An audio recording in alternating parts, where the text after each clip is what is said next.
Golden Age Radio is starting now. Subscribe to get future updates. Saddle up and hang on to your 10-gallon hat. Get ready to ride off into the sunset with pistols a-blazing for this exciting lineup.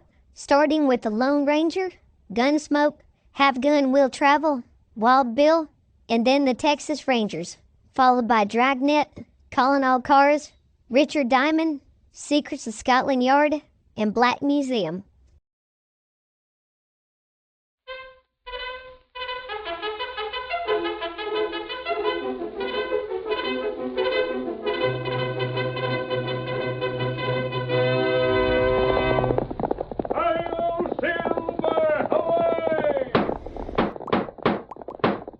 A fiery horse with the speed of light, a cloud of dust, and a hearty Hi-Yo Silver, the Lone Ranger.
The boys and girls who traveled to the western United States with their mothers and fathers and grew up in the new territory heard many stories about the masked rider of the plains, and those stories have come down to us through the generations. With his faithful Indian companion Tonto, he led the fight for justice on the frontier. In time, the fight was won, and the West was safe for honest men. But the masked man's deeds will never be forgotten. Return with us now to those thrilling days of yesteryear. From out of the past come the thundering hoofbeats of the great horse Silver. The Lone Ranger rides again. Come on, Silver! We're heading for Westwood. Santa's waiting in the trail ahead. Hi-Yo Silver! Away!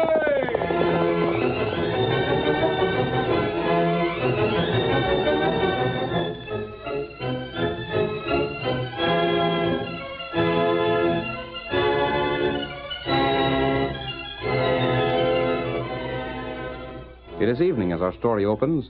The Lone Ranger, disguised but without his mask, is talking with a middle-aged man a short distance from a covered wagon just outside the town of Westwood.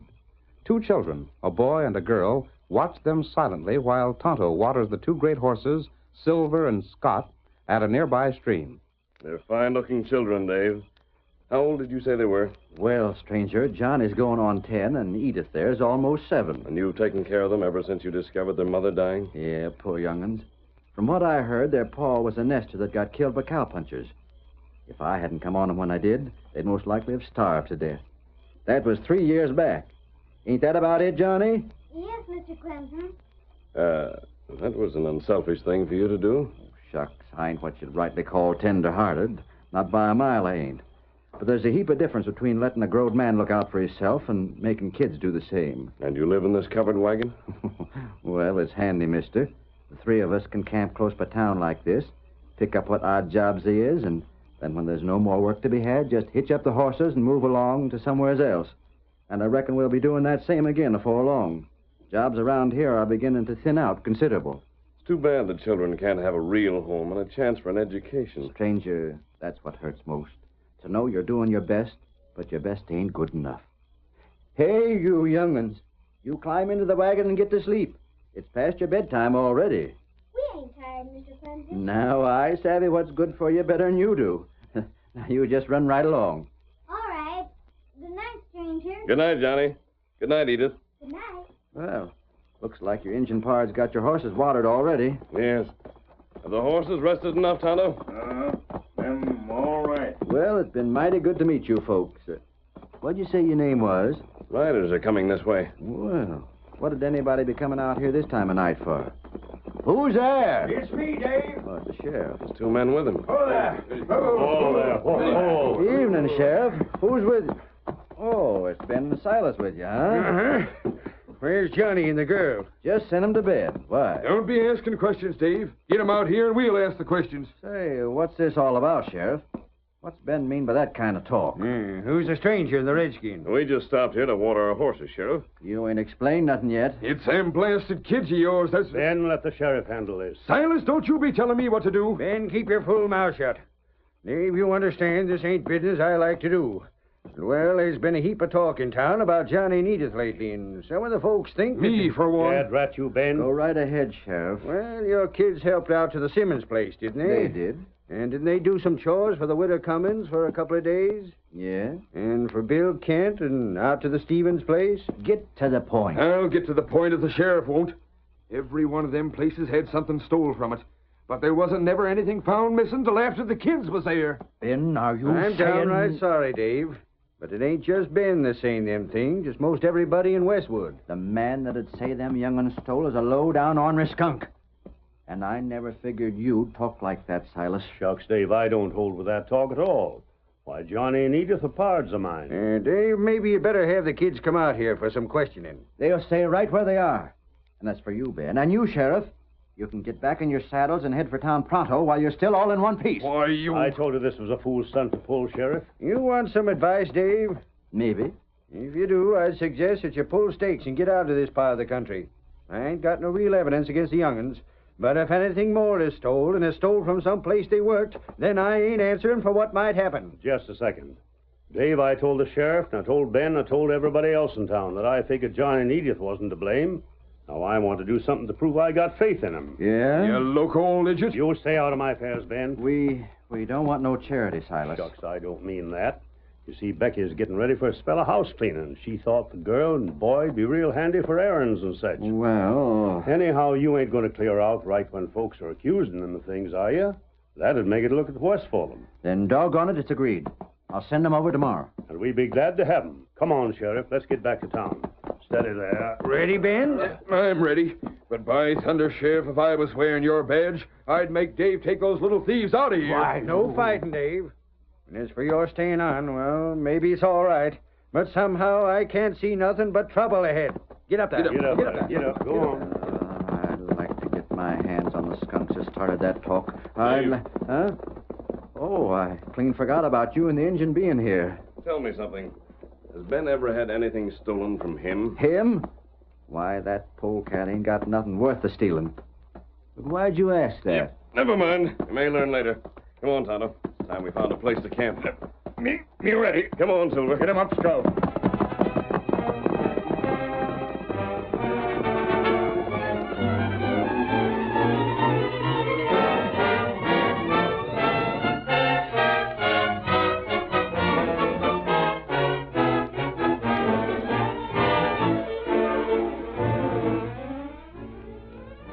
Several days went by. No other thefts had been reported, but Ben Nugent stubbornly demanded that the sheriff order Dave and the children from the district.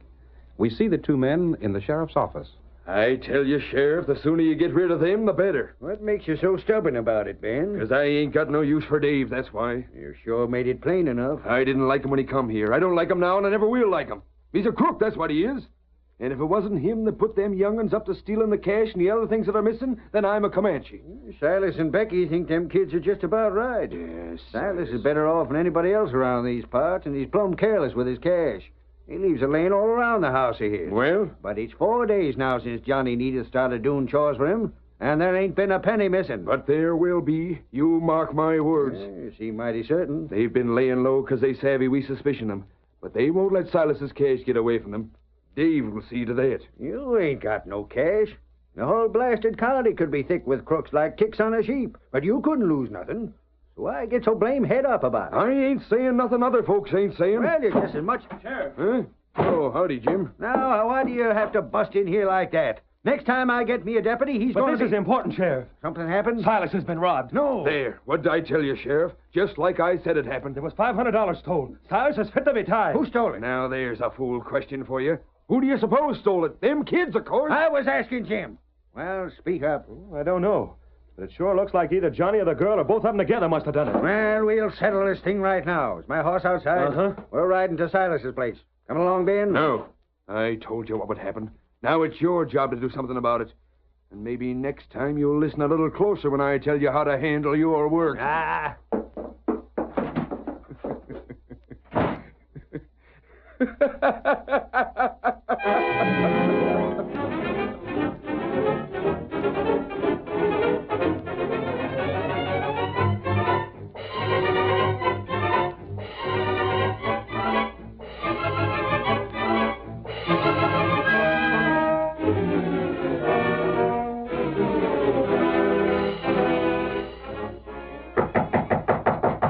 Sheriff.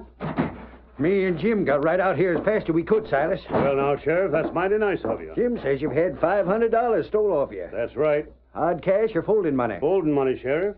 5 $100 bills. And I had them tucked away in that desk over there. And you've looked all through it? Where I ain't looked, Becky has. Ain't that so, Becky? The money just ain't in the house, Sheriff. Then I can tell you where it is. Those kids around? Johnny, Edith. You want us, ma'am? There's nothing to be afraid of, children. The sheriff just aims to ask you some questions. The sheriff? Yes, the sheriff. Now, look here, you two young'uns. Where's that money? What have you done with it? Speak up now. Don't try to lie out of anything. Shame on you, Sheriff. You're scaring them half to death. Well, I'm trying. Johnny, the sheriff's got a fool notion that maybe you or your sister might have had some idea where my 500's gone to. Honest, we don't know anything about it. Do you know what it means to steal cash, young'un? That'll be enough of that, Sheriff. But, Dad, read it, Silas. These kids gotta know where that cash is. It just don't make sense if they don't. They do chores for Widow Cummins, for the Stevens, for the Simmons, for Bill Kent. All of them folks lose cash right afterwards. Yes, but they... And now they come here to work for you, and they ain't been in the house more'n 4 days, and your cash is gone. Doggone it, Silas. Who do you figure stole it if they didn't? Edith, are you my friend? Uh-huh. And you, Johnny? You bet, Mr. Carver. There now, Sheriff. If you don't know it already, I reckon that'll show you that friends don't ever steal from you. Land's sake, Sheriff. Seemed to me you could find somebody better than a couple of innocent children to yell at. Silas, how a trusting old fool like you ever made as much cash as you did is more than I can figure. Go in the house. What's that? Keep right on going, Ben. Let me go. Let me go, I tell you. You ain't got nothing on me. What in blazes is this? Search this man. Don't listen to him. He's a masked man. He's a crook. Don't believe a word he says. Put that gun down. I said search this man. You better do like the masked hombre says, Sheriff. But I think you'll find something that'll interest you. Stand still, Ben. There ain't nothing in this pocket. I don't see Keep on looking. Stay out of that pocket. Get away, do you hear me? By golly, maybe the masked man's onto something. Quit squirming around, doggone you. Well, I'll be... What is it, Sheriff? Wait till I get a look. Maybe I'm wrong. Nope. Folded money. $100 bills. 5 of them. They're mine. Give me those back. Yours. Now, where would you get $500 all to once? I saved it up, Sheriff. Honest, I did. You never saved $10 in your whole life. You never earned no cash during the day as long as you lived that you didn't have it all spent before the next morning. That ain't so, I tell you. I see it. It was you stirring up all the townsfolks agin the young'uns. It was you accused them of stealing. But all the time, it was you that was really getting the cash. You was blamed clever. You found out where the young'uns worked, and then you stole from them places, so the blame would be put on them. No. Well, now you're going to jail. You ain't got no evidence again me. What would you call these greenbacks if they ain't evidence? Is there any way Silas can identify them as being the ones he lost? Is there, Silas? Well, I don't know. They're all $100 bills, ain't they? Them ain't the only bills that size was ever printed. Blasted, I know they're evidence. All right, Sheriff. Put me in jail. Lock me up. Hold me till the judge gets here. I'll do just that. Then when he sees the proof you got, he'll throw your case out of court. You won't. Sheriff, Ben's right. The money by itself isn't enough evidence. There's no way of proving that those bills are exactly the same bills that were stolen from Silas. Well, it was you that brought Ben here, and now you... Listen to me, Sheriff. Well... Put Ben in jail. Hold him there safely. And I promise you that by the time the judge reaches town, you'll have all the evidence you need. But don't let Ben get away. Hold on, wait, I got... There. Even the masked fella admitted you didn't have no proof. Well, maybe I ain't.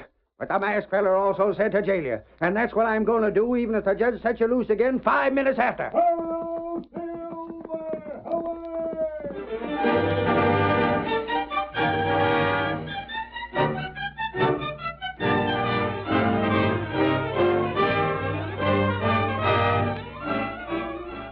The curtain falls on the first act of our Lone Ranger drama. Before the next scenes, please permit us to pause for just a moment.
Now to continue our story. When Ben Nugent was thrown in jail, the townspeople, indignant that he should have let the children be blamed for his crime, gathered in and around the cafe. The feeling against Ben ran high. Fellas, it's bad enough to be a crook. It's worse to be the kind of a crook that sneaks in folks' houses to steal. But I says the worst kind of crook of all is one that lets children take the blame for what he done. What I say is this. Why let the low-down coyote go to court when even the sheriff says it's likely he'll get off? Every blamed one of us knows Ben's guilty. Let's handle this thing ourselves and save the county the expense of a trial. We all lynch the polecat. Blaming his thieving on young'uns. Let's all go down to the jail. If the sheriff tries to stop us, we'll bust into jail for him. Come on.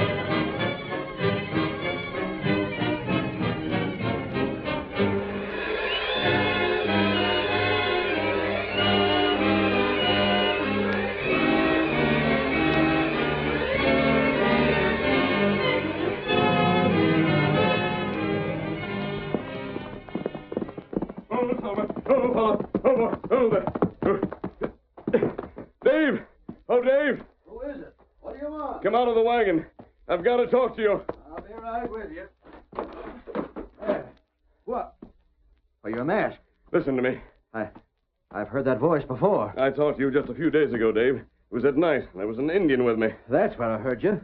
But that mask... Never mind that. We've got to act quick. Huh? The people in town are getting ready to lynch Ben. They're gathering now. If we don't hurry, they'll drag him from the jail and hang him. He ought to be hung. But they're doing it because they're afraid the court won't. What difference does that make? The court can't hang Ben because there isn't enough evidence against him. To blazes with the court. That skunk tried to frame Johnny and Edith.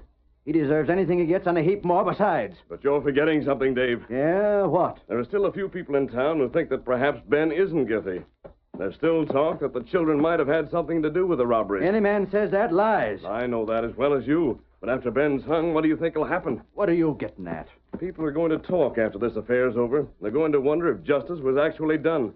People are always ashamed of themselves after they've done something in anger. But I don't see Then the reaction is going to swing opinion the other way. And you'll find that Ben's lynching won't save Johnny and Edith from suspicion. There's nothing can be done to help that now. But there is.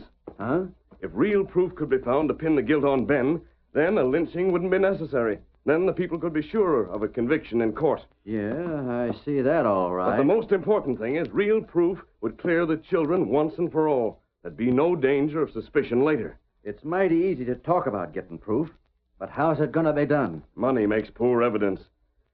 But there were other things stolen. Bracelets, rings, necklaces. Yeah? Things that could be identified. Go on. Ben didn't spend any money, and I found out that he hasn't been out of town long enough to have sold any of those other articles. You mean... I mean that those things must be hidden somewhere. But where? I think I know.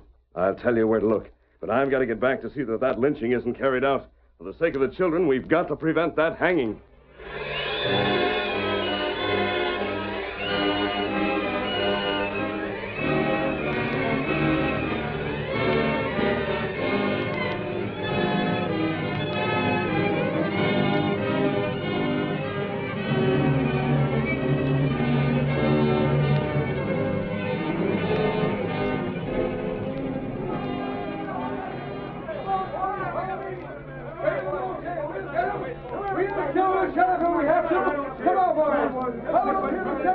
Hold on there! Stand back from this here jail! We want Ben Nugent! The first man steps on this porch gets shot. Him and me both got shooting irons, and we know how to use them. You don't dare shoot us! The sheriff's just bluffing, fellas. Come on, let's rush him! We can't fire into that crowd. I know we can't, Jim, but make believe you're going anyhow. Stand back, I say! Grab the sheriff! Take your guns away and tie him up. No, you don't do it, fellas! You're going against the law! Leave Ben be! I'll take them keys, Sheriff. You... There. All right, Ben. Some of you come with me to get Ben, and the rest of you stay here to guard the sheriff and the deputy. Give me back them keys! You'll pay for this! It's Ben gonna pay, Sheriff. There he is. He's in the cell over the corner. Come on. Come on. Away from me. Let's I ain't guilty, fellas. I swear I ain't. Hey, don't take me out of here. Maybe you can make the judge believe you ain't guilty, Ben, but we ain't lawyers. Get the door unlocked. Yeah. Now, come on out before we drag you out. Wait, listen. We ain't gonna argue. Grab a hold of him, fellas. I reckon that'll show you. Back to the horses, men. Can't you wait? Can't you let me go? Blasted crook. Hanging's too good for you. You're making a mistake. Shut up. Hustle them along. There's the horses, fellas. Throw Ben across with them. Let's get this thing over with. Remember this, men, and when I get free, I'm jailing every one of you. If you do that, Sheriff, you'll have to jail just about every fella in town. All right, boys, get mounted. Let's go. Get up there. Come on, get on.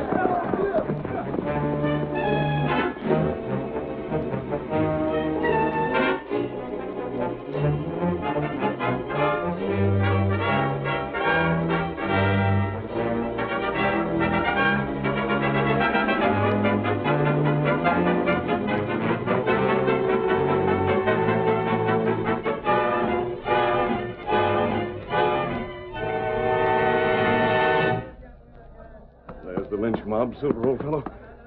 Why doesn't Dave get here? Stepping into that big tree over there. Silver, he should have been back by now. If anything's gone wrong. There he is. Ah, there. Did you find it? Oh, there. Did you look where I told you? Mister, I did, and I didn't find a thing.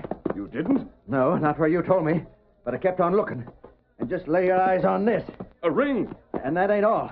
Here's some other stuff. Just what we need. Steady, Silver. You ain't going to try and argue with that mob, are you? That's just what I'm going to do. Come on. Hi-yo, Silver! Away!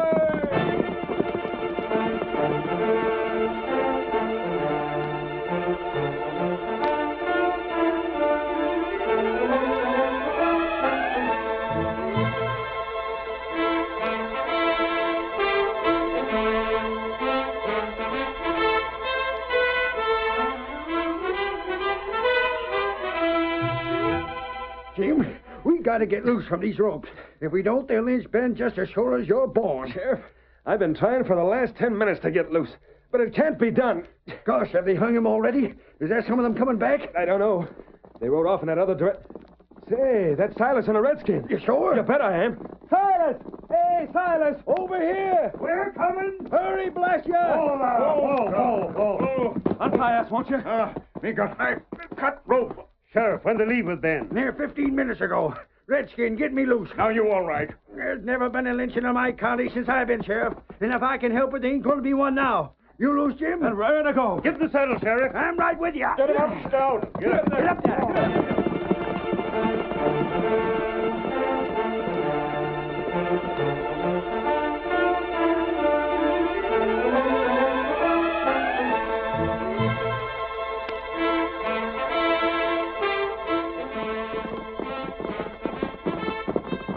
We're just in time, Dave. They sure look set for business. Hold on there!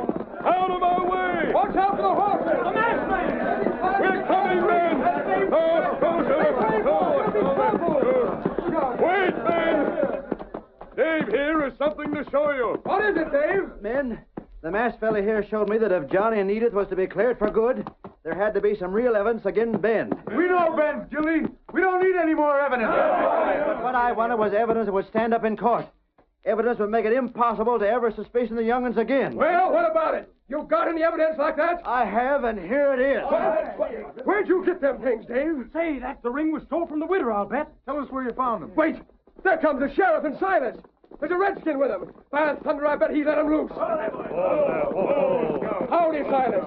Dave was just showing us some real evidence against Ben. Me and Tonto can tell you just where Dave got that evidence. Where was that? In Ben's shack? No. Dave had it hid down by the stream where he's got his wagon. You're loco. I never did no such thing. The game's up, Dave. But what? You stole the cash and jewelry that's been taken in town, and you used the children to help you. It's a lie. What was that about the young'uns? Dave used them, but they aren't guilty. How could that be? Dave was clever. He let the children work in the different homes in town. Then when they returned, he questioned them about what they had seen. They were too young to realize the purpose of his questions. Without realizing what they were doing, they often told him where valuables were hidden. You can't prove that. I suspected you from the first, Dave. You'd cared for the children. You'd have made a home for them. You wouldn't have taken them around the country, making them earn their own way. You still ain't got nothing on me. Those were just the things that made me suspect you. Then I went to Ben and Silas and arranged a trap. Everything that happened, including Ben's arrest, was to keep you from realizing that you were under suspicion, and to get you to provide evidence against yourself. But wait! You've probably gone from town to town working the same trick. I think if the sheriff sends out some letters, he can determine that. You had to keep the children above suspicion. When I reminded you of that, you realized it too. And I suggested getting real evidence to use against Ben. But I found it in his place. Tonto and Silas trailed you, and they can testify you didn't. You got it from a hiding place close to your wagon. Then Ben took all that risk so the real crook could be caught? He did, but he knew I'd rescue him if our plan failed. We came here to lynch Ben, but now I say we ought to string Dave up instead. Hey, listen to me. Don't lynch Dave. There's plenty of evidence to convict him in court. Your only justification for attempting to hang Ben is that you felt he might escape conviction, even though you thought he was guilty. Use the courts. Don't take the law into your own hands. I promise you that Dave won't escape the penalty for his crimes. I reckon you're right, friend. Now, there's one thing more. I've already talked this over with Silas. Johnny and Edith are fine children. Their parents are dead, and they've been unfortunate. Anything you want to suggest is good enough for us, stranger. Silas and his wife have no children, but they've money and a good home. They want to adopt the children and give them the chance they deserve. That's a swell idea. Good for you, Silas. Thank you, men. And as for me and Ben, we done our part. But from first to last, we was doing just what we was told to do by the Lone Ranger. Ho, Silver! Away!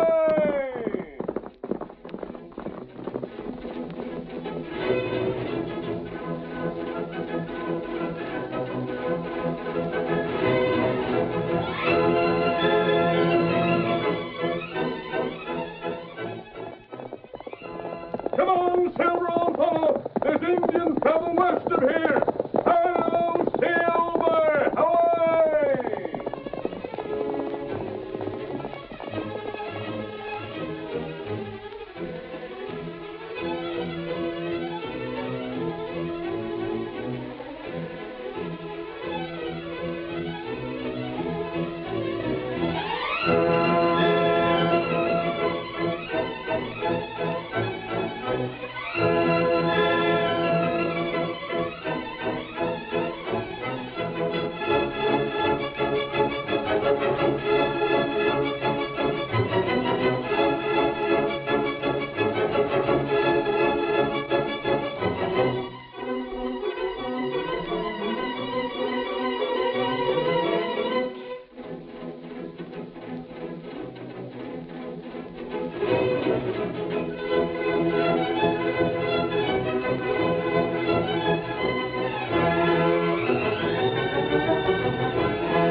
The story you have just heard is a copyrighted feature of the Lone Ranger Incorporated.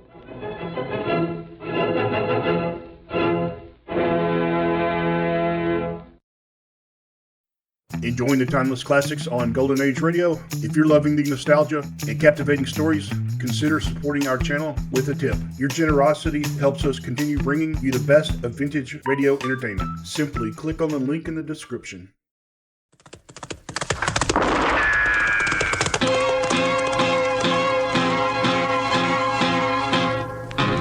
Gunsmoke, brought to you by L&M Builders with the miracle tip. King size, regular, both at the same low price. Around Dodge City and in the territory on West, there's just one way to handle the killers and the spoilers, and that's with a U.S. Marshal and the smell of Gunsmoke.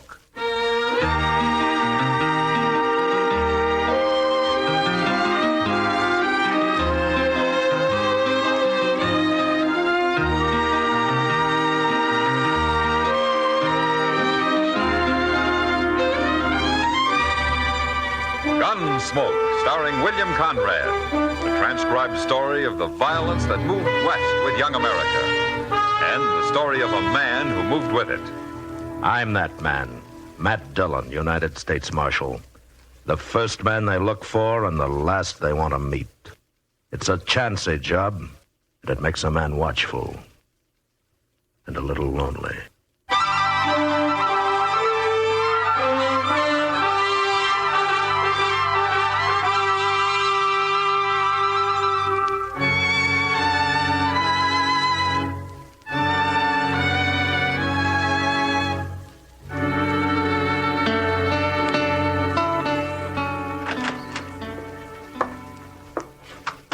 I'm sorry I'm so late, Mr. Dillon. You know, it's 5 miles to Fort Dodge and 5 miles back, Chester. Figuring the time you were gone, you traveled about 2 miles an hour.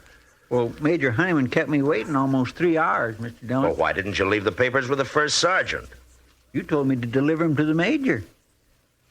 Well, I should have explained, I guess. Well, that's all right. Me and the first sergeant enjoyed a couple of beers at the Sutler's. Oh. Well, I trust Major Honeyman didn't mind waiting. Him? Oh, no, sir. It was me, Mr. Dillon. You see, when I got there... It's all right. It doesn't matter. It's all right, Chester. It's all right. Wait. After all, it's a pretty hot day. Oh, hot ain't nothing like it. You know, sir, I was wondering all the way back, do you think maybe someday they'll invent a way to kind of cover up the sun a little? What? Who's they, Chester? Well, I don't know. The people that works on stuff like that. Them fellas that goes to school and all. You think they will? Well, I think any man that went to school very long ought to have more sense than to try to cover up the sun. Oh, well, I didn't mean all the way up. I meant just part of it. Oh, well, I can think of one man that's already done that. Really? Who's that? A fella called John B. Stetson. Oh, now, Mr. Dillon, I'm serious. So am I, Chester. Marshal Dillon? Hello. Jim Hill, Marshal, from Amarillo. How do you do? This is Chester Proudfoot. Chester? Glad to know you. I'm looking for a man, Marshal. Fella called Dan Gratt. You know him? No, never heard of him. Have you, Chester? Ain't no Dan Gratt around here. Well, he's coming here. Told one of his girls in Amarillo he was. I'll wait for him. Well, what do you want him for, Hill? Murder? Murder? He shot 3 men in Amarillo. 2 of them in a fair fight, but he made a mistake with the last one. Gratt didn't know it, but the man wasn't even armed. A friend of yours? No, I didn't know him. Some gambler. Oh. Then why are you after Gratt? I thought maybe you'd heard of me, Marshal. I'm sheriff of Amarillo. Oh, I see. Well, it's been a long time since I've been in Amarillo. It's no quieter than it ever was. But it'll get worse if I don't stop men like Dan Gratt, no matter how far they run. You said he didn't know the man wasn't armed. Well, why would he be running? He found out after he'd shot him. They say it shamed him killing an unarmed man. One thing about Gratt, Marshal, he ain't no coward. But he enjoys shooting people, huh? He's a gunman. And I'll tell you something, Marshal. Dan Gratt ain't well known, but he's about as handy with a gun as anybody in the state of Texas. Men who watched him say he's the fastest they ever saw, bar none. Well, I'll help you take him, Sheriff. I only come here to tell you what I was doing in Dodge, Marshal. I don't need no help. Well, he's just a murderer. Why take a chance? I'm pretty good myself, Marshal. I ain't afraid of him. Oh, okay. And if you run into him first, save him for me. I'd hate to have made the ride up here for nothing. I'm staying at the Dodge house, Marshal, if you want to find me. So long. So long. Mr. Dillon, I don't quite make him out. Oh, why not, Chester? Well, I mean not wanting you to help him. If it's true what he says about this Dan Gratt. The sheriff's like a lot of men, Chester. He's too proud, too confident in himself. It'll get him in trouble someday. Yes, sir. It's a mistake some gunmen make, too. You mean like Dan Gratt? Oh, I don't care about Dan Gratt, Chester. It's Sheriff Hill I'm worried for.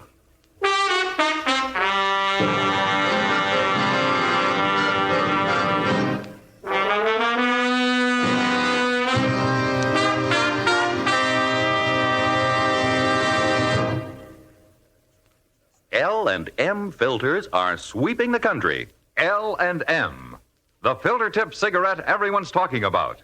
Everyone's changing to. Here's what Joan Bennett told us. Never before have I found a filter so good, a taste I enjoy so much as in L&M's. And David Wayne says, L&M's have the best filter of them all. Miracle Tip is right. There's nothing like it. Diana Lynn wrote, I had no idea a filter cigarette could taste as good as L&M's. They're light and mild and full of flavor. Yes, L&M filters are truly sweeping the country, breaking more sales records every day. The reason? It's the filter that counts, and no filter compares with L&M's Miracle Tip. Notice how easy it draws. You get much more flavor, much less nicotine. Yes. This is it, L&M filters. This is it, something new. Now 2 sizes, L&M filters. You king size and regular too. This is it, L&M filters. L&M filters with the Miracle Tip. So join the trend to L&M. King size, regular. Both at the same low price.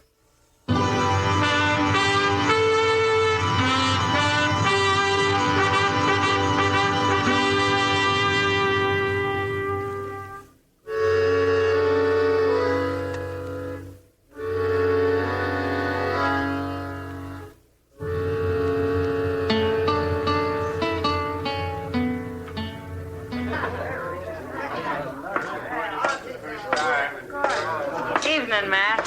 Sit down. Oh, thanks, Kitty. Why didn't Chester come over? Oh, he's waiting at the bar for a friend of his. Man or woman? Oh, man. He owes Chester some money, he said. Then they won't be friends for long. Oh, it's only $2. I lost friends for less money than that. You must have lived among mighty poor people. Any camp I've been in, most of the citizens went from rich to poor a couple of times every month. Well, that beats working for a living. You believe that? Why don't you take up gambling, Matt? You know, sometimes I think that might be a good idea. Well, it's safer than what you're doing now. Instead of being safe all I wanted, I'd take up raising hogs and potatoes, Kitty. That's about what I figured. They told me at the bar you was Marshal Dillon. Yeah, that's right. I just rode into town, Marshal. You're the first man I wanted to see. Now, what about? It's like this, Marshal. I'm kind of free and easy in my ways. Sometimes people don't understand. Understand what? That they shouldn't try to stop me. Well, nobody's stopping you, stranger. You do whatever you want. Short of breaking the law. It's the law I'm talking about, Marshal.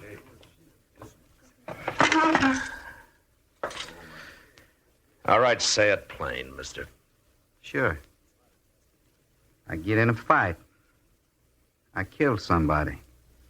I don't want no trouble about it. That plain enough? Where are you from? Texas. Amarillo? How'd you know? The sheriff, Jim Hill, he's here waiting for you. Grat. Where is he? I don't know. He'll probably be in here later. Why don't you wait? No. I'll find him. After I do, we'll talk some more, Marshal.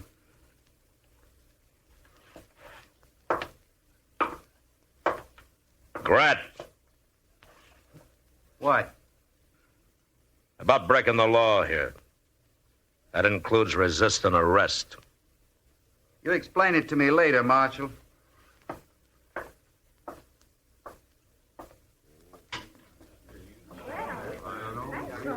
Chester. Yes, sir, Mr. Dillon. Chester, go find Sheriff Hill and tell him Dan Grat's in town. The least we can do is warn him. Okay, sir. Where's your gun, Chester? My gun? Oh, it must be over at the office. I'll go right over and get it. You better find the sheriff first. And hurry. Yes, sir. I'll try the dog house.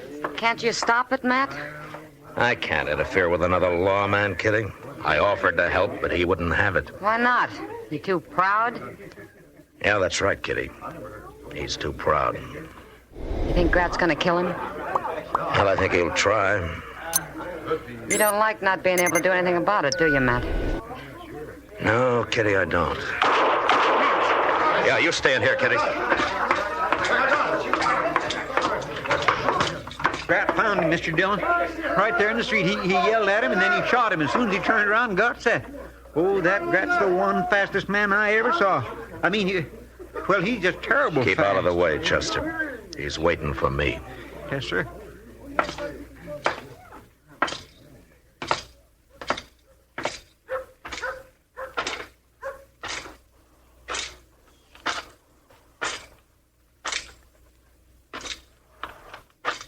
What's the matter, Marshal? I break one of your laws? You just killed a man, Grat. He ain't the first man I've killed. Jim Hill was a lawman. He was here to arrest you for murdering an unarmed man in Amarillo.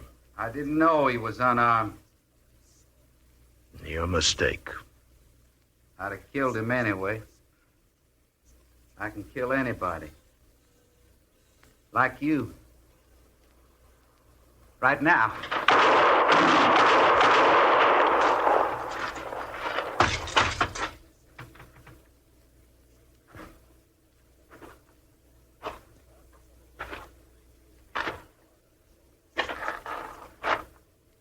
See, Marshal? How easy it is?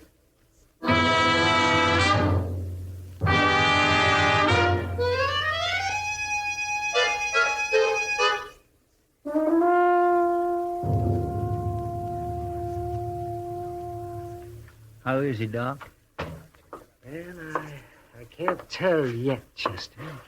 Oh, Doc. He was hit in the head as well as the arm, Chester, and he's still unconscious. We'll know what damage it did when he comes to and not before. I've done everything I can for him. Yeah, I know, Doc. Of course you have. Another fraction of an inch, he'd be dead now. As it is, he may be all right in 10 days. Well, who knows? I don't. Brad hit him first shot. I could tell. Mr. Dillon still got one off. I don't know why he had to miss him. Of course he missed him, Chester. Matt was out on his feet when he fired that shot. He dropped his gun before he fell. And who wouldn't with 2 bullets in his arm? Is it ruined, Doc? His arm? No, it's not ruined. It'll be stiff for a while. Doc? Mm-hmm. I'd have tried to kill Grat if I'd have had my gun. I was going to pick up Mr. Dillon's and do it, but Grat kicked it away from me. It's a good thing he did. I wanted to kill him. I know, I know how you felt. It's a terrible thing watching a man like Mr. Dillon get shot that way, Doc. Of course it is, Chester, but killing Grat won't help him now. Well, if Mr. Dillon dies, I'll kill him. I'll get me a shotgun and I'll kill him. I'll blow him in half, then we'll see how doggone fast he is. No, calm down, Chester. You mustn't get it. I tell you, you go put some coffee on the stove right over there, yeah? We'll both need it before the night's out. Okay, Doc. But I sure hate to think of Grat standing around at some bar bragging how he shot down Mr. Dillon.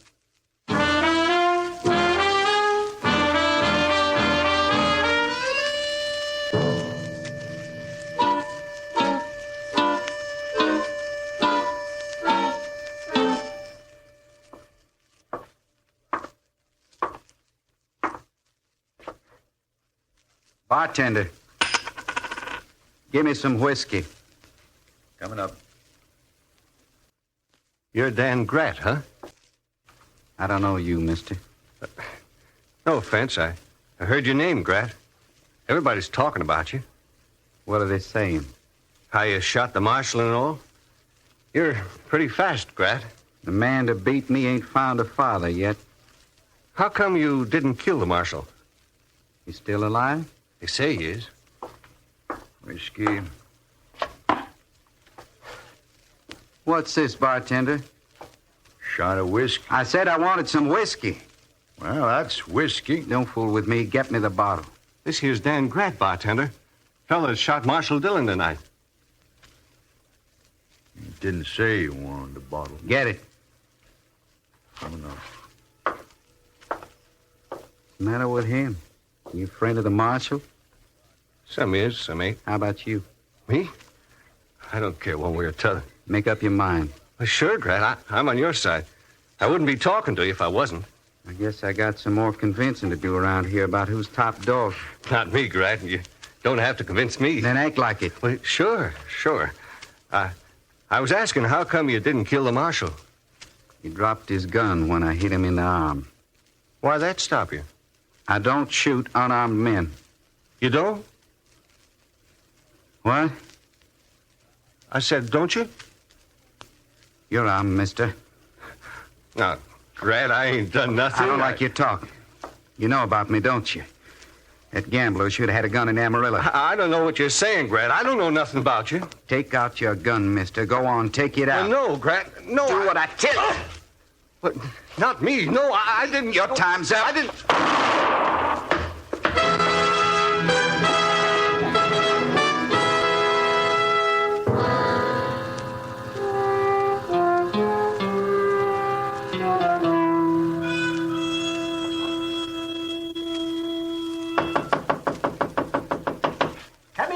Come in. Well, hello, Kitty. Hello, Doc. Oh, Matt'll be glad to see you, Kitty. He's conscious? Oh, sure, he has been all morning, since about dawn. Of course, he's slept some since then. Is he going to be all right, Doc? Kitty? Uh-oh, there's your answer. Let's go back and see him.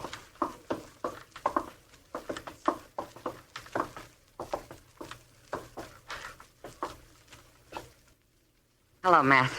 That's nice of you to come by, Kitty. I was going to make you some soup or something, but I thought I'd see what you wanted first. A gun.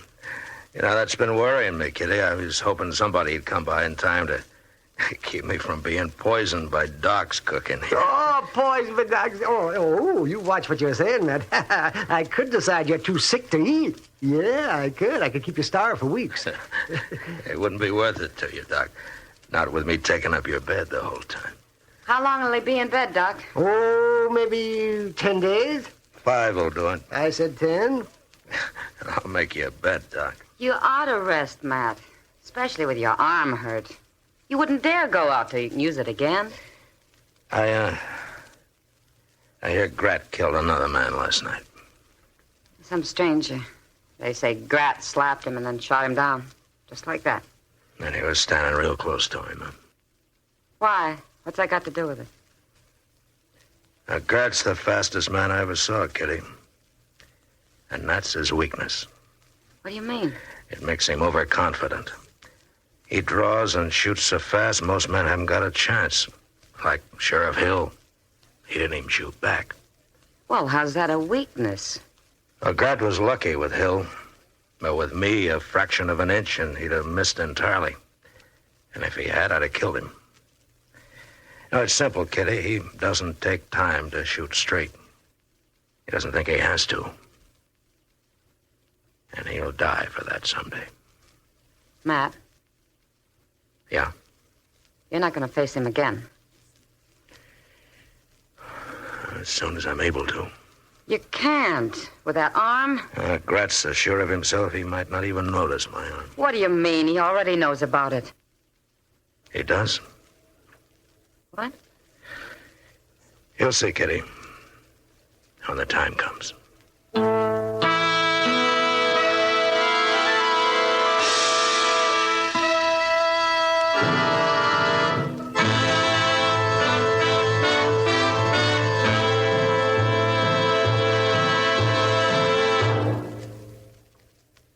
This is it. L&M filters. This is it.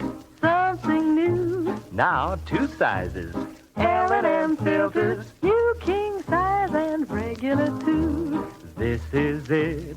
L&M filters. L&M filters with the miracle tip. L&M filters are sweeping the country, breaking more sales records every day. The reason? It's the filter that counts. And no filter compares with L&M's miracle tip for quality or effectiveness. And notice how easy it draws. You get much more flavor, much less nicotine. Effective filtration. Our statement of quality goes unchallenged. L&M is America's highest quality and best filter tip cigarette. Buy L&M King Size. Buy L&M Regular. Buy a carton of L&M's. King Size, Regular, both at the same low price. L&M, light and mild.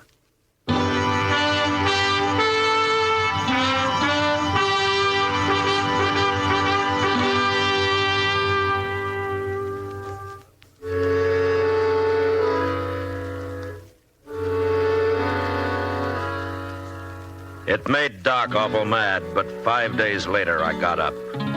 And then for the next week I spent every day down by the river, drawing and shooting for hours on end. Doc told me I'd have a headache and the gunfire didn't help ease it, but I kept on. Grat found a fight and killed another man while I was at it, and I guess that spurred me some. Finally, I'd had enough. Then I went into the office one noon where Chester was waiting for me. I declare, Mr. Dillon, your arm won't never heal if you keep working it so hard. Oh, my arm's in fine shape, Chester. Well, I don't see how it could be. And I'm hoping Grat won't see how it could be either. I don't understand, Mr. Dillon. Grat's so sure of himself, I'm gambling he won't notice it. Notice what? My gun. Your gun? Why, you're wearing it in your belt, Mr. Dillon. What'd you do with your holster? It's hanging on the wall over there, Chester, where it's been all week. Well, forevermore. It's easier on your arm drawing it from your belt, is that it? Well, that's part of it, Chester. Have you seen Grat today? Yes, sir. This morning. Over at the Alafraganza, playing faro. Ah. All right, Chester. Go find him, will you? Yes, sir. But what'll I tell him? Tell him that I'm going to arrest him about sundown. Let's say 5 o'clock. And I'll start looking for him in the plaza. That way the word will get around and nobody but us will get hurt.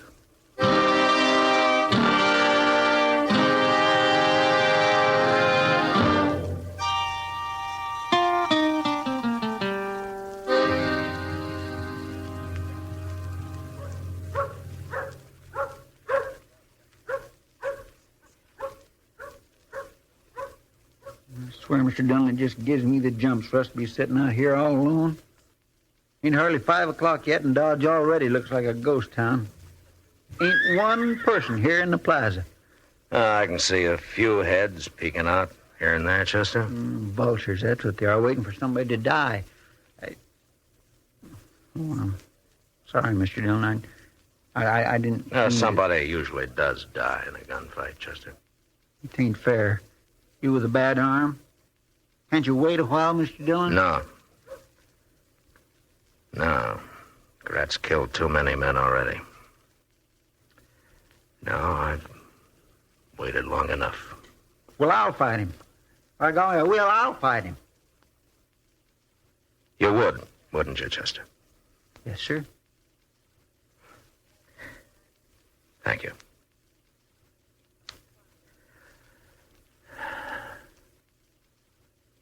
Uh-oh.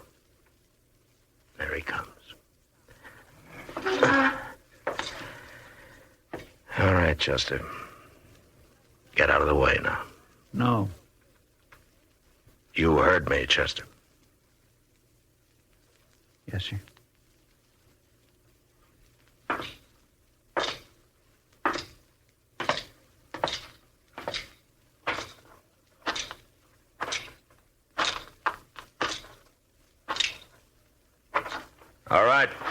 That's far enough, Grat. I was just going to shake hands with you, Marshal, What? before I kill you. You're a brave man, Marshal. I shot you down once and you're back even before you're well. You're either brave or you're crazy. Doesn't matter, does it? No. I'll kill you anyway. You're pretty sure of that, aren't you, Grat? Why shouldn't I be? I already know I can outdraw you, even without your arm being bad. Yeah. Yeah, that's right. You can. Never saw a man wanted to die so much as you do. What's the matter with you, Marshal? Wait a minute. You ain't wearing a gun. It's stuck in my belt. Oh, yeah. Well, that'll make it even easier, won't it? Let's find out, Grat.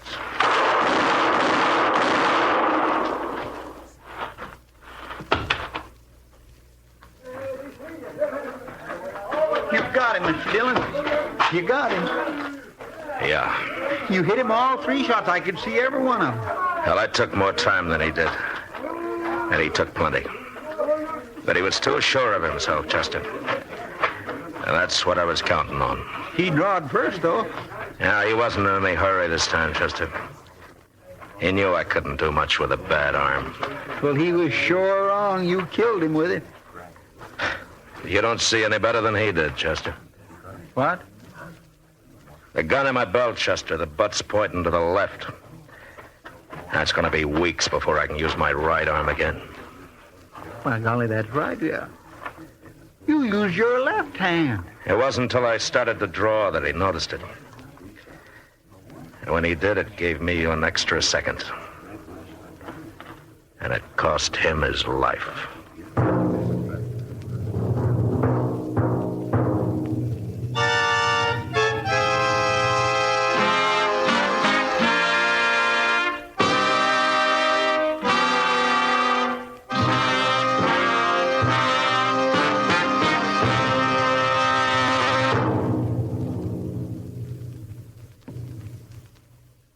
And now our star, William Conrad.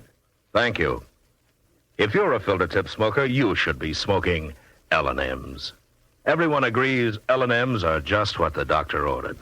The first filter that really does the job. And a real good taste to go with it. Maybe you'll prefer L&M king size, as I do, or L&M regular. But either size, I know you'll like them, and I know you'll stick with them.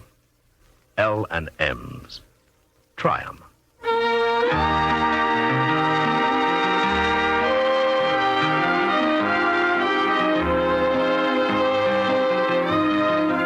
Gunsmoke, transcribed under the direction of Norman MacDonald, stars William Conrad as Matt Dillon, U.S. Marshal.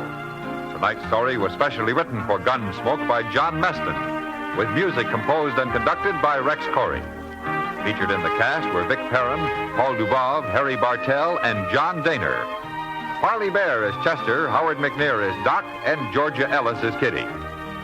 Join us again next week as Matt Dillon, U.S. Marshal, fights to bring law and order out of the wild violence of the West in Gunsmoke.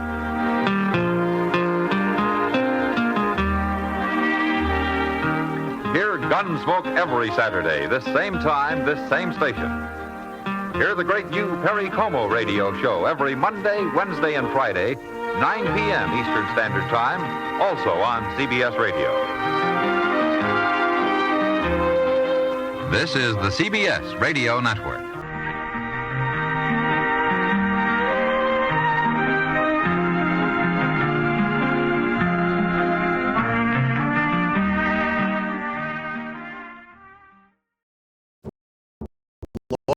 Still invitable journey, where every moment is an adventure waiting to be discovered. Join us as we uncover the soul of Brazil, one incredible experience at a time. Click on the link in the description and embark on the ultimate Brazilian odyssey.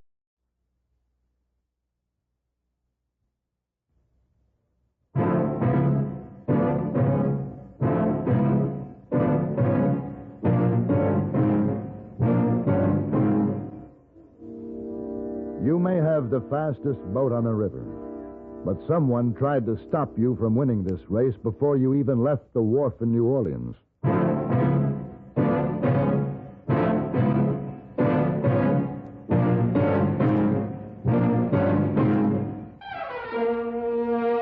Have Gun.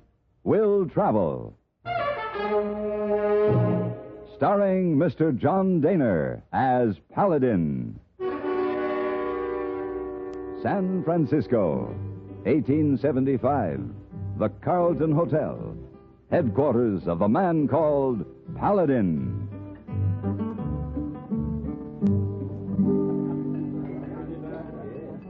You care for another drink, Mr. Paladin? No, thank you very much. You go ahead, though. Well, no, I guess I've had enough for the night, too. Colonel Tolliver, why did you select me? Surely there are men along the river who can suit your purpose. Well, of course there are. Good men, too. But they're too well known. I want a stranger for this job, a new face. It seems a lot of trouble and expense to go to. Nothing is too good for the Queen. Very well, then, since you are agreeable to my terms, I am agreeable to the engagement. Excellent, sir, excellent. We shall look forward then to seeing you in New Orleans by the end of the month. Not later than the 30th. Fine, fine. Well, I'd better get up to my room and pack if I'm going to leave in the morning. Good night, Mr. Paladin. Good night, Colonel Tolliver. Have a nice trip. Thank you, sir. Hey, boy. You can come out from behind the palm now. The colonel's gone. Oh, yes, Mr. Paladin. I was listening. Naturally. You go to work for a queen? Yes, the biggest queen you ever saw. Oh, what country is she queen of? Oh, not a country, hey, boy. She's a Delta queen. Delta queen? What is that? Mississippi riverboat. The fastest Mississippi riverboat since the Robert E. Lee. What you do with riverboat? You be captain? Oh, no, hey, boy. I'm going to be her bodyguard.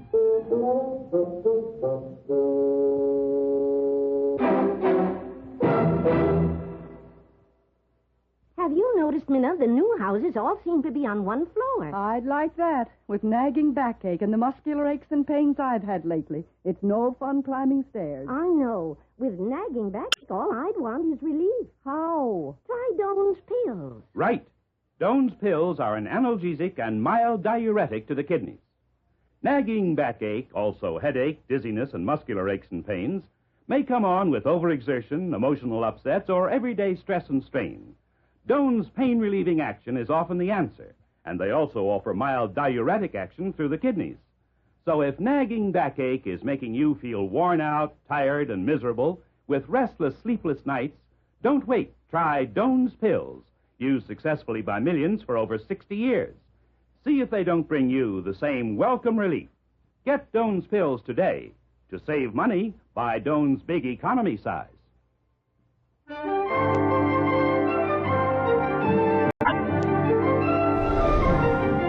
It was a big event, no question about it. The posters were plastered all over New Orleans. Steamboat race, they screamed. New Orleans to St. Louis, between the Packett's General Stonewall Jackson and the Delta Queen. Excitement was electric, and the betting ran high. From the lowliest freed slave to the most austere Creole banker, everyone had a favorite. And most of the money was on the Delta Queen. She was a beautiful thing to see, a floating palace rising white and shimmering above the levee, her two stacks belching out the black pitch smoke, which advertised her imminent departure. Well, Mr. Paladin, there she is. Oh, she's a beauty, Colonel Tolliver. I think she's the fastest boat on the river, and I mean to prove it. Come aboard. We'll get you settled. Here, boy. Yes, sir? Take Mr. Paladin's bag to his stateroom. Yes, sir, I sure will. All right, Mr. Paladin. Let's go topside and meet the captain.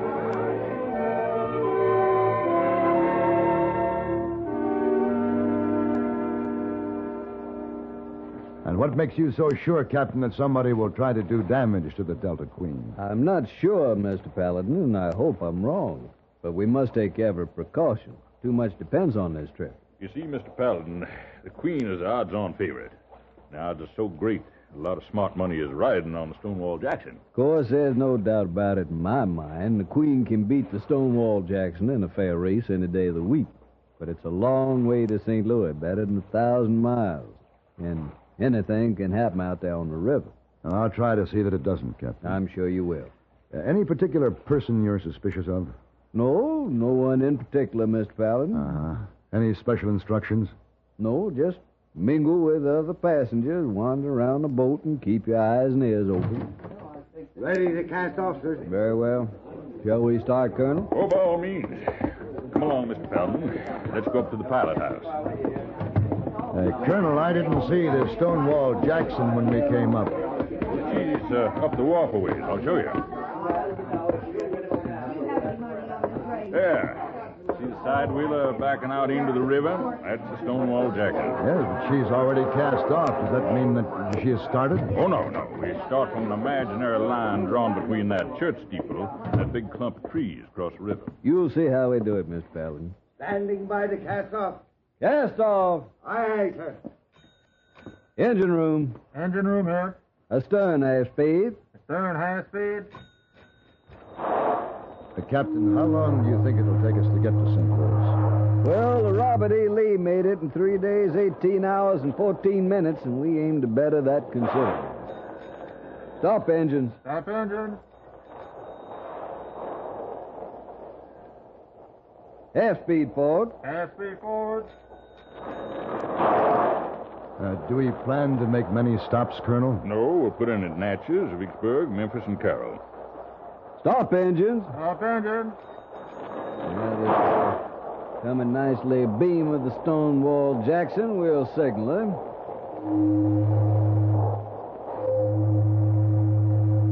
She signals us, and all we have to do is wait for the starting flag in the cannon. You see ashore over there, the flag's lowering.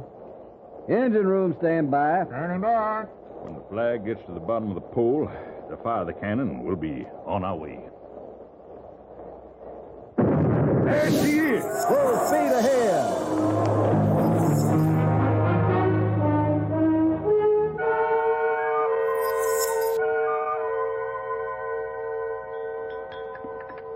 Care for another cup of coffee, sir? Just a half, please. You, sir? No, thank you. Have a cigar to go with the coffee, Mr. Paladin? Thank you. Wonderful aroma. I have them specially made for me in Havana. Mr. Devereaux? No, thank you. You don't mind, ma'am? Oh, please, go ahead. Thank you. Well, we're clipping right along. Ought to pass Baton Rouge in another hour. Can't go too fast to suit my sister and me, right, honey? Oh, yes, Yancey. All I want is to get back home. Oh, your home's in St. Louis? Yes, and I've been away just too long. What line of work are you in up in St. Louis, Mr. Devereaux? Furs. Wholesale furs. Yeah, it used to be a good business before beaver hats went out of style. It still is. Listen, something's happened. The engines are stopped. In the middle of the river? Why? I don't know, but why don't you go find out, Mr. Yes, Paladin? I think I will. You coming? No, I think I'll finish my coffee.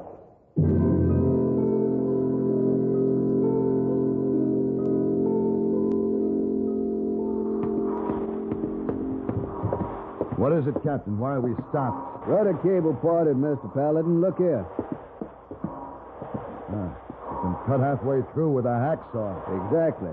And we put a strain on it going around that last sandbar. She parted. Can you fix it, Captain? Of course I can. Take an hour or more. Meanwhile, the Stonewall Jackson will be out of sight. Miss Paladin, you have any idea who did this? Well, that's a little difficult to say, Captain. For one thing, it was done while you were lying up at the wharf in New Orleans. How do you know? The cut ends are somewhat rusted, except for the strands that have just parted. So they are. Though it might or might not have been done by someone who's aboard now. You've talked with our passengers. You have any suspicion? No, not really. Now, there is one man.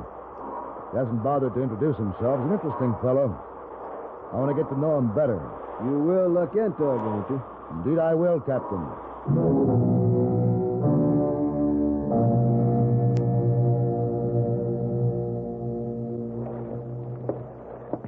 Well, enjoying your cigar, Mr. Paladin? Oh, yes.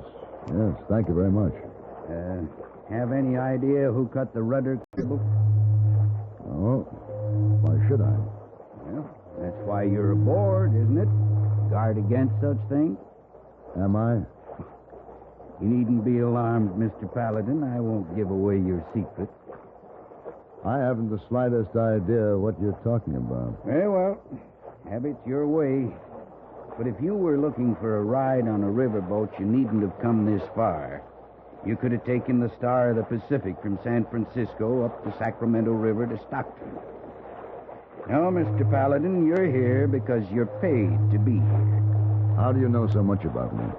Well, I was a reporter on the San Francisco Morning Call a few years back, and it was my business to know about men like you. And because I know you to be a square shooting fella, I'm going to give you a little tip. Oh, what's that? Before I was a reporter on the San Francisco Morning Call, I was a reporter on the Virginia City Enterprise. And I recollect a young buck out there that could have been the twin brother of that Yancey Devereaux who shared our table at dinner. Only his name wasn't Yancey Devereaux then. It was the Sierra Kid. He had a frightening facility with a deck of cards. I could have told you then that boy would grow up to be a big-time gambler. What are you implying? I'm implying nothing, Mr. Paladin. And anyway, after that cute little trick with the rudder cable, we may just have lost the race already. Do you think it's that serious? Well, look for yourself. Upriver there, not a light.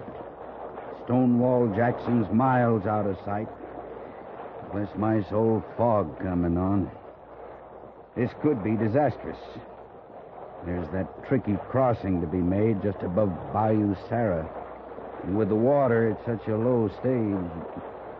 Come along, Mr. Paladin. Where? Oh, up to the Texas deck. The captain may need some help before this night's over. Say, tell me, how do you know so much about the rivers, sir? Well, Mr. Paladin, before I was a reporter on the Virginia City Enterprise, I was a Mississippi River pilot. Oh, now, sir, you challenge my credulity. I'm sure I do. But then I've found truth always was stranger than fiction. Evening, Rodney. Oh, come in, Sam. Mr. Paladin, come on in. Well, how's it look? Bad. Very bad. I don't like it at all. That crossing up ahead, has it changed much with the years? Not a great deal. That sycamore snag over toward these banks gone. Give you a little more room to get your stern around. Yeah, but she's built up shoal water there, so it's still risky. Any other changes? No. Otherwise, she's just about the same. Rodney, I'd be honored to take her over that crossing for you. In this fog? Only thing to do, either we get through the crossing in this fog or the race is over. I appreciate this, Sam. No, I am in your debt, my friend, to be at the wheel of a packet again. Thank you. Yeah, we're coming into the crossing now. But how do you know? You can't see a thing. Oh, you learn to feel the river, Mr. Paladin. You just know it. Larboard leadsmen below! Ahoy the bridge! Let's hear how much water you got under you. Aye, sir. Starboard leadsmen! Aye, sir. Let's hear you sound. Aye, sir. Mark 3. Well and good. 3 fathoms. We still have plenty of water, Mr. Paladin. But she'll get shallower and shallower. Half speed, Rodney. Half speed. Half speed.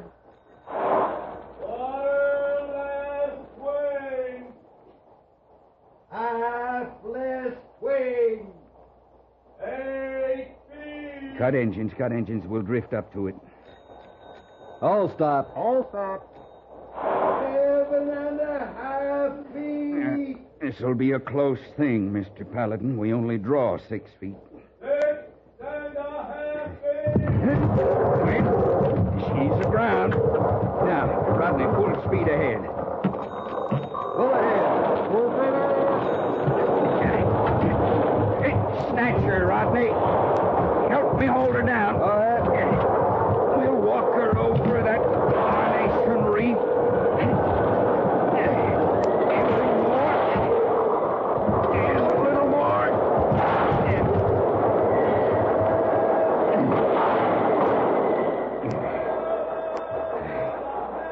She's over. Yeah. Yes, she made it. Oh, she's a good boat. Rodney, mind if I keep the helm for a while? Sam, you've earned it. Keep it all night if you want. Captain. Yes, Miss Bell.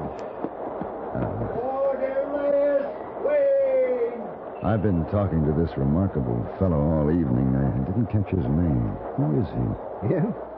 Why, that's Sam Clemens. He's one of the best pilots that ever took a boat up the river.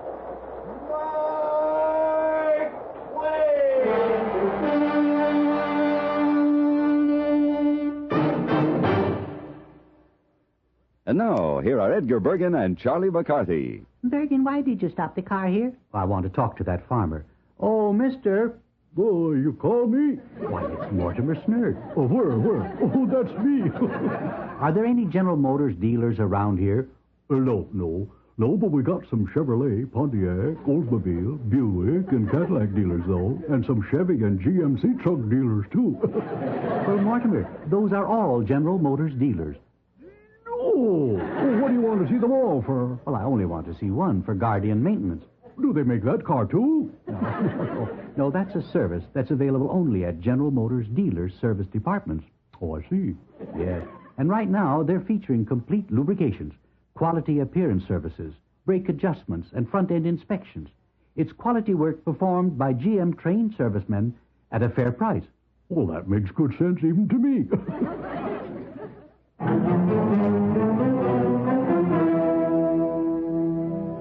Thanks to Mr. Clemens' superb pilotage, we were still in the race. But we still had the Stonewall Jackson to beat, and it was not until late the next day above Vicksburg that we caught up with her. Oh, I tell you, it was a brave sight to see that night.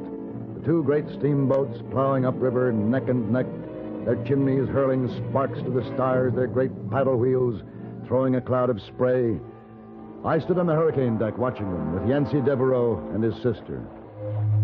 Oh, like two great thoroughbreds coming down to the finish line. Quite apt, Nancy. Whoever takes the lead now is apt to hold it the rest of the way to St. Louis. Care to bet on who that'll be, Mr. Devereaux? I'm not a betting man, Mr. Paladin, but if I thought the Stonewall Jackson would win the race, I'd be aboard her instead of the Delta Queen, would I not? I don't know. Would you? I would. But whoever wins, we will be in St. Louis this time tomorrow, and that's all that matters to me. Now, if you'll excuse me, I think I'll be off to bed. And miss all the excitement, Yancey? I've had enough for one day. Good night, my dear. Good night, Paladin. Good night, Devereaux. Yes, it is getting late. I believe that I should... Mr. Paladin, before you go, I wonder if you would be so kind. Of course. What is it you wish? With a window in my stateroom, I just can't seem to get it to come open. I wonder if you could free it for me? Certainly. I'd be glad to, but won't it wait until morning? Why, Mr. Paladin, is there another young lady aboard I didn't know about? Oh, no. Then surely whatever beckons you can wait till you have done me this little service. Of course. Which is your stateroom? Oh, didn't you know? It's right down here.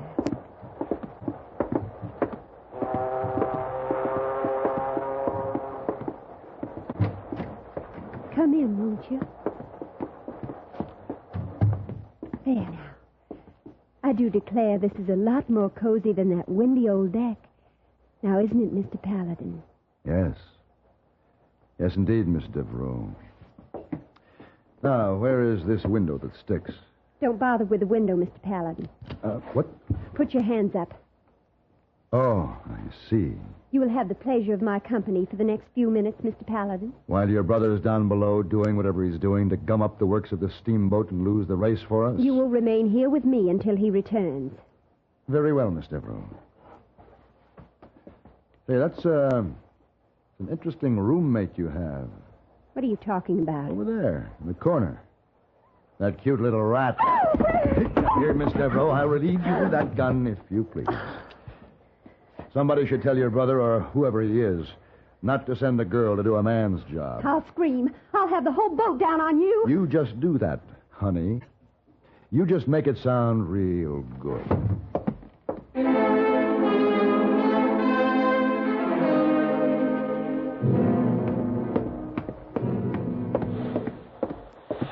Evening, Mr. Paladin. Looks like we're pulling away from them. You alone down here? No, I got a couple of strikers. They're taking it easy behind the border. Did you see anybody come down here? Any of the passengers? No, sir. Well, then he came down the after companionway. Come on. What is it, Mr. Paladin? What's wrong? Well, I don't know yet, but tell me this. If somebody wanted to wreck the engines, what could he do to them? Well, he might jimmy up the walking beam if he could, or maybe tamper with the lubrication on the paddle wheel journal boxes. And where are they? Back here, through this passageway. Hello? Wait. Devereaux. He's got a gun. Devereaux! Come down out of there. Keep your distance, Paladin. He's got the journal box open. I said come down out of there, Devereaux. Keep down. He's got a bucket full of nuts and bolts, metal junk looks like. I'm warning you, Devereaux. Come down, or I'll shoot you down.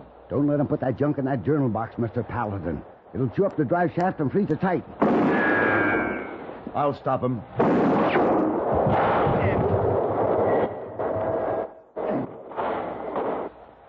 Merciful. He fell backwards into the paddle wheel. So, even in death, he wins. You'd better stop the engines. Not now, Mr. Paladin. What good would it do? He's gone. Yes, I guess you're right. We could never find him now.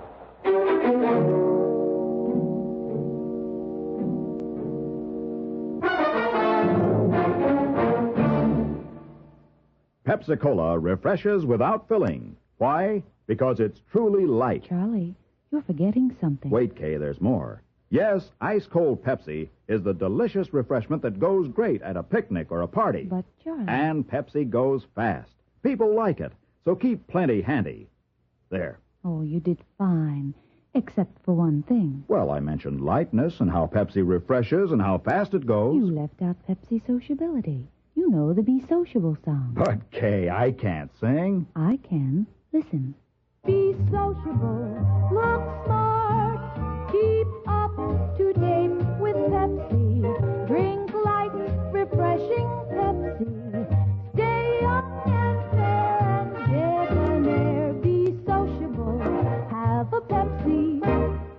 Well, at least I can say this. Pick up an extra carton of Pepsi today. Please do.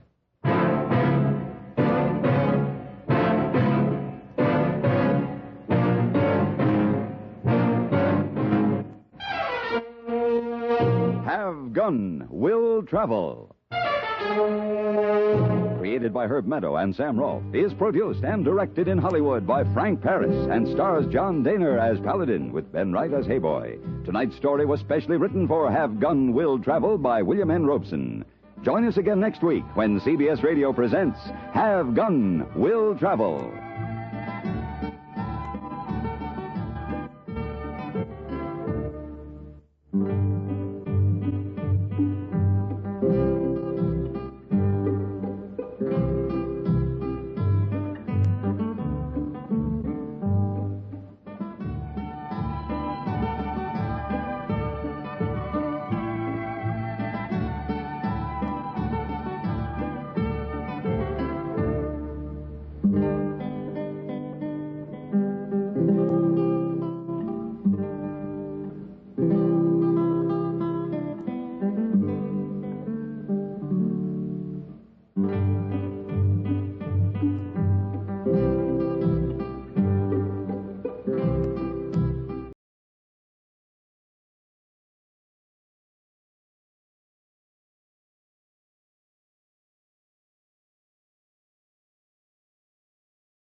Enjoying the timeless classics on Golden Age Radio? If you're loving the nostalgia and captivating stories, consider supporting our channel with a tip. Your generosity helps us continue bringing you the best of vintage radio entertainment. Simply click on the link in the description. Kellogg's, the greatest name in cereals, presents Wild Bill Hickok!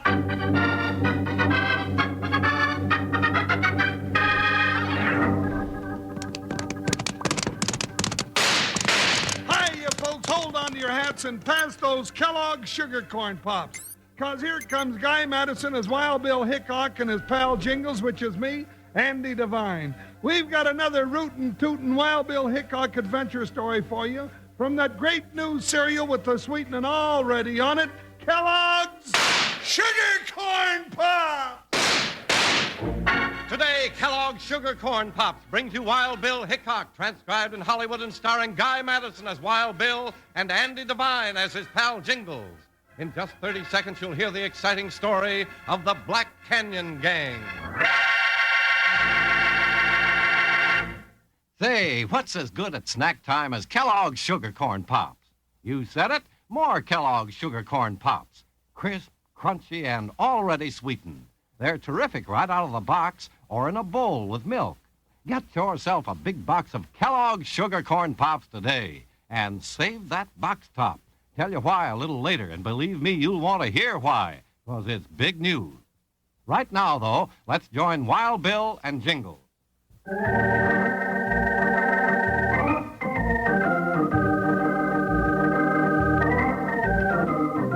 Upholding the law in the Old West was really a full-time job, and many's the time Wild Bill Hickok and Jingles were away from home for days and even months at a time. The famous United States Marshal and his big deputy made up for it, though, when they got to a small western town where they could stay at a hotel and enjoy a regular meal for a change. It was just such a stop on one of their trips that started them on the trail of the Black Canyon Gang.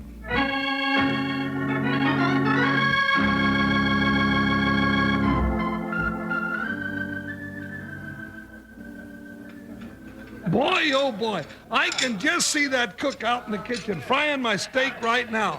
Why don't he hurry? You said you wanted it medium well done. I know, but after 3 weeks on the trail eating cold beans and salt pork, I can't wait anymore. Maybe I should have asked for it rare. I think you can live a few more minutes without starving, Jingles. On every minute I get hungrier, though. Hey, I told him I wanted a steak as big as my hat and just as thick. I ain't sure that'll be enough now. It's thinking about food that makes you hungry, Jingles. Forget about that steak. Think real hard about something else, and you won't be hungry at all. Oh, I don't believe that. When I'm hungry, I'm hungry. I'm not fooling. It really works. Why don't you try it? Oh, that sounds silly, Bill, but, well, I'll try it while I'm waiting for my steak. What do I do? Just forget all about that steak and think real hard about something else. Anything else. All right. I'm thinking. I'm a-thinking real hard. Fine. How do you feel now? Hungry? You sure you weren't thinking about that steak? No, sir. No, sirree, Bob. I was thinking about something entirely different. What? Pork chops. Oh, fine. You might just as well stay hungry. Hey, here comes the cook. Look at those steaks, Bill. Relax, partner. You want to take it easy. You'll get a stomachache if you get too excited. Look at the sight of that great Jinx, listen. Oh, not now. Somebody's doing a lot of shooting out there. Oh, let them shoot. Come on, partner. Let's go see what it's all about. Oh, Bill, this is no time to go shining your badge. That sounds like real trouble. Let's go. All right, but I don't like it. What if I get out there and all that lead and get killed? I might never get back to eat my steak. There's a crowd around the bank. Come on. Bill, there's somebody lying in the doorway. Yeah, and somebody else inside has been shot up. Must have been a bank holdup. Looks like it. Can we get through here, mister? I don't know what for. Them gunslicks got all the money in the bank. Did anybody see the bandits? Well, sure. They rode into town like they was going to a Sunday school picnic. We saw who it was. We just kept out of their way. They're killers, that gang. What gang are you talking about? Bart Masters and the Black Canyon gang. Oh, Bill, I've heard of them. They've been robbing and killing all over this part of the country. That's right. And this time it wasn't no different. They walked into the bank, gunned down the teller, and the manager scooped up all the money in sight. That's the way they usually work. Then they headed south, out of town, probably back to the hideout they got somewhere up in Black Canyon. Well, gee whiz, didn't anybody try to stop them? Sure, them two poor fellas in the bank, and then Sheriff Ames took out after them just as they was coming out. Where's the sheriff now? That's him lying in the doorway, dead. I see. Get the horses, Jingles. Oh, what for, Bill? We're hitting the trail. And it's liable to be a long time before you get back to that steak. Oh.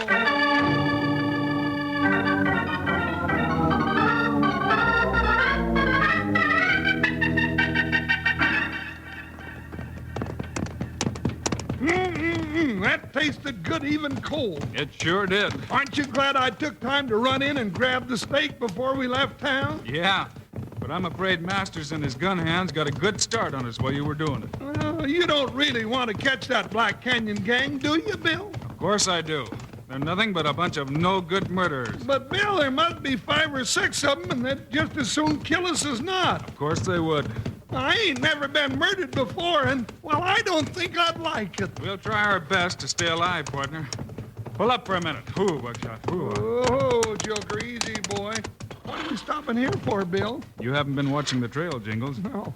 This is where 5 horses turned off the main trail and headed for the hills. That narrow pass in the rocks up there must be the mouth of Black Canyon. Golly, you just notice everything, don't you, Bill? Well, it pays to keep your eyes open, partner. Now we know how many men we're chasing, and we know that they're ahead of us. Well, I just hope they stay ahead for a while. I'm in no hurry to tangle with them. That's what we came out here for, though. Let's go. Hup, Buckshot. Hi. Oh, get along, Joker. Bill, that sure is rough country up in there. Sure is. Looks like the good Lord dumped all his leftover rocks in there. And some of them are as big as a house. They stand up every which way. It's gonna be tough to follow a trail through all that rock. Yeah, and something else. What's that? Those rocks are just perfect to hide behind and shoot at certain people from. Certain people like us. Yeah, certain people like us. All right, Jingles. Let's find some rocks to get behind ourselves. Go, Buckshot, go! Hit for cover, Joker! Ha ha ha!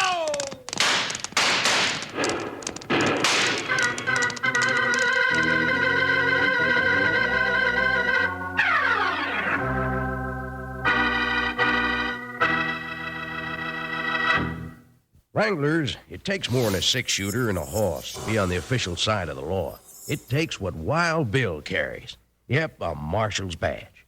So hold your horses, because the Kellogg Sugar Corn Pops folks are fixing for you to have a genuine Wild Bill Hickok marshal's badge, the same as Wild Bill himself has. It's a beaut, too, Wranglers. Great big 6-pointer star, all silvery shining and solid as a nugget. And around the edge, engraved real deep and fancied up with black enamel, it reads Marshal Wild Bill Hickok. And that's not the half of it. Got a picture of Wild Bill and Jingles built right in. And say, just to keep your badge bright and shining, or so you can carry it in your pocket when you want to operate secret, you get a mighty fancy simulated brown leather badge carrying case. It's stamped with the official Wild Bill insignia. And with the case, you get the badge and an identification and membership card with Wild Bill's signature. Now, getting your own badge is easy as pie. Just mail the top from your Kellogg Sugar Corn Pops package and 25 cents to Kellogg's, Box 306, Battle Creek, Michigan. But don't you be pokey, Wranglers. Send for your Wild Bill Hickok Marshal's badge today. This offer is good only in those areas permitting such offers.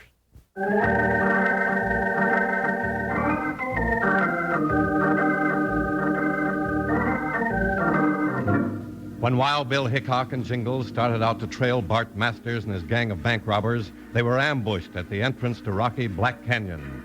While the 5 bandits poured lead down on them, they spurred their horses toward the shelter of the huge boulders at the mouth of the canyon. Oh, them bullets sure go keyholing off them rocks, Bill. They'll make a nasty hole if they hit you, too. Head for that big rock, Jingles. This'll do. Whoa, Buckshot. Whoa. Whoa, Joker. Tie the horses so they can't move out and get hit. They're safe here. Safe, he says. Bill Hickok, nobody is safe if they go trailing around the country with you. There we were sitting in a nice, warm hotel, and here we are now hiding behind a... Huh? You say something? Yeah, I just made a 30-30 remark to one of those polecats up in the rocks. How do they feel about it? I don't know. There's one of them that doesn't have a hat anymore. Inch lower and he wouldn't have a head. Hey, let me get in on this, too. How you doing? Oh, this is fun. Every time a hat comes up, I shoot, and every time I shoot, down goes the hat. Try it again. I want to take a look at those hats. Okay. Now, there's one now. Yeah, I see it. Take a shot at it. Well, one more bandit gone. I'll have them cleaned out in no time. I'm afraid not, partner. That's an old trick they're pulling on you. What do you mean? Those hats came up straight. Well, of course they did. One of those varmints stuck his head up over the rock with his hat on it. No, he didn't. When you raise your head with a hat on it, that hat tilts back.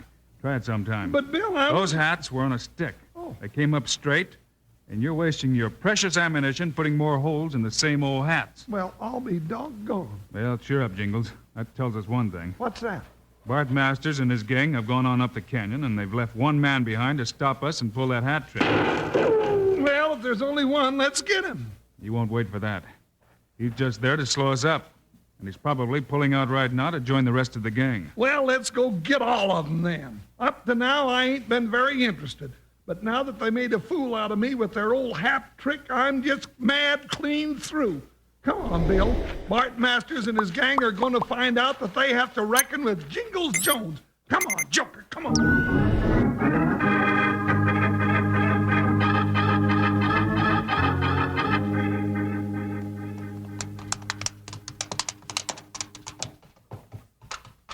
Dad, blame it, Bill. Those bank robbing coyotes just disappeared. We've poked our nose into every rock pile in Black Canyon. No, we haven't, partner. Black Canyon is a mighty big place. We may have to keep this up for days until we cut their trail again. Oh, fine. That means more trail rations before we get back to town and good food again. I'm afraid so. Hey, wait a minute. Woo, Buckshot, woo. Oh, Joker. Now what do you see, Bill? Look there around the bend in the canyon. Hey, Bill. Hey, it's the man, one of them robbers. I don't think so. He looks like an old desert rat to me. Yeah. You know, with that white hair and that beard, he could be a hermit. Maybe he's seen the gents we're after. Let's go ask him. All right. Get along, Joker. Let's go, Buckshot. Go, boy. Bill, if this old boy has seen Bart Masters and his gang, why didn't they shoot him? They're trigger-happy killers, Jingles, but I don't think they'd gun down an old man. Well, we'll soon find out if he knows anything about him. Howdy, old-timer! He waved back, Jingles, but he didn't move. Easy, Buckshot. Hold it, Joker. Yeah, howdy, gents. Get off your horses and set a spell. We can't stay long, mister. We're trailing a bunch of mavericks that held up a bank. Tank? What do I need with a tank? The water comes out of that spring, runs into these two pools in the rocks, disappears down in the canyon there. Ain't a big spring, but it's always got water in it. Don't need no tank.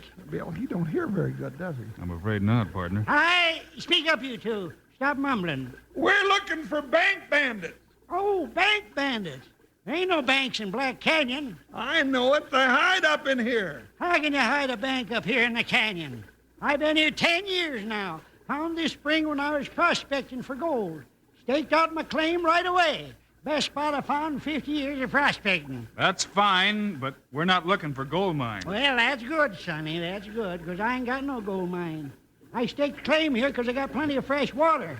Why don't you fellas take off your boots and dangle your feet in the water like me? Sorry, but we haven't got time. Fine, course it's fine. Take off your boots, try it. It's fine. Hey, Bill, you know, it looks like it might be fun at that. My feet are awful hot. Go ahead if you want to, Jingles. We can't chase Masters and his gang in the dark anyhow. You're mumbling again. Well, I'll take my boots off and try out your pool, old-timer. Yeah, I guess you're right. What do you mean I'm right? I'm just a fool old-timer. Spent all my life looking for gold and never found any. But I'm happy. Ain't nothing wrong with just sitting here with my feet in the water and taking life easy, is there? Not a dad-blame thing wrong with it. I said there ain't anything wrong with just sitting here. I heard you the first time, Pop. Why did you say so? Well, I did say so, you old goat. Who's an old goat? I thought you was hard of hearing. I can hear pretty good when I want to. Oh. Sort of comes and goes. Look, old-timer. My name's Rocky. Okay, Rocky. I said my name's Rocky from all my prospecting. You know, rocks. That's why they call me Rocky.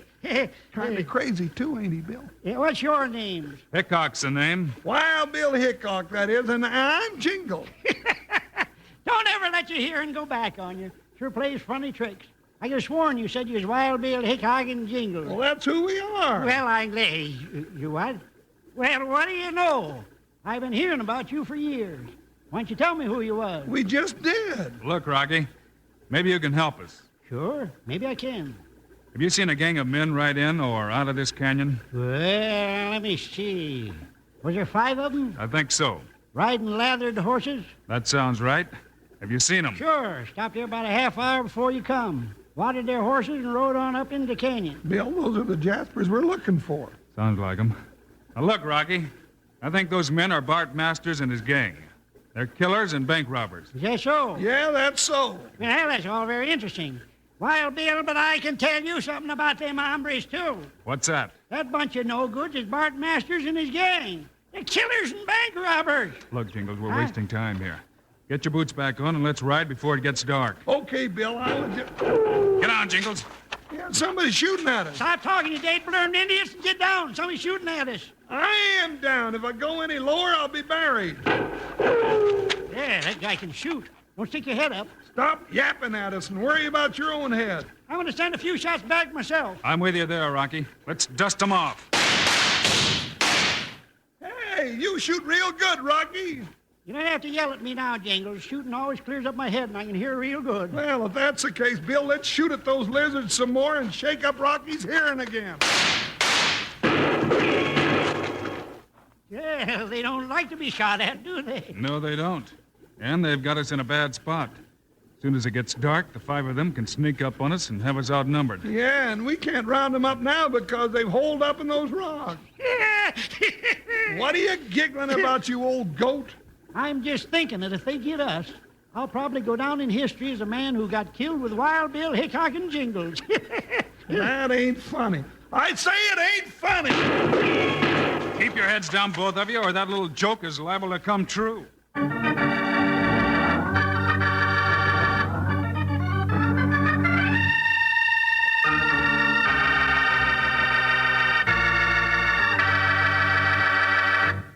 Hey, cowpokes. Wonder if your Kellogg's Sugar Corn Pops held out since the beginning of the show. Mine didn't. Finished a whole box, and I'm digging into my second one now. It's a good thing I always keep an extra box of these new Kellogg's Sugar Corn Pops handy. Hope you do, too, so as you never run out. Sugar Corn Pops make mighty good eating any way you like. Out of the box like candy or out of the bowl, they're just plumb wonderful. And say, pull up there. Don't forget, these big new yellow boxes of Kellogg's Sugar Corn Pops have got handsome, real-life pictures of Guy Madison and Andy Devine in full color. Yes, sir, so you always know you're on the right trail when you see 'em in the store. Load up big on Kellogg's Sugar Corn Pops at the store tomorrow for a heap of downright delicious fun. Yippee! Sugar Pops. They're sugar-coated, taste so sweet. Just pour on some milk. Boy, they're neat. Kellogg's Sugar Corn Pops. Sugar Pops are tops. Now Sugar Pops, you know, are sweet. But cowboys know there's an extra treat. Right out of the box, take a handful out. Pop 'em into your mouth as you run about. Kellogg's Sugar Corn Pops. Sugar Pops are tops.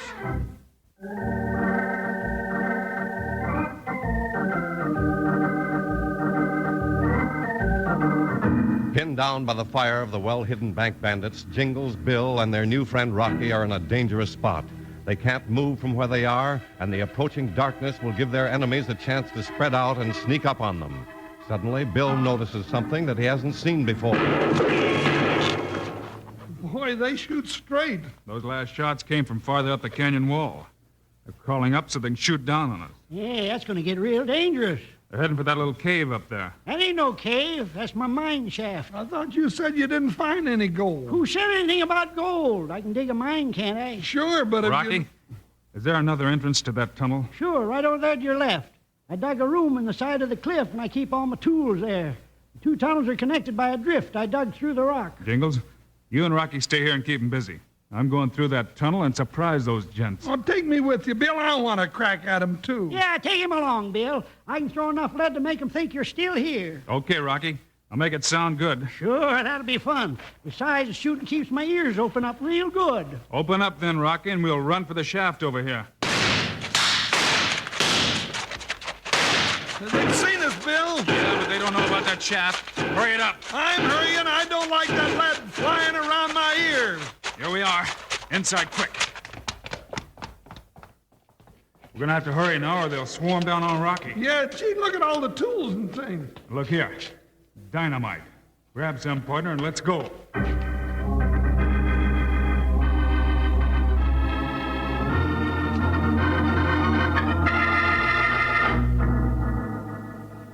I see light up ahead, Jingles. That's the other end. Yeah, right over Masters and his gang's head, huh? I hope so. Be quiet now. Wait around another a minute, then we'll go down and rush the old boy. What about the other two? They ducked back into that mine shaft.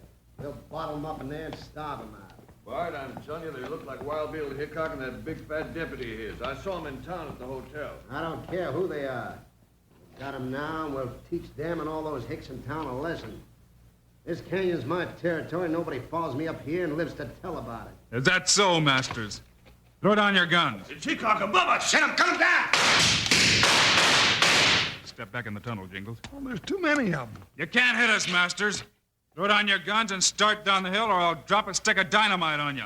What are you talking about? You haven't got any dynamite. You're bluffing. Strike a match, Jingles. I'm not bluffing. Start down that hill right now. Stick your head out and try to make me do it. I'll blow your brains out. You've had your warning. Here comes the dynamite. You're not fooling me, Hickok. We'll get you as soon as it's dark. Am I still bluffing, Masters? No. No, you got us, Hickok. We give up. I threw that stick over your heads, but I've got plenty more, so don't try any tricks. Rocky! Yeah, Bill? Meet the Jaspers at the bottom of the slope. We'll follow them down and keep them covered.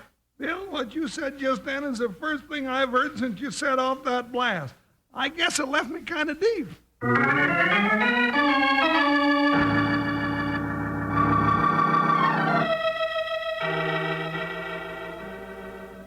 Five of them, all tied up tight and ready to be delivered to jail. I never would have believed it. Well, that's the way Bill does things, Rocky. Well, we can just sit here and relax till morning. I think we'll take turns watching that gang just in case they get any ideas. Oh, sure. But Jingles can dangle his feet in the water a while longer, can't he? Yeah, I guess so. Yeah, you ought to try this, Bill. It sure feels good. Yeah, it's real relaxing, that's what it is. I like my little old spot in the canyon. I'm going to keep it just the way it is. Well, ain't you going to dig out any of the gold? I thought you said there wasn't any gold in here, Rocky. Oh, I guess I didn't tell you. You were busy tying up the prisoners. You didn't tell me what. When you threw that dynamite down into the canyon, you blasted open the prettiest vein of gold quartz I ever seen in all my years of prospecting. Well, congratulations, Rocky. You'll be rich now. Not me. I'll just dig out a little when I need it. Not only that, Bill, you threw that dynamite stick so close to Rocky, well, the blast opened up his ears for good. He'll be able to hear us coming the next time we're in this part of the country, and I want to stop and dangle my feet in the water hole.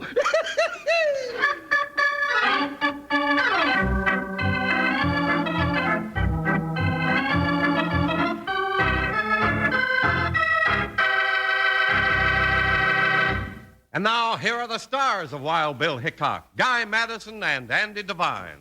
What's our story for Friday, Andy? Oh, this one's about a court verdict that led Wild Bill into plenty of gunfighting and trouble. It's called Alkali Justice. Meanwhile, Andy and I hope you remember to get Kellogg's Sugar Corn Pops. Right. It's a great new cereal with the sweetening already on it. You bet it is. Andy and I think Sugar Corn Pops are great. So long. See you Friday.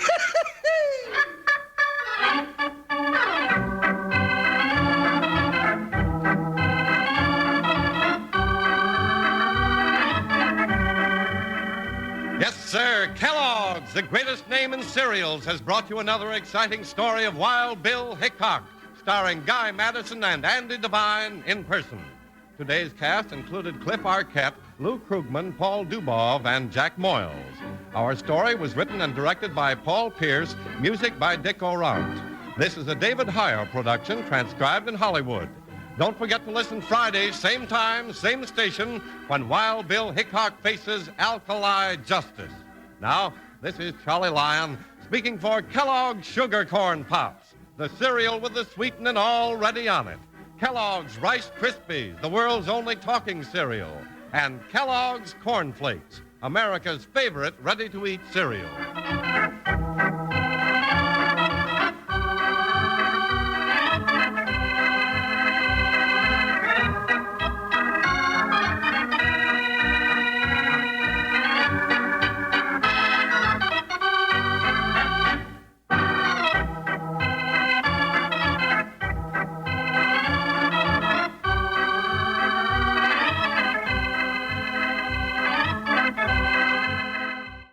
Lost in Brazil invites you on an unforgettable journey, where every moment is an adventure waiting to be discovered. Join us as we uncover the soul of Brazil, one incredible experience at a time.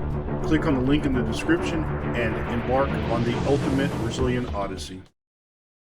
The National Broadcasting Company presents Joel McCrea in Tales of the Texas Rangers.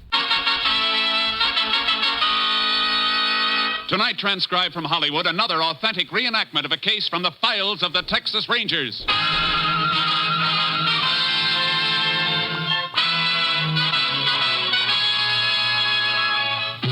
Tales of the Texas Rangers, starring Joel McCrea as Ranger Jace Pearson. Texas, more than 260,000 square miles, and 50 men who make up the most famous and oldest law enforcement body in North America.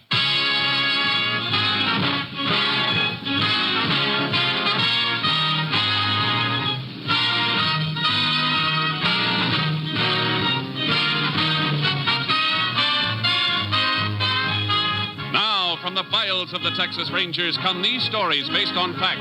Only names, dates, and places are fictitious for obvious reasons. The events themselves are a matter of record.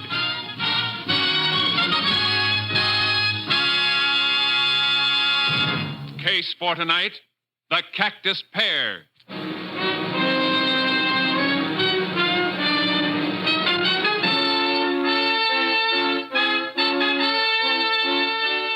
It is 4 p.m. the afternoon of March 28, 1947. Robert Coots, a new hand on the Triangle Ranch, is repairing a fence on the southeast range. He stops as a rider approaches. Oh, boy! Oh! Howdy, Breck. Oh, howdy me, Coots. Well, I see you finally got my job. I got a job because there was one open. If you left it open, that's your worry, I reckon, not mine. You've been making up to the old man, trying to get me fired ever since you came into this country. That ain't so, and you know it. I've been looking for work, yeah. But you didn't get fired on my account. You got sacked because you can't leave a bottle alone. Sounds like you're calling me a liar. I ain't calling you anything. I'm just telling you. Now, how about clearing off? You telling me to clear off this range? All right, I'll get. But before I do, I'm going to whip your tail, Coots. You better not try it, Breck, because you ain't about to whip my tail. Oh, wait, No! Hey, you ain't. Yo! Now, clear off, like I told you. Don't come back. Ain't going to be no need for me to come back. Put that shotgun down. Get away from me. Get away. Here's the other barrel for good measure. All right, boy. Come on, get up. Get up.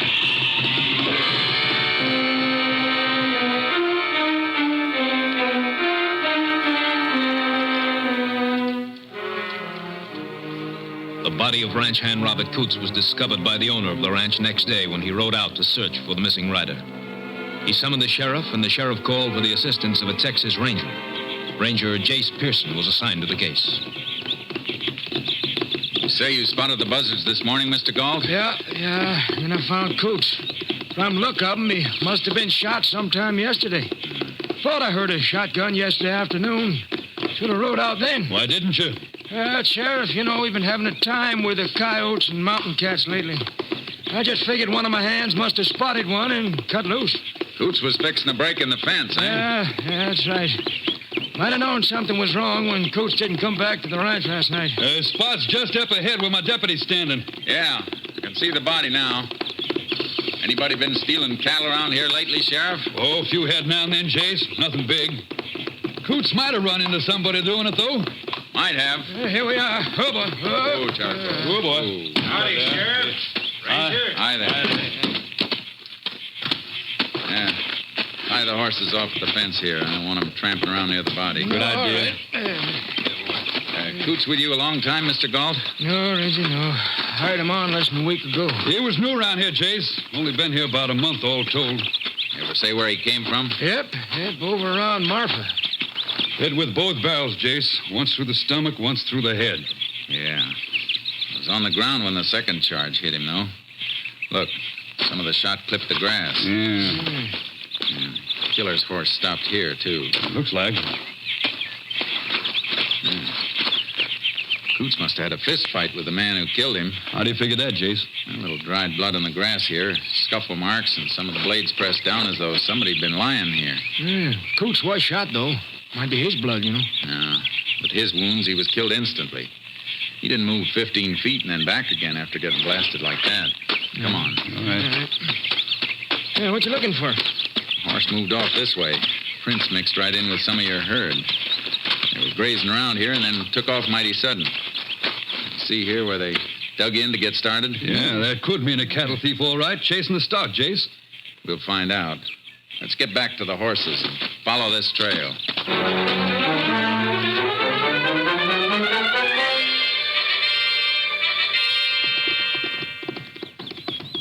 All right.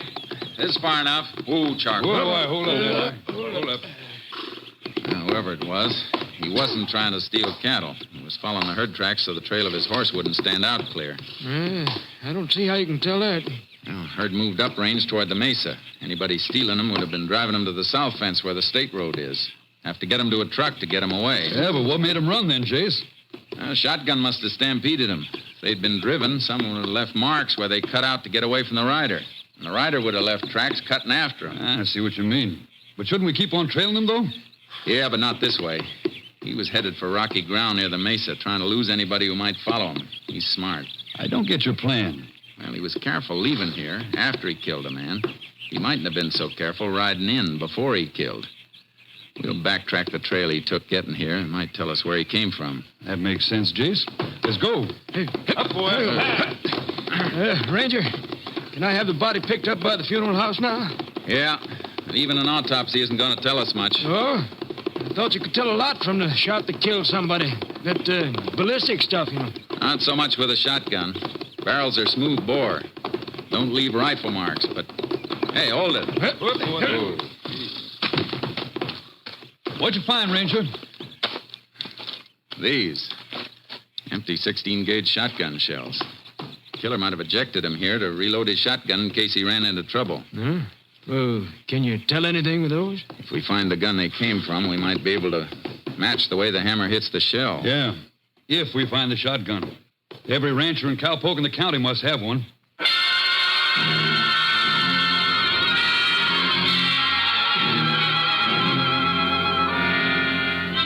The sheriff and I backtracked on the approach the killer had used to get to the Triangle Ranch owned by Galt, but we came to a dead end. Well, Jace, guess this is as far as we go. Can't follow him on pavement or the gravel road shoulder. I rode out from town. That's too bad. I was hoping he'd come from a ranch someplace. Would have narrowed us down to one spot. Nothing much we can do now, except go around examining shotguns. One other thing first. A couple of deep tracks in that ditch off the road. Must have had rain here recently. Yeah, day before yesterday. That's why I left such a clear print there yesterday, then. I want to get a kit from my radio car and drive back here. What for? Take a couple of photographs of that print. Make a plaster impression of it. Help us to identify the horse, if we find him.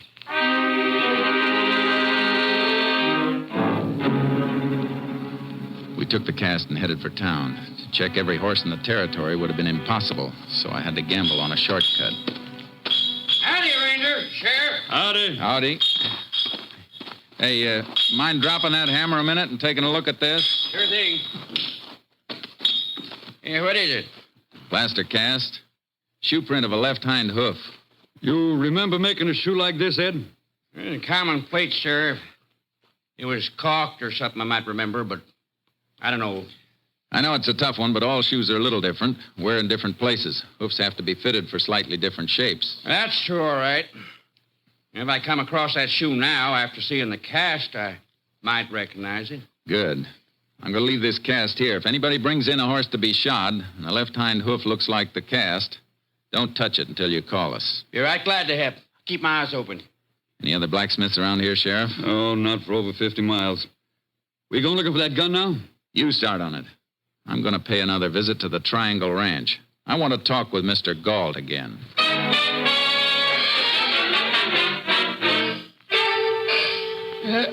Finish here in a minute, Ranger. Hey, Joe. Yeah? Turn on the rest of the irrigation pumps, will you? Okay. That's fine. Good. What was it you wanted to know? I asked you if Coots seemed nervous. Like he'd been running away from something, or somebody he was afraid might catch up with him. No, I can't say he did. All he was anxious about was finding a job. seemed like good workers, so when I had an opening, I took them on regular. Oh, one of your hands leave? No.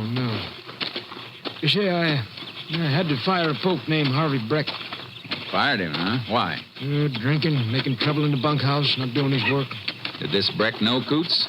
Yeah, just been seeing him around. How did Breck take it when you told him he was fired? Well, he was kind of drunk. Cussed me out a little. Is that all? Yep. I paid him off, give him an extra month like I do with any hand I have to let go. He seemed all right after that. You know where this Breck is living now?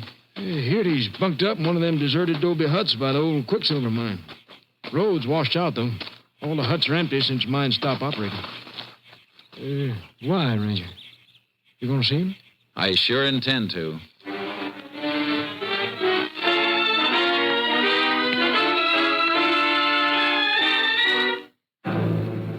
I went back through town and picked up the sheriff, and we rode our horses out to the abandoned mine. I've checked 100 guns today, Jace. Every tough and near tough I could think of.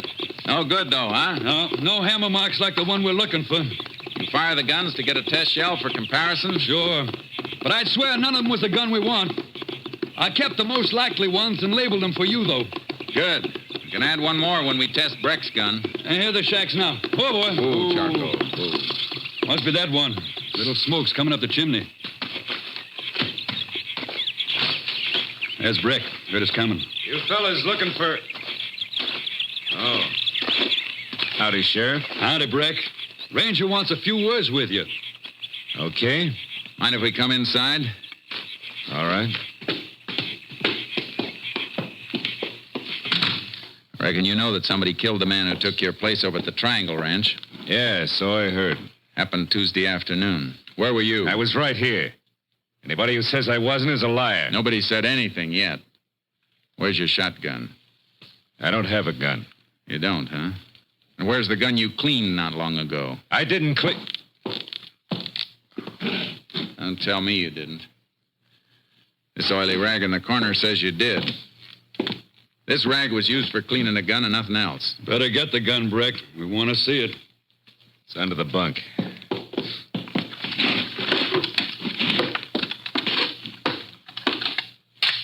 .16 gauge double barrel. Yeah, loaded too. Hey, let me have it a minute.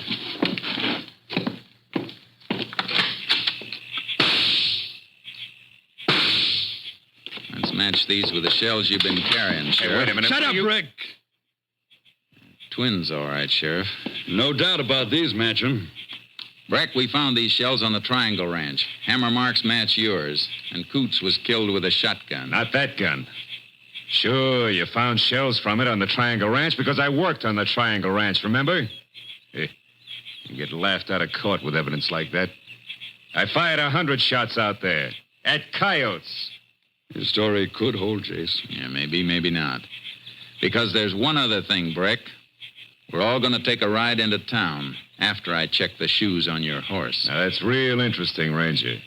Because if we're riding into town, you'll be packing me behind you. I don't own a horse.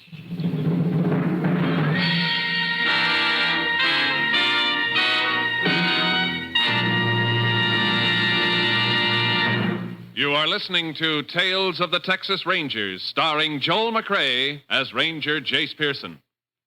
Now we continue with tonight's case, The Cactus Pear, an authentic story from the files of the Texas Rangers.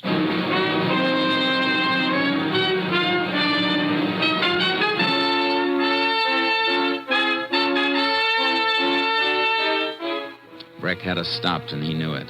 His story about the coyotes and the empty shotgun shells covered him, and we didn't even have enough to take him in.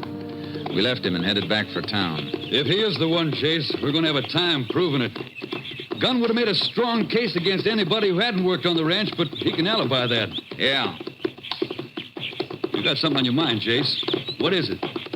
He swore he hadn't been on the Triangle Ranch in a week, since Galt fired him. Yeah. We can't prove otherwise. I don't know. If he did shoot at a coyote, it must have been before Galt fired him. That means those empty shells would have been lying out in the ground when it rained 2 days ago. Cardboard portion of the shells don't look like they'd been wet. The sun could have dried them out after the rain, Chase. Yeah, there's some metal on the shell, too. I'm going to send those shells through to the lab at Austin. You think they'll be able to tell if they've been out in the rain or not? Metal gets wet. There's got to be some oxidation. Lab will know whether there is or not. And if there isn't, it'll mean the shells were fired in the past 2 days. Yeah, but he'd still stick to his story, Jace. You know how a jury is with scientific evidence. A little leery of it sometimes. I know we'll need more. I wasn't thinking of the shells as jury evidence. I was thinking of them as a time saver for us. Oh. If he's telling the truth, we'll have to start all over. But if he's lying, we'll have to trip him up.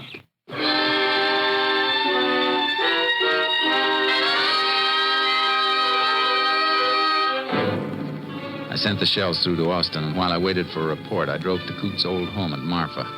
He'd been well liked there. No reason for anybody to follow him and kill him. It was a routine check, and on the way back, I got my report from Austin. KTXA to Unit 10. Unit 10 to KTXA. Go ahead. Have report from Austin Lab on exhibits submitted by Unit 10 for examination. Ready for it.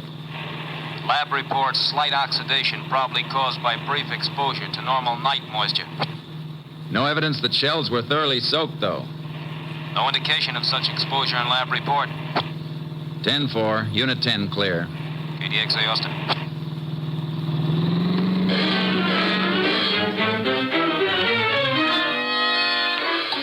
I drove back south as hard as I could. When I got near the Quicksilver mine, I took charcoal out of the trailer and rode onto the shack Breck had been using to make sure he was still around. Oh, boy. Oh, charcoal.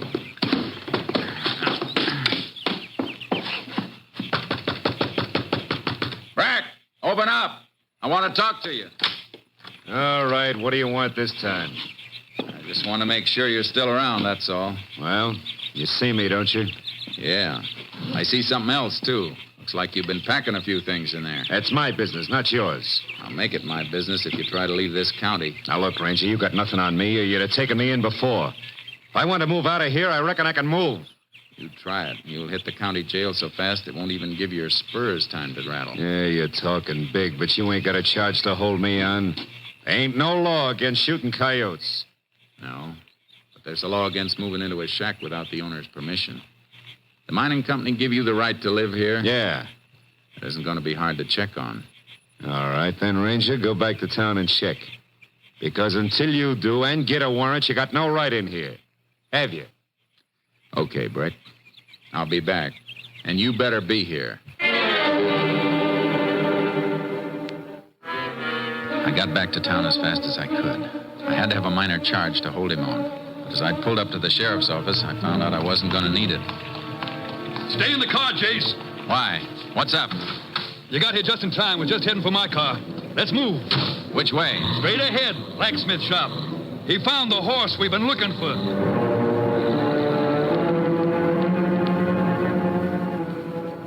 Oh, boy. Oh, there. Oh. Yeah. Here, Ranger, look.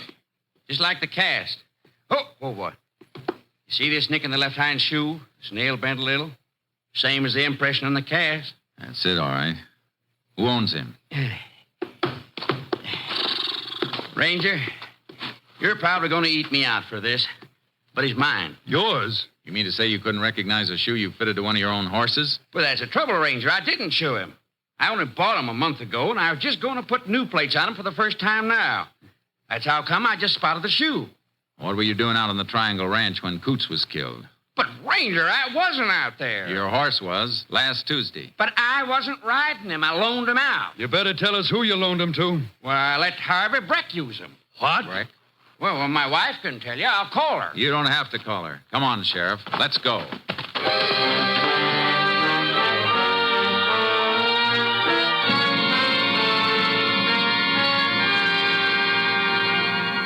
We stopped for the sheriff's horse, loaded him in the double trailer with charcoal, and then headed for the mine. We left the car at the washout, unloaded the horses, and rode to the adobe shack Breck was using. We got enough to take him in now, Jace. If he's still here, he was packing to leave. Look, he hasn't left yet. There's the hut he was using. Crack a light under the door. We're on time, then. Not much to spare. It's a cinch he figures to move out tonight. He won't move now. Stop here. Whoa, charcoal. He isn't going to come easy, Sheriff. Watch out for that shotgun. He wants gunplay. He can have it. We'll know when he answers the door. All right, Breck. Open up. We know you're in there, Breck. Now, come on. Maybe waiting in there so he can nail us with that shotgun if we bust in. We can wait out here for you, Breck. Yeah. That light in there could keep us waiting all night if he's gone. You mean it's a trick to slow us up? We'll find out. Keep that door covered while I kick it in. Right. It was empty. Breck had made his getaway.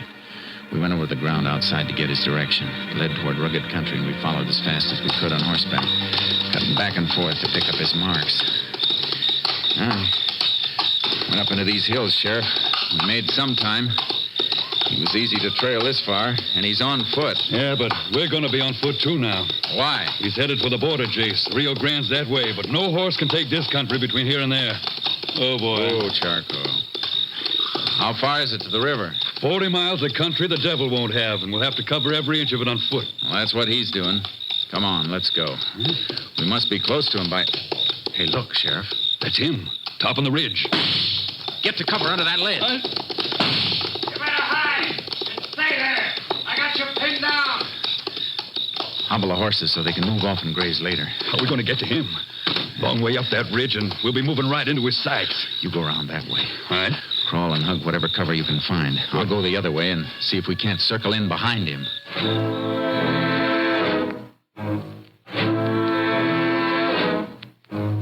We moved slowly, inches at a time, up the side of the treacherous slope. Took almost an hour, and it was just what Breck wanted.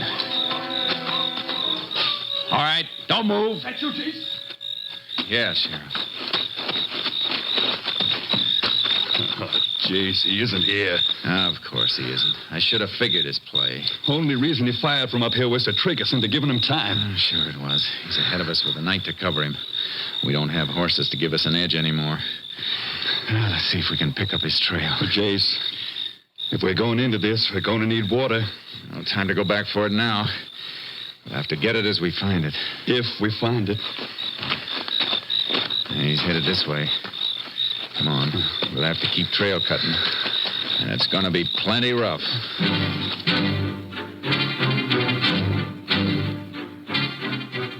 It's like the sheriff said. Country the devil wouldn't have. Breck was piling up a lead with every hour of the night.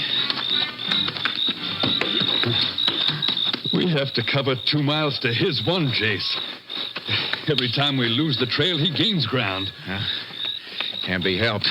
We get to the top of this ridge, and it may be the wrong one again, like the last 2 we climbed. It'll be daylight in a couple of hours. We'll be able to spot his tracks better then, and we can move faster. Maybe we better rest until then. Can't. I'm counting on him having to rest.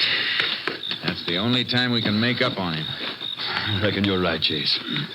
But it'll be another day and night of this without a wink, and no guarantee we catch him at that. He may go any direction to make us cross him. You want to rest a few hours while I go on ahead? If you're going, I'm going. Good. Come on. If we only knew which... Hold it, Sheriff. What? Scrub between the rocks. Here, throw your light on it. All right. Look. Barely grown in the earth between the rocks. Roots ripped out a little and exposed. Yeah. Fresh, too. Grabbed the scrub to pull himself up. Good. Means we aren't climbing this one for nothing this time. No. We better keep on climbing.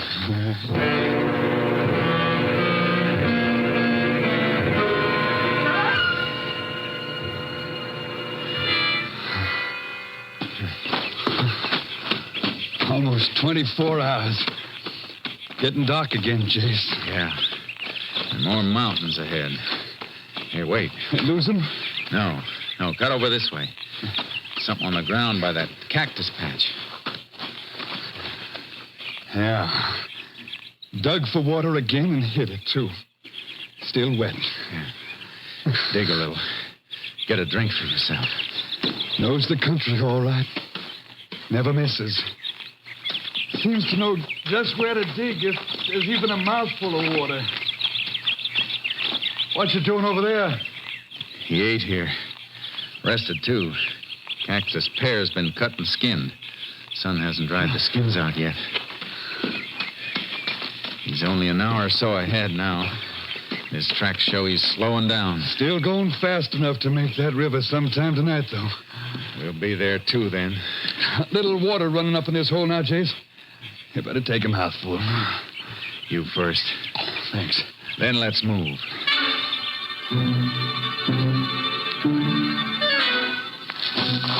We pressed as hard as we could, but he was getting closer to the river. Going toward Santa Lena Canyon, Chase. River's narrow there. How far? Less than half a mile away. Gotta run then, Sheriff. Can you make it? Try.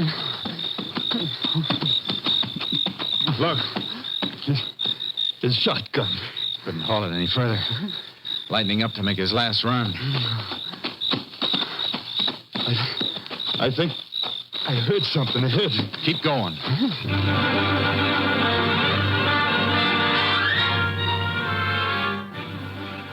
We heard him in front of us. And we broke through the brush at the river. He was just wading in. Stop, Brack! I'll get him. Don't make me put a bullet in you, Brack. You ain't taking me. Oh, yes, I am. Let go. Let go. I'm over the border. Not while you're still in the river. Let go, I said. Get him! Yeah. But you're going to have to help me. Drag him to shore. A few more feet, he'd have made it. He needed just a few more seconds. Just about as long as it took to eat a cactus pear.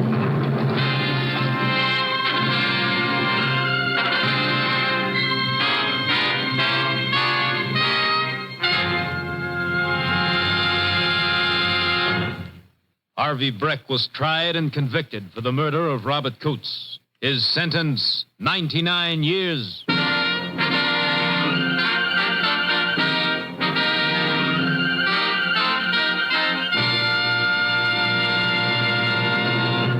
And now, here again is the star of our show, Joel McCrea.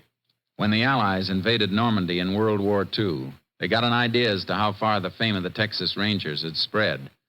Both surrendering Nazis and liberated Free French said they knew the war was as good as over because the Texas Rangers had landed. Of course, it was the heroic American Ranger troops who made the landings, but nothing could convince the Nazi war prisoners that these were not the terrible Texans they'd heard about in many American legends. Good night, folks. See you same time next week. Next week, Joel McCrea in another authentic reenactment of a case from the files of the Texas Rangers.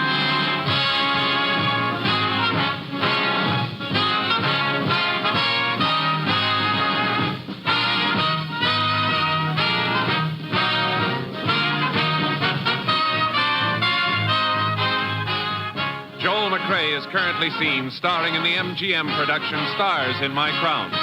Tonight's cast included Tony Barrett, Wilms Herbert, Tom McKee, and Gerald Moore.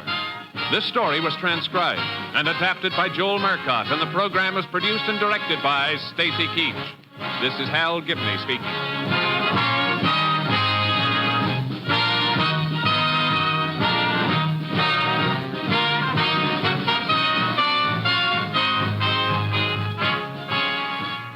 Three chimes mean good times on NBC.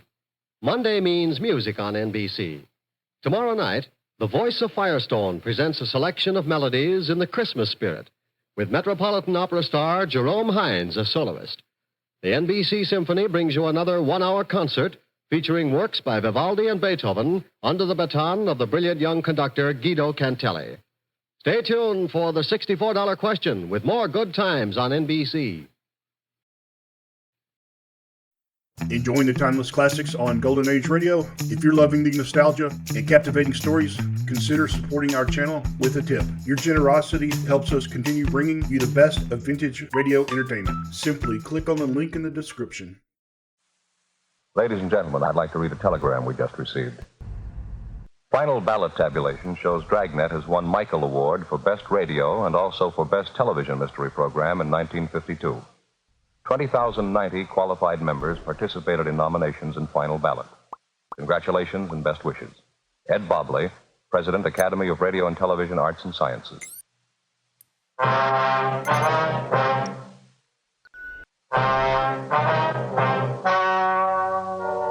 story you are about to hear is true. The names have been changed to protect the innocent. Fatima Cigarettes, best of all king-size cigarettes, brings you Dragnet on both radio and television.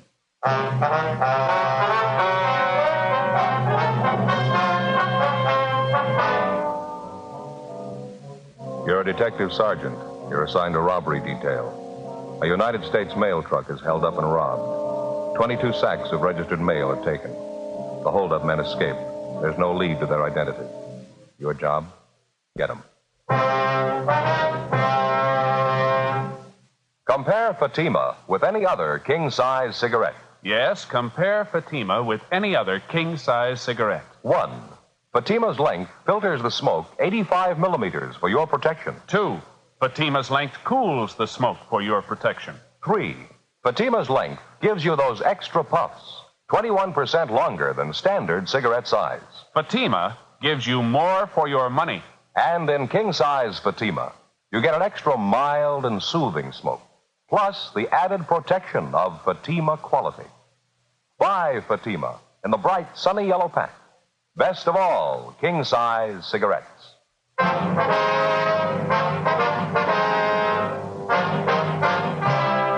Dragnet, the documented drama of an actual crime.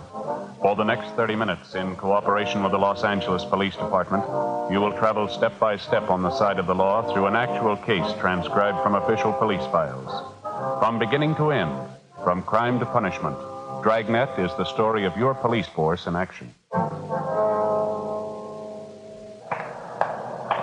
It was Monday, August 4th. It was hot in Los Angeles. We were working the night watch out of robbery detail. My partner's Frank Smith. The boss is Captain Didion. My name's Friday. I was on the way back from communications, and it was 11:05 p.m. when I got to room 27A, the squad room. That's it. There wasn't anything else to do. One of them had a gun pressed right up against the back of my head. I didn't dare make a move. All right, bud, take it easy. Joe? Nothing yet. The broadcast and the APB are out on him. How you feeling, Houston? Not bad. Still a little shaky. How about my partners, Frank and Adolph? Are they hurt bad? No, a couple of bad bumps in the head. They'll be all right by morning. Doctor's treating them now over at Georgia Street. Can we talk to them tonight? Doctor doesn't think it'd be a good idea. We can wait till morning. You look a little pale, Houston. You sure we can't get you something? No, I'll be all right. Still a little shaky, that's all. It's the worst scare I ever got in my life. Thought I was gone for sure. How about a glass of water? Yeah, okay, if you got it. You bet. You got a penny, Frank? Yeah. Okay.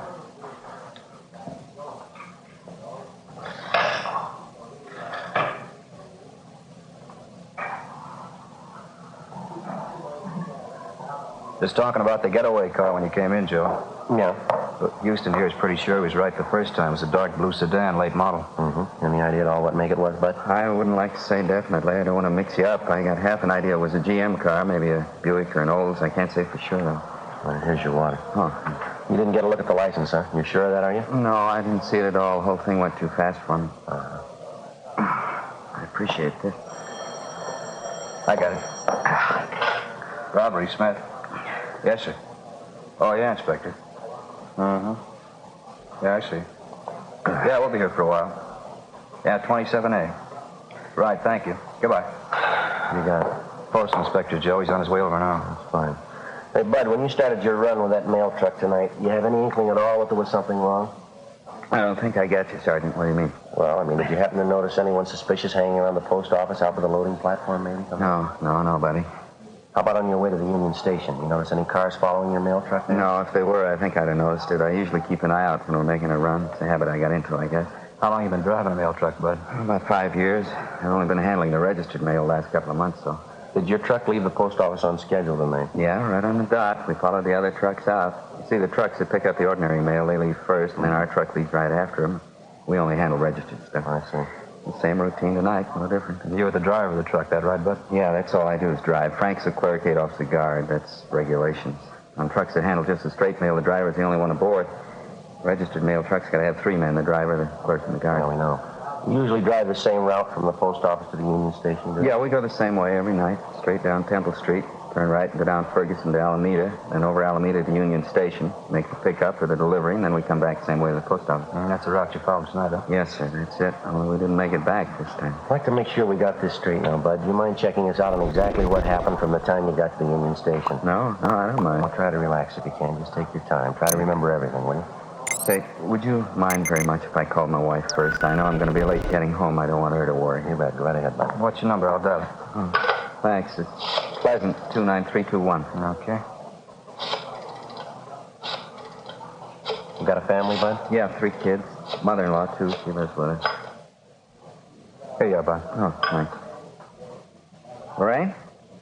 Oh, hi, Mother. Did I get you out of bed? No, nothing's wrong. I just called to say I'd be a little late tonight. I didn't want Lorraine to worry. No place?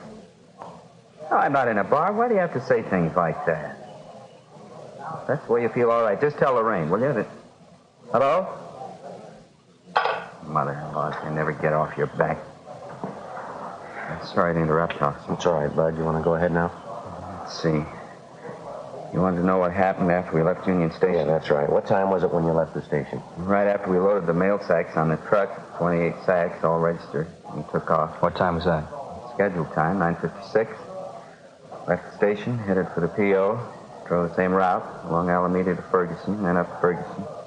As I turned the corner, I picked up their headlights in the rearview mirror. Then they started crowding us. I knew something was wrong. Too late to do anything then. They pulled up alongside, forced you into the curb, is that it? Yeah, the darkest part of the street, too. It was a big sedan, I know that, a 4-door job. Dark blue, and it was a late model, I'm sure.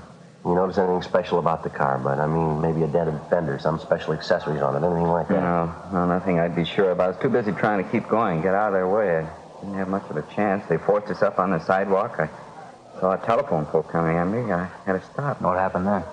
I threw a bright spotlight on it. Blinded me for a minute. These 3 men got out of the car and came at us, guns in their hands. It all happened in a couple of seconds. I was never so scared in my life. Did you get a good look at any of the men? No, I didn't. It was pretty dark. The place they stopped us at. I couldn't be sure I'd recognize any of them if I saw them again. Well, what'd the men do when they came up to the truck? Put their guns in our face, made us get out of the truck and climb into their car, the blue sedan. And one of them got in the mail truck behind the wheel. His name was Sid. I heard that. One of the men said, "Follow us in the truck, Sid. You know where to go." That's what he said. And you happen to hear any other names? No, that was the only one. And Sid seemed to be the boss. He was giving the orders anyway. They put you and your 2 partners in the back seat of their car? Yeah, and the 2 thieves were in the front seat. One drove and the other held a gun on us. He kept the lower part of his face covered with a handkerchief. You could see the mail truck following a little ways behind us. Mm-hmm. They drove you straight down Alameda, is that right? Yes, sir. Like I told you before, I think it was about a mile and a half. And they turned off right into that alley by the warehouse, same place you found us. Uh-huh. I figured that was the end. They got us out of the car, Frank and me and Adolph. They had us line up against a brick wall there, hands up in the air, facing the wall, and then they opened up the back of the truck and transferred the mail sacks to their car. Well, any conversation while all this was going on? Not too much, no. You see, one of them, I think that was Sid, he covered us with a gun, a shotgun. The other 2 moved the mail sacks from the truck to the car, and every once in a while the Sid would tell them, "Come on, faster, we're short on time." I think that's what he said. Well, why'd they slug your 2 partners, this Frank and Adolph? Any reason for I that? was coming to that. You see, when they got all the mail sacks in their car and they were ready to pull out, the other 2 guys came over to Sid, and one of them said, "What are we waiting for? Let's kill them and get out of here." Yeah? Right away, our clerk, Frank, he began pleading with them not to kill us. I guess Frank was thinking of his wife and his little kid. Mm-hmm. How'd the thieves react? Well, they slugged him, cracked him with a gun, and hit him a couple of times. Frank went down. He started crying. Just a young kid, you know. Yeah, we know. Well, this other guy told Sid again. He said, "Come on, let's kill him. Let's get out of here." He's the one who had something wrong with his voice. It was real husky, you know, like he had a cold. Uh-huh. Go ahead. Well, I got to say, this Sid wasn't much for killing us. He told the other guy he didn't think they ought to kill us because they'd set him up for a murder rap besides mail robbery. The other 2 guys told Sid, "What's the difference? If we're going to rob the mails, we might as well go all the way." And they argued about it a minute or so. Yeah. And my other partner, Adolph, he began to plead with him. He said, "Please don't kill us." I was sick to my stomach. I couldn't even talk. What'd you say? I said I was sick to my stomach. I couldn't even talk. Is that when they slugged Adolph? Yeah, this Sid slugged him. He hit him worse than he did Frank. He kept beating him and beating him. I still hear it. I just got sick. Well, make a long story short, this Sid finally said, "We'll give him a gambler's chance. We'll toss for it." Huh? That's just what he said. He said, "We'll toss for it." And he says, "Hey, you." And he motioned to me. He said, "I'm going to toss a coin. You call it. If you lose, we kill the 3 of you. If you win, we don't." So help me, it's the truth. I didn't know what to do. I tried to talk them out of it. Yeah. They wouldn't listen. The Sid told me either I called it or they'd kill us then. Took a coin out of his pocket and flipped it in the air. I called heads. Guess I don't have to tell you. I won. Something new for the book. How'd it go after that, Bud? Tied up the three of us and drove off in their car. About 15 minutes later, that night watchman found us and called you fellas. You know the rest. And you're sure you wouldn't be able to identify any of the hold-up men if you saw them again? No. You're real sure? No, their general build, that's the only thing I'm sure of. This fellow Sid was tall on the thin side, about 45, 50 years old. The other two were fairly short, stocky. Like I told you, that one fellow's voice, deep and husky, I think I'd know him if I heard him talk again. Excuse me a minute. Robbery Friday. Yeah, Walt. How's it going? Uh-huh. Yeah, not much doubt. All right. Fine. Yeah, fine. Well, the getaway car, they just found it. Where'd you? Up in Elysian Park, just off Riverside. What about the mail sacks? They find them, too? Yeah, every one of them. Empty.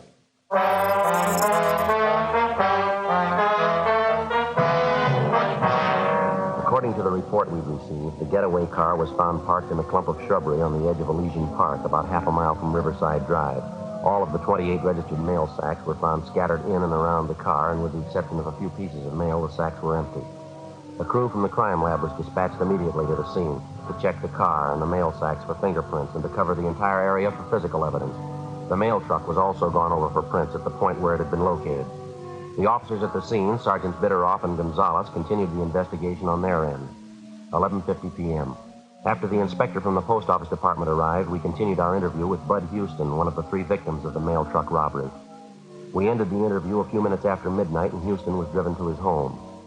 The following morning, along with the postal inspector, Frank Smith and I talked to the other two victims, the clerk and the guard who were with Houston at the time of the holdup. They could add nothing to what their partner had already told us. The investigation went on. Every possible angle was checked and rechecked. 3 days passed. Nothing. Thursday, August 7th, 5:40 p.m. Hi, Joe. How'd you make out? Oh, it's sour. Nothing at all. The guy wasn't even in town the night of the holdup, and he can prove it. You have any luck? No better than yours. I might just as well have taken the day off for all the good we did. Nothing from the stats office, huh? No. Last one we asked for won't be ready till tomorrow. It's getting a little embarrassing, Joe. We got them checking practically every robbery card they've got. M.O., description, only a few of them come close. We've already ruled them out as possible. The one you just checked on, that was the last. About does it. Might as well close up shop for the day, huh? You ready? Yeah, let's go. All right. I'll sign us out. All right.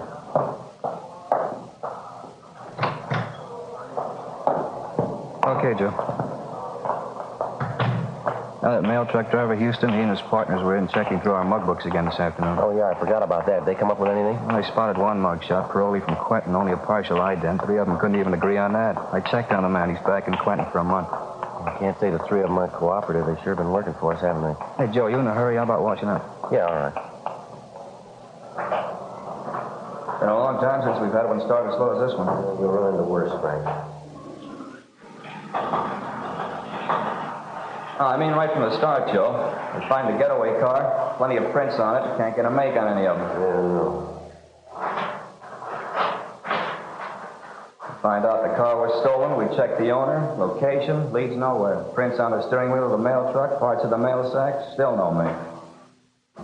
How tough can it get? Well, they might have something when their kickback comes through from Washington. The holdup men weren't amateurs, we know that. Joe, you checked with Gonzalez and Bitteroff today. I didn't see him. Yeah, they're not doing much better than the rest of us.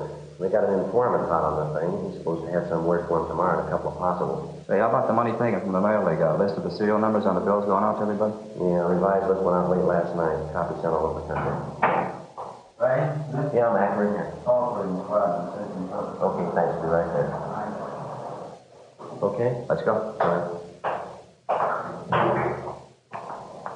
Hope this call means something, Joe. Wouldn't mind going late tonight. What do you mean? My sister-in-law, Florence, she's having me and the wife over for dinner, some kind of fancy pork dish. What's the matter with that? She never cooks anything until it's done. She likes things raw. Oh, that's so? Imagine what that roast pork's going to be like. We'll all end up with trichinosis. Yeah. Go ahead. Mac? Which one, Mac? 1, 2, Joe. Thank you. Friday talking. Yeah.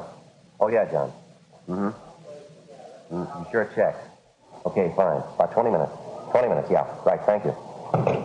Anything, Joe? Wilshire detectives. They got a petty theft suspect out there now named Cecil Grant. Picked him up this morning. What about him? Well, he had a $20 bill on him stuffed down in the corner of his pocket. Yeah? They checked out the serial number. It's on the list. 6:05 p.m. Frank and I got in the car and drove out to Wilshire Station, where we double-checked the serial numbers on the $20 bill taken from the petty theft suspect, Cecil Grant. It checked out. The officers at Wilshire Division had already made a run on Grant through R&I, but outside of one other arrest for petty theft, he had no further criminal record. His fingerprints had been checked, but they failed to tie in. The suspect was taken from his cell to the interrogation room, where Bill and I questioned him. He talked a lot, but he didn't say much. Well, now, look, there ain't any reason to get mad. We can settle this thing without a big rhubarb. No reason to get mad. 28 sacks of U.S. mail, mister. A couple of men slugged till they couldn't stand up. We figure that's a good reason. All right. I know. Why bring your troubles to me? That wasn't in order. You got a piece of the loot, a $20 bill. You had it in your pocket. You admit it's yours. All right, so what? The holdup's still fresh. It ties you in close, Cecil. You're warm enough for us. What do you mean? What are you getting at? You don't need me to explain it. You got a piece of the loot. You say the bill must have been in your pocket for at least a day. That's right. Then it's a good chance you were in contact with the thieves. Either that or you're one of them. I'm not. You know that. Couldn't have been there. I got an alibi. Now, face it, Grant. You're not going to alibi that $20 bill. Now, how about it? I don't know. I told you I don't know. If it's not your job, you better check us out, Cecil. Robbing the U.S. mail. I think you know what that gets you. I don't know. Money was in my pocket. I just don't know. 25 years, 30, maybe 35. If you're not in, why fool with it? How about it, Cecil? I'm not in. You know that. Then what about the 20? What about it? Well, this is the way it happened. Guy owed me a 20. Owed it to me for 6 months, maybe more. Tuesday came around, paid off. Gave me that bill you got. This last Tuesday? That's right. Thought it was funny, but he's a nice guy. I didn't want to make trouble. How do you mean? Well, when he paid me the 20 back, he said, well, look, the bill isn't phony, but don't let it out for a couple of days. Bill's okay, but just sit on it, maybe a week or two. That's just what he told me. Who was it? Where did we find him? He's a nice guy, friend. I don't want to make trouble. It's already made. Now, what about it? Johnny Carter, 380 Nashville Avenue, apartment 2.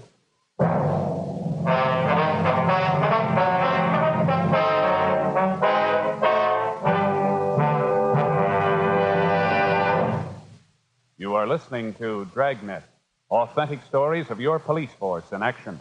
Because of its quality, Fatima is the one king-size cigarette that stands out. Here's the practical way to prove that yourself. Compare Fatima with any other king-size cigarette. 1. Fatima's length filters the smoke 85 millimeters for your protection. 2. Fatima's length cools the smoke for your protection. 3. Fatima's length gives you those extra puffs, 21% longer than standard cigarette size. Fatima gives you more for your money. And in king-size Fatima, you get an extra mild and soothing smoke, plus the added protection of Fatima quality. Because of its quality, its extra mildness, and superbly blended tobaccos, more and more smokers coast to coast are switching to Fatima every day. Buy Fatima. Your money back plus postage if you're not convinced Fatima is better than the king-size cigarette you're now smoking. Just return the pack and the unsmoked Fatimas by August 1st, 1952. Fatima, Box 37, New York 1. Add to your smoking enjoyment. Smoke king-size Fatima, extra mild and soothing, plus the added protection of Fatima quality. Get Fatima in the bright, sunny yellow pack. Best of all, king-size cigarettes.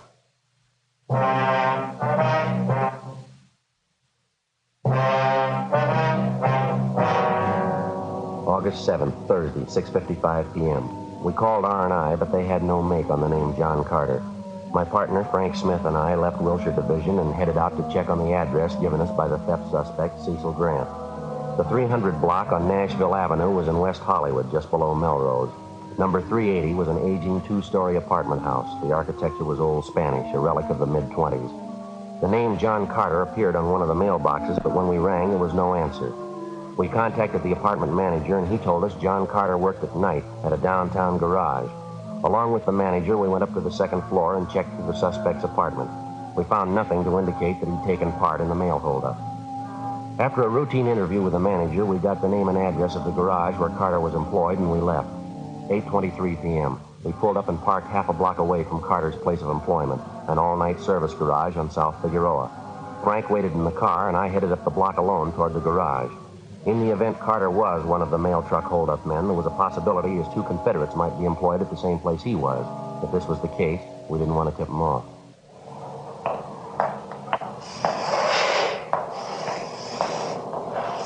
Hi. Yeah, you want something? Yeah, I do. I need a little help if you got the time. I don't know. I'm busy right now. What's the matter? I got my car stalled down the street there. I can't figure out what's wrong. The lousy thing just stopped on me. All right. Check the gas tank? Yeah, nothing as simple as that. I got almost a full tank. Well, I hate to bother you. You think you could come down and take a look at it? It's not far, just a half a block down the street. I'm pretty busy. You can see that. I don't know. Sure appreciate it if you give it a look. I'm not much of a mechanic myself. Probably something real small. My car's almost new. I don't know. Just a minute. All right, that's going to have to do. It's $2.50 service charge. I have to leave the garage. I guess you know that. Okay, that's all right with me. I got to get that car started. You pay in advance. We've had too many hassles on this before. Okay. There you go. Okay. Just down the street, you said? Yeah, down this way. Okay. I don't know what happened to the lousy thing. It just quit on me. Nice night. What'd you do, pound on the gas pedal, flood the carburetor? No, I don't think so. I kept trying the starter when the thing quit on me. There's an automatic choke on the car, though. Maybe that had flooded. I don't know. A half a block now. Which one's your car?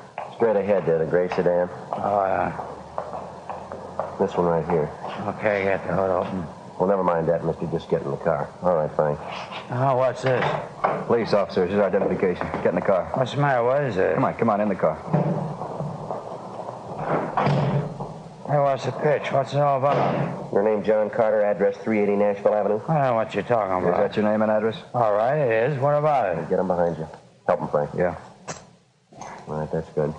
What are you trying to pull? What's this about? U.S. mail robbery, Carter. I want to talk to you downtown. I don't know anything about any mail robbery. What are you talking about? Nothing to worry over. If you're cleared, you'll be back on the job in an hour. Oh, why pick me? I work at garage. It's my bread and butter. Why don't you go ahead and arrest the newsboy down corner? Same thing. No, there's a big difference. Yeah, you name it. A $20 bill. 9:05 p.m. After checking with the garage manager to make sure none of his employees were possible accomplices of Carter's, we drove the suspect back to the city hall, took him to the interrogation room, and started to question him. In the space of an hour and a half, he gave us 3 alibis, supposedly accounting for his whereabouts the night of the mail truck robbery. In the same period of time, we checked out each of the 3 alibis by phone calls. Every one of them was alive. The questioning went on. 11:30, midnight, 12:30 a.m. We sent out for coffee. 1 a.m., 1:30. We stayed on it. 2 o'clock, 2:30, 3 a.m. It was like any other interrogation. It's a lot tougher to keep asking the questions than to answer them. We were as tired as the suspect, but he had one big advantage. We had to keep pressing, and we couldn't afford to show our fatigue. All he had to do was to say no and refuse to answer the questions. At a few minutes before 5 a.m., we called a halt to the interrogation, but not before we gained a point. Apparently, by a slip of the tongue, Carter gave us the name of the girl he was keeping company with and also her place of employment. After we booked Carter on suspicion of 211 PC, and after we picked up 2 hours' sleep, we located the girlfriend, a Grace Nelson, at her place of employment, a telegraph office at Alpine and South Flower. All I know is I met John about 3 months ago. His family's from Cedar Rapids, same as mine. There's nothing wrong with John I know of. You know any of his friends, Miss Nelson, any of the people he has dealings with? Not personally, I don't. Heard him talk about some, though. Why, what's the matter? Do you remember any of the names, Miss Nelson? Let's see. He's always talking about Sid. I don't know his last name, though. Don't know where you'd find him. And then there's Sammy. Don't remember his last name either. Met Sammy once, but I don't know where he stays. You notice anything unusual about Mr. Carter the last week or so, ma'am? I mean, anything peculiar, anything out of the ordinary? Anything peculiar? No, I don't think so. John's been just as nice as ever to me. Like him very much. Matter of fact, he's been nicer than he's ever been. How do you mean, miss? Well, for my birthday, last Wednesday. Yeah. Well, he was so sweet about it. Really sweet. He gave me $400. Gave it to me in cash. Told me to go out and buy what I wanted. Wouldn't you say that's sweet? Have you any of that money left, Miss Nelson? Why, yes, of course I have. See, right here in my purse. See, right there. More than half of it. Carter tell you where he got this money, Miss Nelson? Gambling game. He said he wanted the cards. What's wrong? Serial numbers, ma'am. This money was taken in a holdup, U.S. mail. We've got a pretty good reason to suspect Carter. You mean John's a thief? That's how he got the money? I can't believe it. Right, it's true, ma'am. So hard to believe. I hope you don't think I had anything to do with it. Robbing people, mails. Are you sure it's John Carter you want? Yes, ma'am, we're pretty sure. We understand you were pretty close to him. He said the two of you were going to get married. I don't know. We did have it said at one time, but no, I don't know. I have people in this town, my whole family. I couldn't let this get out now. You're willing to admit the $400 you got came from John Carter, the same bills that he gave them to you? I don't know. I love John. I don't want to hurt him. I really love him. Tell me the truth. What's going to happen? Well, he's going to be charged with robbery, ma'am, holding up a U.S. mail truck, taking 28 sacks of registered mail. John Carter? That's right, him and 2 others. I'd like to ask you one more question, miss. Do you have any idea what Carter was up to? The robbery, I mean? Me? Of course not. No idea at all. I love John. I loved him for what I thought he was. Go through anything for him. I love him. Just wouldn't make any sense, though, would it? Ma'am? Going to jail for him. Just common sense. You can't love anybody that much. That afternoon, we had the suspect, John Carter, brought from his cell to the interrogation room where he was confronted with the testimony of both Cecil Grant and Grace Nelson, 2 of the people he'd given some of the stolen money to. Another hour of interrogation and Carter broke. He admitted taking part in the holdup and gave us the name of his partner. He named as the leader and mastermind of the robbery a Sidney Grover at an address in Highland Park. Frank and I checked it out. Yeah? Police officers, you Sidney Grover? Yeah. I'm not feeling so well. Can't you come back later? Not feeling well at all. It's kind of important, Grover. Like to talk to you downtown? Come back later, huh? A little later on. I got so many troubles right now, please. I'd like to talk to you about a holdup, Grover, a mail truck. We got the 2 men who worked it for you. They gave us the whole story. 2 men? What do you mean? Can't you see I got troubles? Please don't bother me. Come back later, huh? Bad trouble. You better get your coat, Grover. Got to talk to you downtown. Look, don't you understand? My son's left me. My only boy. He packed his bag. He walked out. He left me. Afraid that's your problem, mister. He said he didn't want any part of me. He had an argument. He didn't like what I was doing. Big argument. He slapped my face, my own boy, and he walked out. Slapped my face. All right, you want to get your coat? Yeah, okay. Mail job, is that it? Got the other 2? Yeah, we got them. All right, no argument. I didn't try to run away. I guess you can see that. My boy said it was a crook. We argued. He slapped me, walked out. How come, Sergeant? I wouldn't know. Let's go, Grover. A sour story, huh? Old man trying a mail robbery. I'm 55. I don't look it, do I? Kid slapped my face. He said I was a crook. I couldn't hit him back, my only boy. Wish he hadn't called me a crook. Pretty sour story, isn't it? Yeah, it's sour. Let's go. The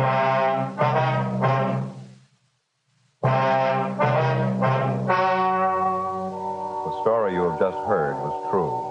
The names were changed to protect the innocent. On November 29th, trial was held in Superior Court, City and County of Los Angeles, State of California. In a moment, the results of that trial. Now, here is our star, Jack Webb. Thank you, George Fenneman. Friends, there's one thing I'd like you to remember the next time you buy cigarettes. Fatimas give you more for your money. That's because no other king-size cigarette can match Fatima quality, and because Fatima is 21% longer than standard cigarette size. That added length means that Fatima's extra mild and soothing smoke is cooled and filtered for your protection. Get a pack tomorrow and compare them with the cigarettes you've been smoking. Fatima, best of all king-size cigarettes.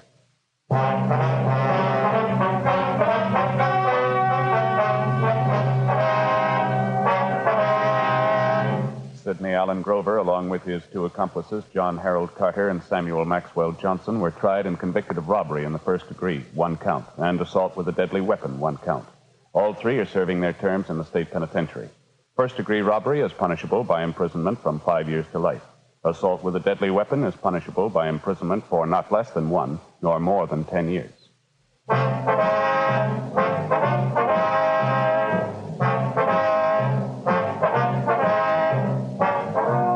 You have just heard Dragnet, a series of authentic cases from official files. Technical advice comes from the Office of Chief of Police W.H. Parker, Los Angeles Police Department. Technical advisors, Captain Jack Donahoe, Sergeant Marty Wynn, Sergeant Vance Brasher. Heard tonight were Herb Ellis, Vic Perrin, Inga Hollis. Script by Jim Moser. Music by Walter Schumann. Hal Gibney speaking. Fatima Cigarettes, best of all king-size cigarettes, has brought you Dragnet, transcribed from Los Angeles.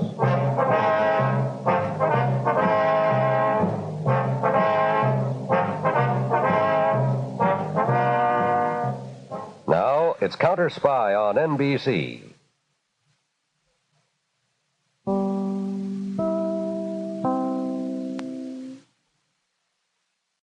Lost in Brazil invites you on an unforgettable journey, where every moment is an adventure waiting to be discovered. Join us as we uncover the soul of Brazil, one incredible experience at a time.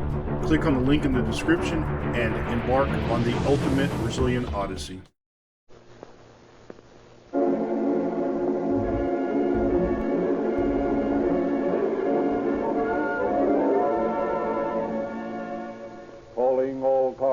copyrighted program created by the Rio Grande Oil Company. Los Angeles Police calling all cars, attention all cars, broadcast 132 regarding missing adults. Be on the lookout for Mr. and Mrs. Henry Steinhauer. This elderly couple have not been seen since 5:30 Friday morning. That's all. Roll and clip.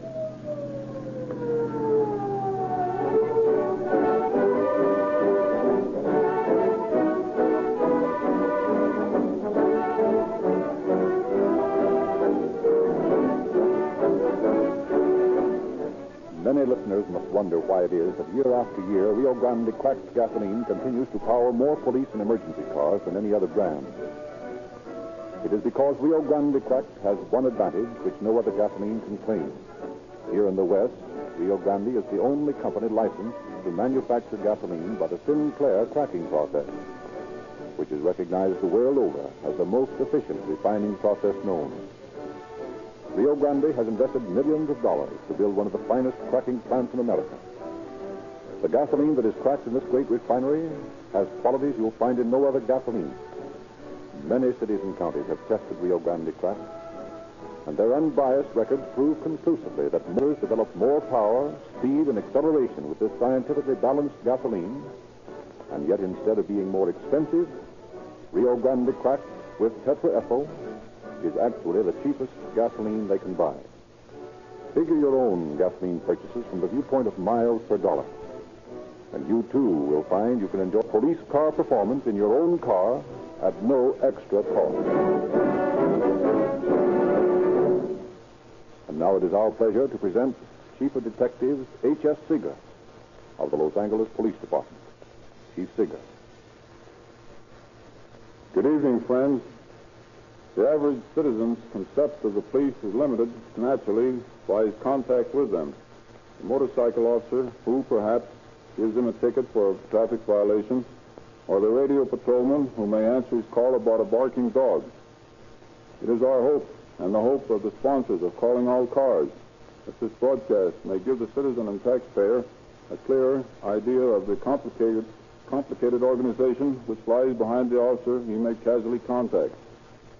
It is an organization of highly trained specialists, criminologists, chemists, ballistic experts, an organization of hundreds of men employing the most modern systems of communication, an organization whose efficiency is not limited to the community it serves, but is an important cog in a great machine of similar organizations which represent society's only bulwark against the forces of crime. Your policeman is an honored soldier of a vast army which 24 hours a day does battle in your name in the never-ending war against crime.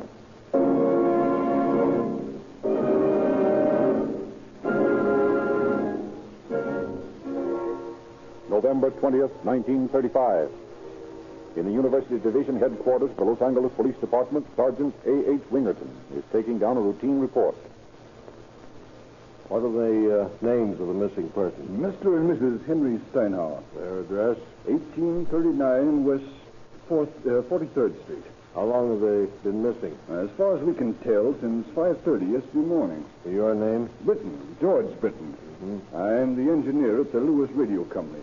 Mr. Steinhauer works for me. So what makes you think that something has happened to Mr. and Mrs. Steinhauer? Well, Henry Steinhauer's worked for me for 3 years or more. He was always punctual. Sometimes he would tell me that he might be late the next day because he had to pay the gas bill or something like that. But the thing about Henry was that he never was late. He'd manage to do his errand and still get to work on time. Mm-hmm. When he failed to show up for work yesterday morning, I thought it was strange he hadn't told me that he'd be late. And then when he didn't show up all day and wasn't at his desk this morning, I began to get worried, so I called the house.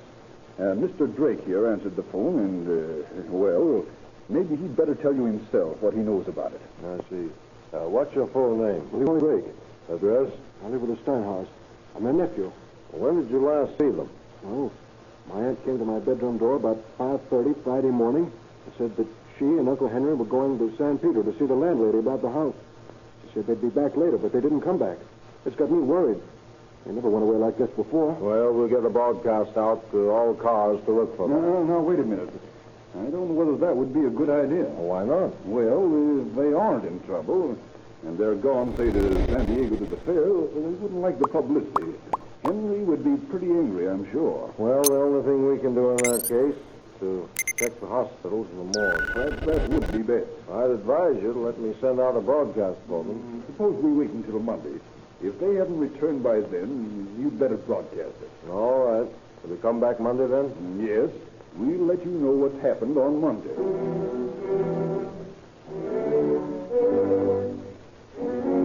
Over the weekend, Sergeant Wingerton checks the hospitals, the morgue, the sheriff's office for news of the missing couple. But his inquiries are fruitless. When Mr. Britton returns Monday morning with no further news of the Steinhauers, Captain Stone informs Detective Lieutenants Guy Rudolph and Frank Condaff of the facts and assigns the two officers to the case.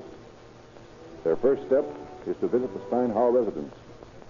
For several minutes, they stand on the front porch, ringing the doorbell. Well, I guess the kid's not home, Frank. Well, I didn't expect him to be. Captain said he was in court today. Well, let's try the house next door. See what the neighbors know about the Steinhauers. Yeah, good idea. Come on.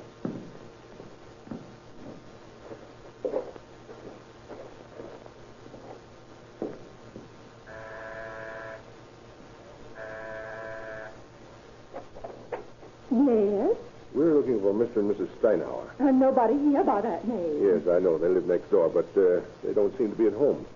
Do you know where they've gone? I didn't even know Augustus knew what their name was. Oh, I see. You're not very well acquainted with your neighbors, then. I haven't had time. They just moved in a couple of weeks ago. Oh, they did. Have you seen them in the past day or two? Oh, I haven't noticed. I've got too much to do around the house to keep tab on my neighbors. But I saw the kid drive in a new car, though. You mean Leroy Drake, their nephew? But I don't know what his name is. I suppose he was their son. When did the boy come in with a new car? Oh, I don't know. A couple of days ago, I suppose. Well, I really didn't notice much. Well, what make of car was it? I don't know. It was a flashy thing, though. One of those sit-down Fords, I guess.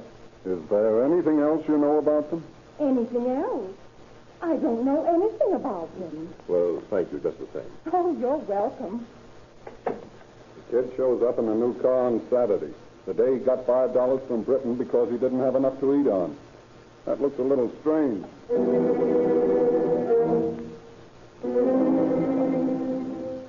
That night, the officers tail Leroy Drake as he drives off in his stripped-down Ford. Their trail has not much consequence, for the youth only goes to Long Beach, picks up his girlfriend, and takes her to a movie. But the officers have not wasted time, for they are now in possession of the address of the girl and the license number of Leroy's car. Next morning, while a check is being made on the car, Condaffer and Rudolph present themselves at the Steinhauer house. Now, Mr. Drake, we'd like to get your angle on the disappearance of your aunt and uncle. Oh, gosh. I don't know what to make of it. I never went away like this before. I'm sure something terrible's happened to them. Or maybe they just went away for a little trip. Oh, no. They wouldn't have done it without leaving me any money. And they didn't leave you any? No, not a cent. I had to borrow $5 from Mr. Britton Saturday. And what exactly did your aunt say to you on Friday morning? Well, she came to the door of my room about 5:30. She said she and Uncle Henry were going down to San Pedro to see the landlady about the house and that they'd be back home soon. Is that all she said? That's all I can remember. I was pretty sleepy, of course. I feel sure something terrible has happened to them. I haven't been able to sleep ever since Friday. The suspense is awful. Now, look, Drake. It doesn't seem likely anything could have happened to your uncle and aunt without us knowing about it. We sent their description and the description of their car all over the state by teletype. We're broadcasting their description to all police and sheriff's cars every hour. We've checked all the hospitals. If they'd had a serious accident, it would have been reported to us by now. Maybe they went over the edge of a canyon someplace up in the mountains. They might not be found for days. They might be in some lonely place now, suffering and needing help. No sense in getting so excited, Drake. You're letting your imagination get away from you, my boy. I'm sorry. Did you see how upset I am? Yes. Yes, I see.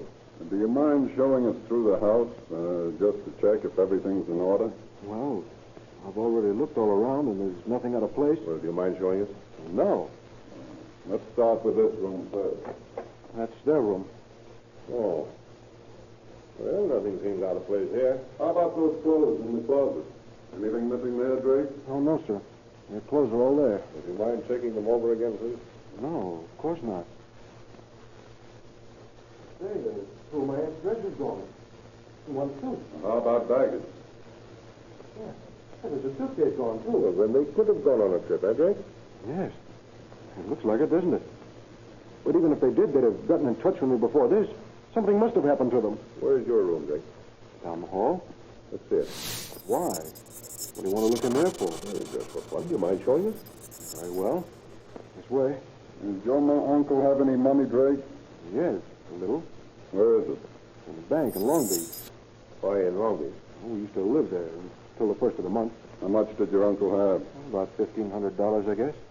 Here's my room. Pretty much of a mess without my aunt here to clean it up. Well, nice cozy room. Yeah, it's comfortable. That's your car out back there, that strip Ford? Yeah, that's mine. My uncle bought it for me. What's this piece of glass here on the desk? Oh, that's an old porthole from a ship. I'm grinding it down to make a lens for a telescope. Interested in astronomy, huh? Yeah. Been working for a year on that lens. What's this gun here? More astronomy? Oh, no. There's some gadgets I got from my car last week. But I've been so worried I haven't felt like putting them on. Are these your papers in the desk drawer here? Yeah, just some old junk I throw in there. I see. Anything important, Frank? No, just a lot of old junk. Well, what do you say you ride over to the station with Guy and me, Drake? We've got to make a report, and then we'll all go out and have lunch, huh? Okay. Be glad to.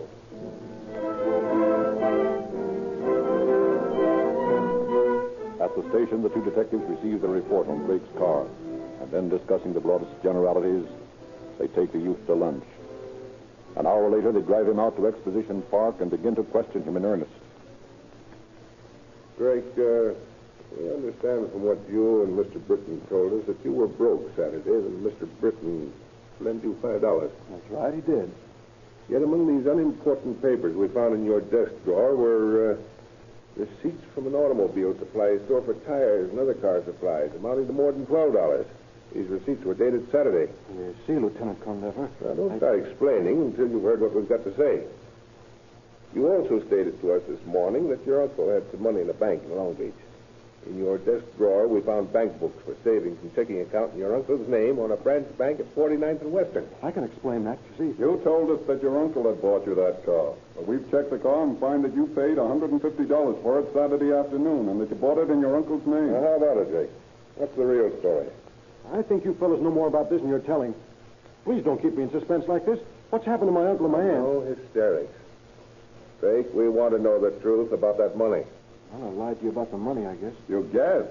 Yeah. Uncle transferred his bank account last week from Long Beach to the branch out on Western. On Saturday, I transferred $400 from his savings account to his checking account. You transferred it? What do you mean? Well, I drew it out. You mean you forged your uncle's signature? Well, you could call it that, I guess, but I didn't figure it made any difference. You didn't? Why not? Well, you see, that money was left me by my grandfather. Uncle Henry was keeping it for me until I was 21. I figured I was entitled to it, seeing as how Uncle and Aunt had gone away and left me. Where are your uncle and aunt, Drake? I don't know. I wish I did. But you guys know. You know a lot more about this than you'll say. They're dead, aren't they? Take me to them. Show me the bodies. The only one who can do that is you, Drake. What do you mean? I don't know anything about them. I don't know where they've gone. But you know. You found them. Probably dead in an accident, and you're keeping it from me. You're torturing me. Tell me what you've done with them. Where are you taking me now? Down to Long Beach. Down to Long Beach? What for? To see Maybelle. Now, listen, Lieutenant. You keep Maybelle out of this. She doesn't know a thing about it. She hardly knows me even. It didn't look that way the other night when you drove her home after the movies. What do you mean? We were following you.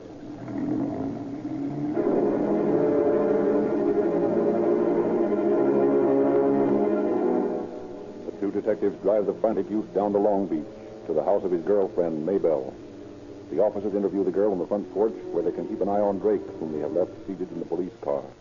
Why, yes, Leroy came down to see me on Friday night. Well, what did you do? We went to a movie, but we only stayed through the first feature because he said he had to be home early. Did he give you any reason? Yes, he said that his uncle and aunt were leaving early the next morning to go on a vacation. What's this all about? Is Leroy in trouble? Well, not exactly, miss, but, you see, his uncle and aunt, Mr. and Mrs. Steinauer, are missing. We're trying to locate them. They're not missing. They're on a vacation. How do you know that?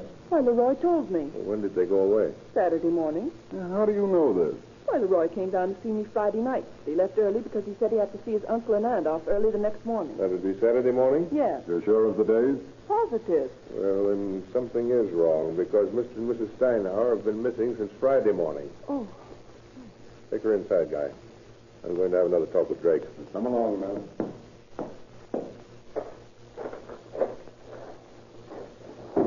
What's Rudolph going inside with her for? What's he going to do to her? Nothing, kid. She's just getting her hat and coat, and they're taking her up to jail. What for? She has nothing to do with this. She doesn't even know my uncle and aunt. We can't take any chances. Oh, if you're taking her to jail, what about me? Am I under arrest? What does it look like to you? For what? Why are you arresting me? Suspicion of murder. Listen, Conductor. Maybelle doesn't know a thing about this. She's absolutely innocent. You can't mix her up in it. We can't take any chances. Listen, I'll tell you all about it. Only don't get Maybelle mixed up. Take me in there and I'll tell you all about it in front of her. All right. Come on.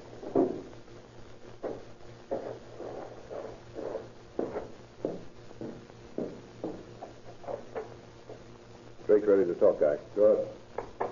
What's it all about, Leroy? Just sit down, honey, and I'll tell you all about it. It's going to be hard to take, but I've got to tell the whole thing. In the first place, Maybelle, they got me on trial up in L.A. for auto theft. Leroy. Oh, I ain't guilty, honey. That's beside the point. I didn't tell you because I didn't want you to worry. But I couldn't keep it from my uncle and aunt. And they've been worrying plenty. Auntie's been brooding, saying she couldn't face the shame of it. They sent me away. Uncle felt the same way, too, I guess, but he didn't say much. Anyway, they were a proud couple, but I guess that's the reason they did it. Did what? Committed suicide. Oh. Go on, tell us about it. Well, when we were finishing up supper Friday night, Uncle Henry emptied his coffee cup, and a minute later he was gasping for breath and asking for water. He got up and stumbled into the front room and fell down. I was bringing the water into him, and I heard a thud. And I looked around, and I saw Auntie fall in her tracks. I ran back and took her pulse. And she was dead. And I went back with the water for Uncle Henry, but he didn't need it. He was dead, too. Oh, no. Where are the bodies? I'm coming to that. I didn't know what to do for a while. I just sat there and looked at them.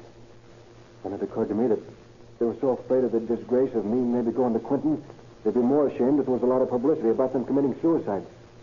So I figured I'd get rid of the bodies. Tell people they'd gone away, disappeared. Then they wouldn't be disgraced, see? I see quite clearly. Go on.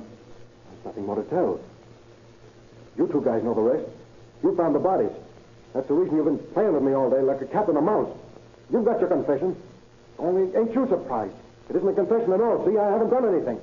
Except help a couple of old people to hide their shame. Now, take it easy, kid. Take it easy. You jump at conclusions. We haven't the slightest idea where the bodies are. We had no suspicions of you when we started to question you this morning. It was your own guilty knowledge and the fact that we didn't accuse you that made you tell us the whole story, if you have.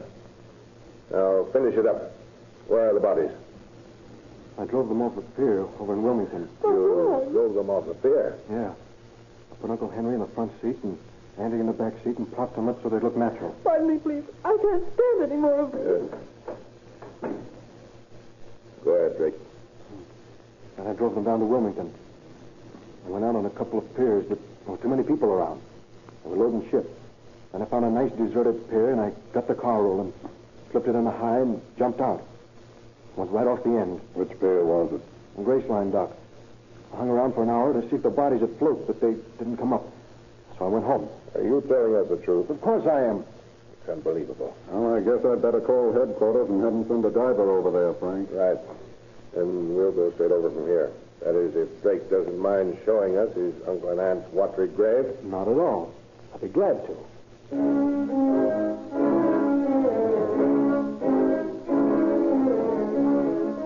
Rudolph's call to Chief Detective Joe Taylor has immediate results. By the time Drake and his police escort arrive at the end of the dock, a delegation of reporters and police officials are already there. And the fireboat, under the command of Captain Dykeman, with diving apparatus aboard, is steaming down the harbor. Here's the fireboat coming in. Think you can show us where the car went down, Drake? Yeah, I guess so. Okay, let's start dragging.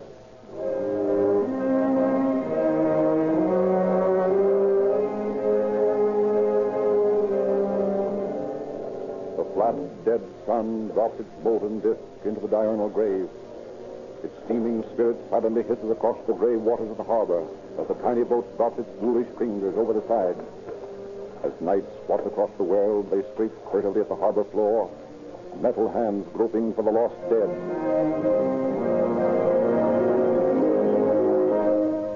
The silent group of the living, huddled together on the deck of the fireboat themselves, become the image of the dead as the tiny licking fingers of the fog embrace them, transform them into formlessness. And each man, peering into the black, oily water, dreads the accomplishment of the mission which has brought him there. Dreads that moment of horror to which no man can ever become accustomed. That moment when the sea gives back her dead. Hour after hour, the living slowly steam back and forth, vainly enticing the dead with bait of steel and wire. And time again, the sea with grim humor raises their hopes and their fears. As the hook takes hold, it is carefully hauled aboard, bearing not a corpse, but a waterlogged barrel, a rusted snarl of cable, the hull of a wrecked dinghy. But at last, the grappling hook catches, holds fast, will not move. The diving gear is quickly assembled. Captain Dyckman, assisted by two helpers, slowly squirms into the massive leaden-shod suit. The great apocryphal helmet is placed over his head, folded into place. The pumps are started, the telephone tested, and supported by his men, the captain takes his place on the stage. Here's a figure worthy of the mission. Here, indeed, is an emissary to Hades, a god who wears 40-pound boots, whose head is one huge eye. Here's a cyclops who rests the dead from Neptune. Slowly, the stage drops beneath the surface. The harbor water slips up to the captain's waist, to his shoulder, laps about the window of his helmet, covers him. A grapefruit rind floating out to sea pauses to dance amid the bubbles of his exhaust valve as he disappears from sight. A moment of silence. Then the earphones of the helper on deck speak. Hold your cable. I'm on bottom. All right, hold the cable. Have you found it, sir? Yes. It's buried pretty deep in the mud. Over on one side.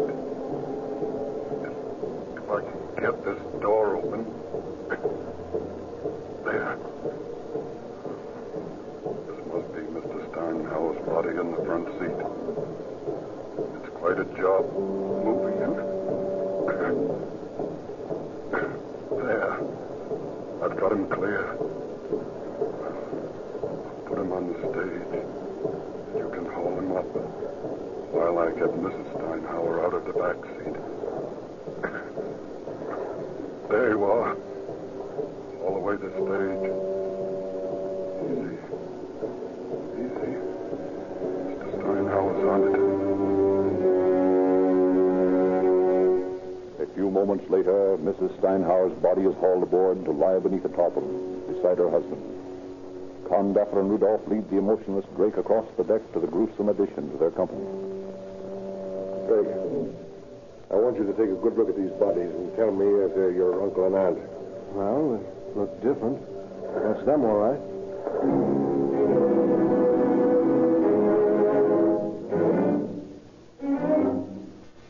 Drake is taken back to University Station, where he is questioned by Condaffer and Rudolph and Lieutenant Jack Donahue and Captain Stone. Stoutly, he sticks to his story that his aunt and uncle had entered into a suicide pact. But as midnight thins into dawn, it is evident that the relentless logic of the police is beginning to take effect. I don't see why you guys keep asking me these fool questions. You know more about this than you're telling. You've known more about it all along. You've been playing with me like a cat plays with a mouse. I'm sick of it. And we're sick of that crack-brained story of yours, that your uncle and aunt committed suicide. Listen, kid. In the first place, we've got forgery on you on your own confession. You're in a tough spot, and it won't hurt you any to tell us the truth. I know I'm in a tough spot. I can't do anything but tell the truth, can I? And that's all we want. You told us that your uncle and aunt died from poisoned coffee they gave themselves. Is that true? Yes. When did this happen? At dinner Friday night. But you told the sergeant last Saturday that the last time you saw your aunt was at 5:30 Friday morning, when she told you she was going to San Pedro. Well? Is that true? Oh, yes. No, that is... Well, both statements can't be true. Now, what is the truth? Oh, will you let me go to sleep if I tell you the whole story? Gladly. We're just as sleepy as you are. Well, this is the way it happened. I told you how worried my uncle and aunt were about me being in trouble. That's the truth. I worried about it, too. Not for myself, but it upset me how they were worrying. They were getting along, over 60. I figured they wouldn't survive the shock and disgrace if I was to be sent to prison. It seemed to me that the kindest thing I could do would be to kill them. And then they'd never be unhappy about me. They'd never know what happened to me. Thought about mercy killing, eh? You could call it that. Well, I thought of all the ways I could do it. I thought of driving them over a cliff. I was afraid they'd only be crippled instead of being killed. Then I thought of poison. I was afraid that an autopsy would show that up. Finally, I decided to poison them and then drive them off the dock where they'd never be found. And that's what I did. Oh. And you did this because you wanted to spare them the disgrace of your going to prison. Eh? That's right. That $1,500 bank account of your uncle that you've already committed forgery on couldn't have influenced you at all, I suppose. Of course not. And anyway, that money was rightfully mine.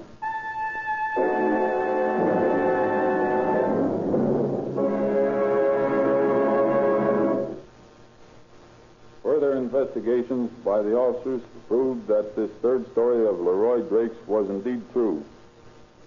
The youth was identified at the store where he had bought the cyanide that killed his uncle and aunt, and the bottle which contained the poison and also carried Drake's fingerprints was subsequently discovered.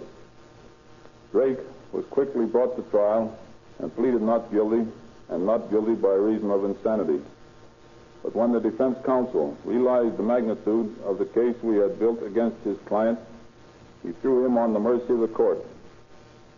On December the 17th, 1935, Drake was sentenced to life imprisonment in San Quentin Penitentiary on 2 counts of first-degree murder, and with a recommendation that he never be granted parole. Thank you, Chief Seeger.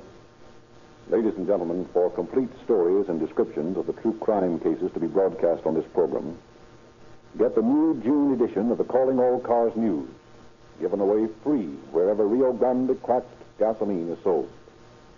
A double-sized extra edition this month, full of true detective mysteries, radio and movie news. Rio Grande also offers, free to every boy and girl, a complete junior detective outfit of 14 valuable gifts. See the Calling All Cars News for details. While you're in the Rio Grande station, ask about Sinclair Motor Oil, the oil that pioneered the new processes you hear so much about nowadays. As one of the world's largest manufacturers of lubricants, Sinclair perfected the de-waxing and the de-jellying process, which extracts all waste materials, leaving only pure oil that gives instant and complete lubrication the second you step on the stalker, and provides an amazingly thin and unbelievably tough film of protection. Sinclair motor oils are so thin there's no drag to hold back the flying pistons of high-compression motors, and it's guaranteed never to break down at highest speeds. You can get these great oils in refinery-sealed, tamper-proof cans, and your Rio Grande cracked gasoline dealer guarantees Sinclair motor oils to give you your money's worth. Sinclairize for lubrication safety.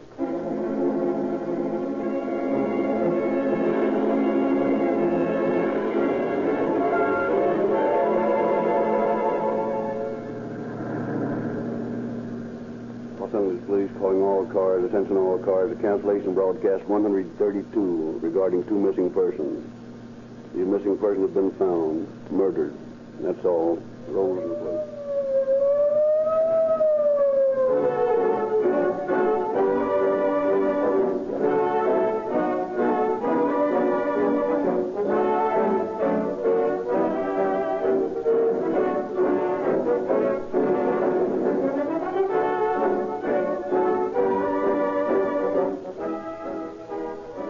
Narrator Frederick Lindsley, bidding you good night for the Rio Grande Oil Company.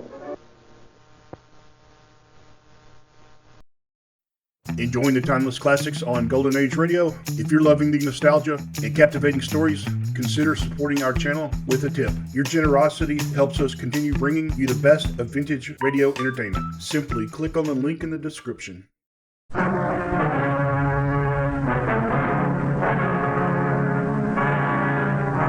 From the Longhorn Radio Network, Adventure and Mystery, classic series from radio's golden past.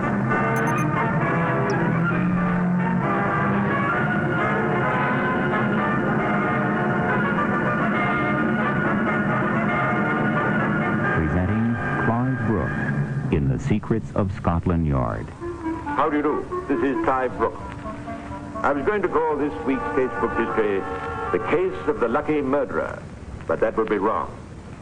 If a man accused of murder is reprieved, then one has no right to call him a murderer. But in this case, guilty or not guilty, a reprieve might not have been forthcoming, save for an element of luck quite unique in the casebook histories of Scotland Yard. I use the word luck, but it is not a favorite of mine. I don't like to think that our lives are governed entirely by chance happenings. One's efforts become reasonless. On the other hand, who has not experienced some inconsequential happening that has changed the whole course of their lives? Instead of luck, shall we call it fate? Alexander Campbell Mason, a young Scot, stood his trial for murder at the Old Bailey in the spring of 1903. Now, whether it was luck or chance or fate, or whatever you care to call it, the fact that a shower of rain started on a certain day at a certain hour almost certainly saved him from the gallows.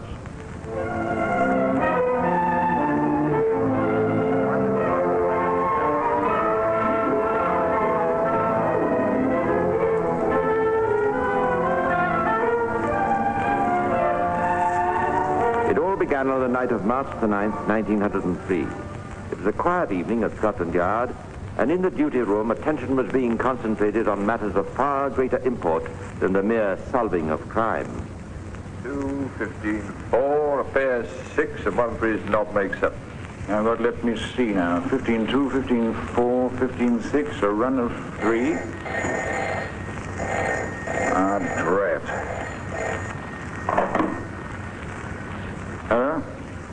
Yes, speaking. What's that? What'd you say?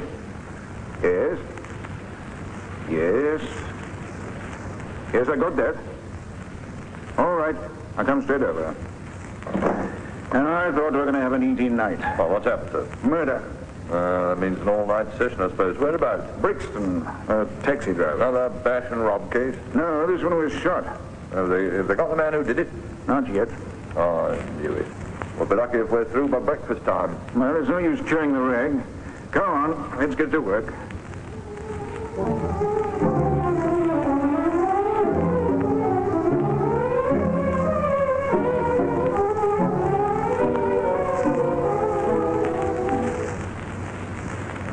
Fire away. You've identified the victim, of course? Yes, sir. Jacob Dickey. Anything known against him? No, sir. Everyone speaks well of him. Quiet, hard-working fellow. Never been in any kind of trouble. I see. Well, how did it happen? Well, it appears Dickey picked up a fare in the West End who wanted to be driven across the river here to Brixton, sir. Anyway, the taxi stopped in Batesby Road, just near the corner of Acre Lane, and a passenger got out of the taxi. A man? Yes, sir. Yes, he and the driver seemed to be having a row about something, sir. Then there was a fight, the sound of a revolver shot, the driver fell, and the passenger ran for it. Didn't anyone try and stop him? No, sir. The only eyewitnesses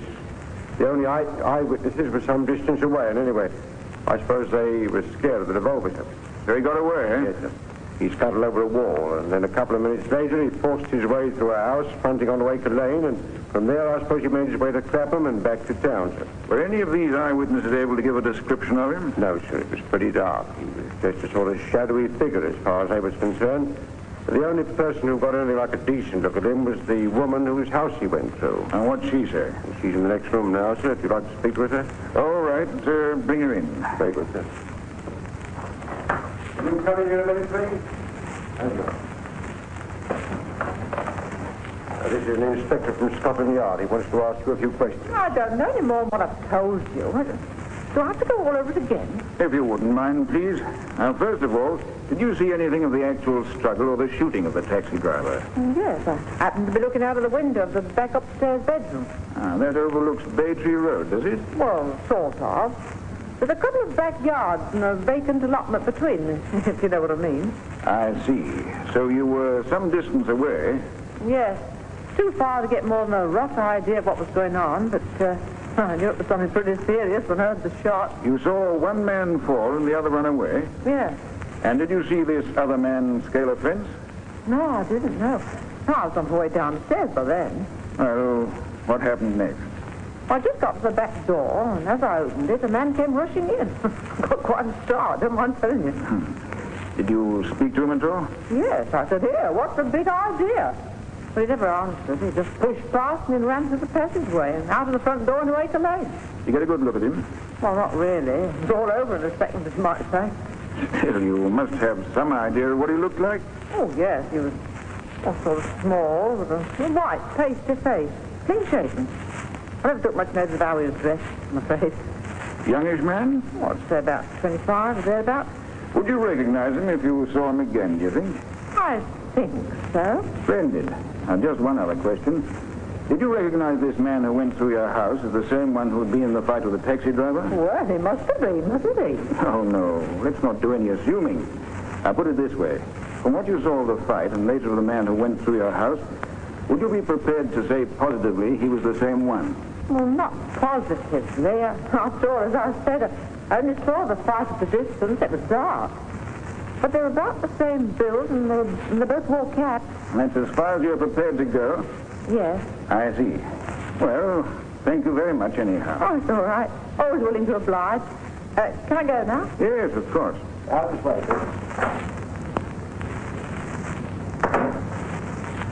Doesn't tell us much, does it? Oh, what's a start? By the way, I don't suppose you found anything in the cab that might help to identify the murderer, did you? Matter of fact, we did, sir. This. An ebony stick with a gold knob, eh? Of course, it might have been left for the same fellow at all, but by some previous passenger. Surely it should be worth following up. It most certainly should. And indeed it was. Back at the yard, the stick yielded nothing of any consequence in the way of fingerprints. But within half an hour... I've got some news for you, sir. Good. It's about this ebony stick, sir. I showed it to Detective Morley, and he says he's seen it, or his mate, being carried about by a man named Eddie Vivian. Vivian? I don't think I know him. He's an American, sir. Nasty piece of work. Came over here about 6 months ago. Supposed to have been mixed up with one of those Chicago bootlegging gangs. Gunman, eh? Yes, sir. Do we know where he is now? Well, he's supposed to be living with some woman in a place in Charlwood Street, Pimlico. That's just off Looper Street, isn't it? Yes, sir. Come on, then. What are we waiting for? You better bring a couple more men and make sure they're well armed. This fellow might give us a little trouble. Eddie Vivian gave no trouble at all. As it had been stated, he was a nasty piece of work, and almost since the day of his birth, no one had ever wanted him, except the police. Thus they became almost welcome, and they found him fast asleep, so he said, but friendly and cooperative. You sure of that? Sure, I'm sure. When did you come in? Oh, around about 6 o'clock. What time did you go out again? That's what I'm telling you. I didn't go out. I stayed right here. Can you prove that? Say, what is this anyway? Oh, I know you guys are only doing your jobs, but, well, say, what's it all about? Never mind about that.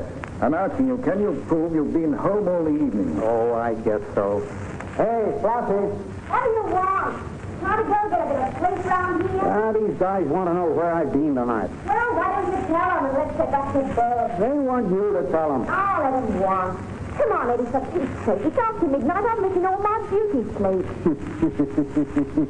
Don't look in the mirror now, kid, but you missed that years ago. What do you mean, you big lout? You can't talk to me now. There. We're police officers, in case you haven't realized it yet. Police officers? Well, why didn't you say so first? Gosh, I'm sorry. I never met nothing. Honest, I never. Perhaps now you'll answer the question. You mean about Eddie? Yes? Where's he been this evening? Well, he's been here with me. He left here at all? No. Not at any time? Not even to go down to the pub for a drink, for instance? No, he's been here all the while. Would you be prepared to swear to that in court? Well, why shouldn't I be? It's the truth. All right. You can go now. Thank you, sir, I'm sure. Well, satisfied, copper? Not in the least. And don't call me copper. I don't like it. Have a look at this stick, Vivian. You ever seen it before? Sure, it's mine. So you admit it, eh? Sure, why not? And say, how did you get hold of it? We found it in Brixton. Brixton? How the heck would it get all the way over there? We thought you'd be the one to answer that question. I wouldn't have the slightest idea, unless Alec lost it in some place. Alec? Why, sure, he's a buddy of mine, Alec Mason. I lent it to him a couple of days ago. Would that be Alexander Campbell, Mason? Fair-haired, sandy complexion, aged about 24, speaks with a slight Scottish accent. Yeah, I guess it would be. I know that fellow well, sir. He's only been out about 2 months. Hey, I haven't been talking out of turn, have I? I wouldn't want to split on a buddy. Maybe it wasn't Alec I lent the stick to at all. Maybe it was some other guy.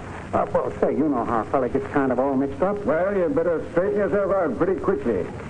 This happens to be a case of murder. Murder? That's what I said. Gosh, I don't want to get mixed up in nothing like that. Was it Mason you lent this stick to, or wasn't it? I want a straight answer, Vivian. Sure. It was him, okay? That's all I want to know. Take a statement from him, Robinson. You others come with me. They're going to find Mason. You'd think that finding one man among literally millions wouldn't be easy. But within 12 hours, Mason had been recognized in the Strand, arrested, and taken to the yard. Now, unlike his American pal, Eddie Vivian, he was far from cooperative when it came to answering questions. Last night, you engaged a taxi in the West End and were driven to Bay Tree Road, Brixton. Did I? You refused to pay the driver and tried to stick him up for his wallet. He grappled with you. You shot him through the chest and ran away. You tell a great deal about me, don't you? You jumped a wall, forced your way through a house into Acre Lane, and made good your escape. Unfortunately for you, you left this behind you in the taxi. A black ebony gold-knobbed stick. Recognize it? I am not talking. You might as well, you know. Why not be sensible, Mason? We have the goods on you, so denials are useless. Admit the whole thing, make a free confession, and we'll do the best we can for you. I don't promise anything, of course, but we may even be able to break down the charge to manslaughter. I tell you, I have nothing to say. Now, look here. If you want to charge me, go ahead, and see if you can prove anything against me. Don't kid yourself about that, my lad. We'll prove it, all right. That same afternoon, Alexander Mason stood in a lineup at Brixton Police Station. Several police officials were there. So was the woman who'd reported the man running through her house. Now, madam, I want you to look at these men closely. Take your time about it and don't get flustered. Do you recognize any one of them as the man you saw last night? Yes, I do. You realize, of course, that this identification may be the means of sending a man to the gallows? Yes. So it behoves you to be absolutely certain, beyond any possible shadow of doubt. I'm certain, all right. I'd know him anywhere. Very well, then. Now, which one is it? M. Third one, little one. Third on the left. White. That's Mason.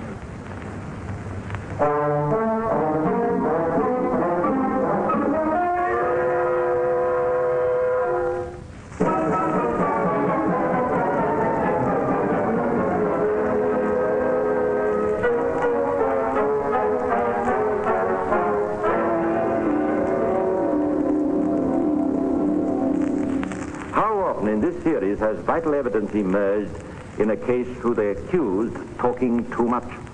A considerable portion, I should say.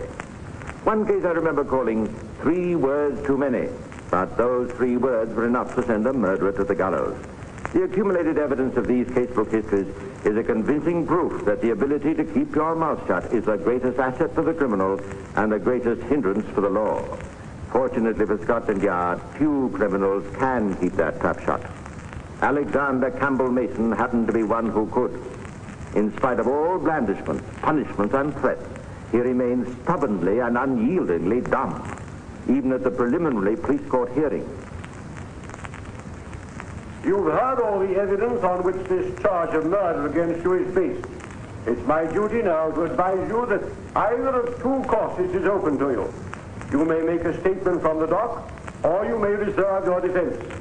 If you have any evidence to refute that which has been presented against you, I would suggest that, in your interest, you should reveal it now, so that the opportunity may be afforded to bring testimony in support. I have nothing to say. I reserve my defense. A man of few words, young Mr. Mason. A man who could keep his trap shut. Whether he was being canny or merely pig-headed, there's no way of knowing. But whatever actuated him, there's no doubt at all, his resolute silence had a disturbing effect on the prosecution. Indeed, as he surveyed the evidence, the Crown Prosecutor, Sir Richard Muir, was anything but happy. don't like it, Inspector. I don't like it at all. Why not, sir? Seems a straightforward enough case to me. Yes, but I consider the facts. Who's our chief witness? This man, Vivian. This nasty piece of work has ever crossed the Atlantic. He not only is a crook with a criminal record, but he looks it. You're afraid the jury mightn't take to him, sir? Take to him, they'll distrust him on sight. Within 5 minutes, they'll probably be convinced that he's the man who should be in the dock. But dash it all, sir. They can't go against his alibi. I mean, the girl Flossie swears he was home with her all night. And who do you imagine would place any reliance on Flossie's word? No, the whole thing's too loose.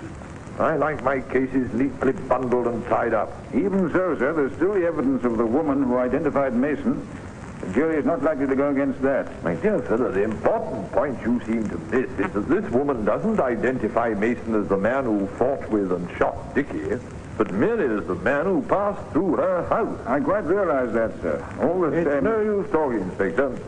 We're going to have to fight every inch of the way for a conviction, and it'd be foolish to delude ourselves otherwise. If only Mason would talk. If only we had some idea of the line his defense is going to take. I don't suppose we could persuade him to... It's no use, sir. I've been at him and at him. I've never met such a stubborn person in all my life. Oh, well, we'll just have to hope for the best, I suppose. Oh, I suppose, just a matter of course, I'd better take a run down to Brixton and have a look at the scene of the crime. You'd like me to come with you, sir? Might as well. We'll drive down there tomorrow morning. I'll pick you up at 9:10. Next morning, as Alec Mason paced his cell,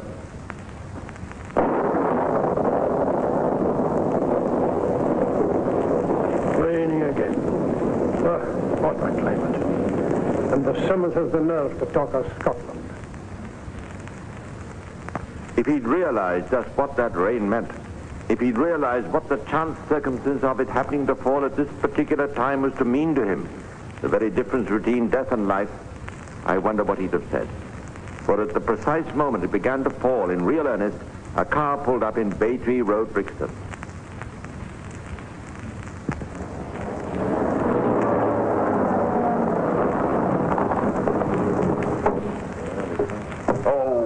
Blast, I haven't even brought an umbrella. No, have I, sir? Oh, and can't trust this weather for 5 minutes. We're going to get horribly wet, I'm afraid. Oh, no, we're not. We'll do our inspecting from right here in the car. Now, exactly where was the taxi standing at the time? Just about 15 yards ahead of here, sir. The fight took place on the footpath? Yes, sir.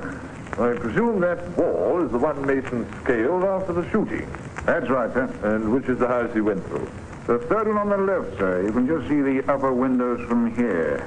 Those with the green curtains. Oh, yes. And between this wall and the back door of the house, there's what in the way of fences, walls, and so on? It's all here on this ordnance map, sir. Splendid. I'll take it with me and study it back in my office. Well, that seems to me to be just about the lot, doesn't it? Wouldn't like to wait till the rain stops and then make a personal examination. Oh, good heavens, no. It'll probably be pouring till lunchtime. Anyhow, with what I've seen and with this map, I'll have the whole layout quite clear in my mind. Shall we go? Just as you like, sir. Right.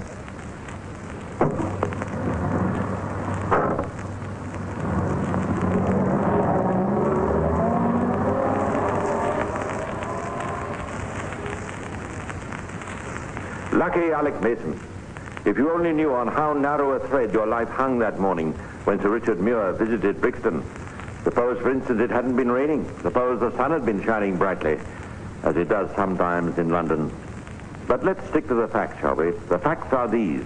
Mason's trial duly began at the Old Bailey. On the whole, the American, Vivian, acquitted himself in the witness box much better than the prosecutor had dared hope. And by the time the last of the Crown witnesses had been examined, a strong circumstantial case had been made out against the prisoner. And then, at long last, Mason broke his silence. I was in the taxi, all right. I'm not attempting to deny it. And will you deny, sir, that when Dickie stopped his taxi in Bay Tree Road, Brixton, you presented a revolver at him and demanded his wallet? He was stuck up and told to hand over, but not by me. Indeed. Then are we to presume there was a third person in the taxi? Aye. Would you mind telling the court who this other person was? Eddie Vivian. That's a lie! Don't listen to him, John!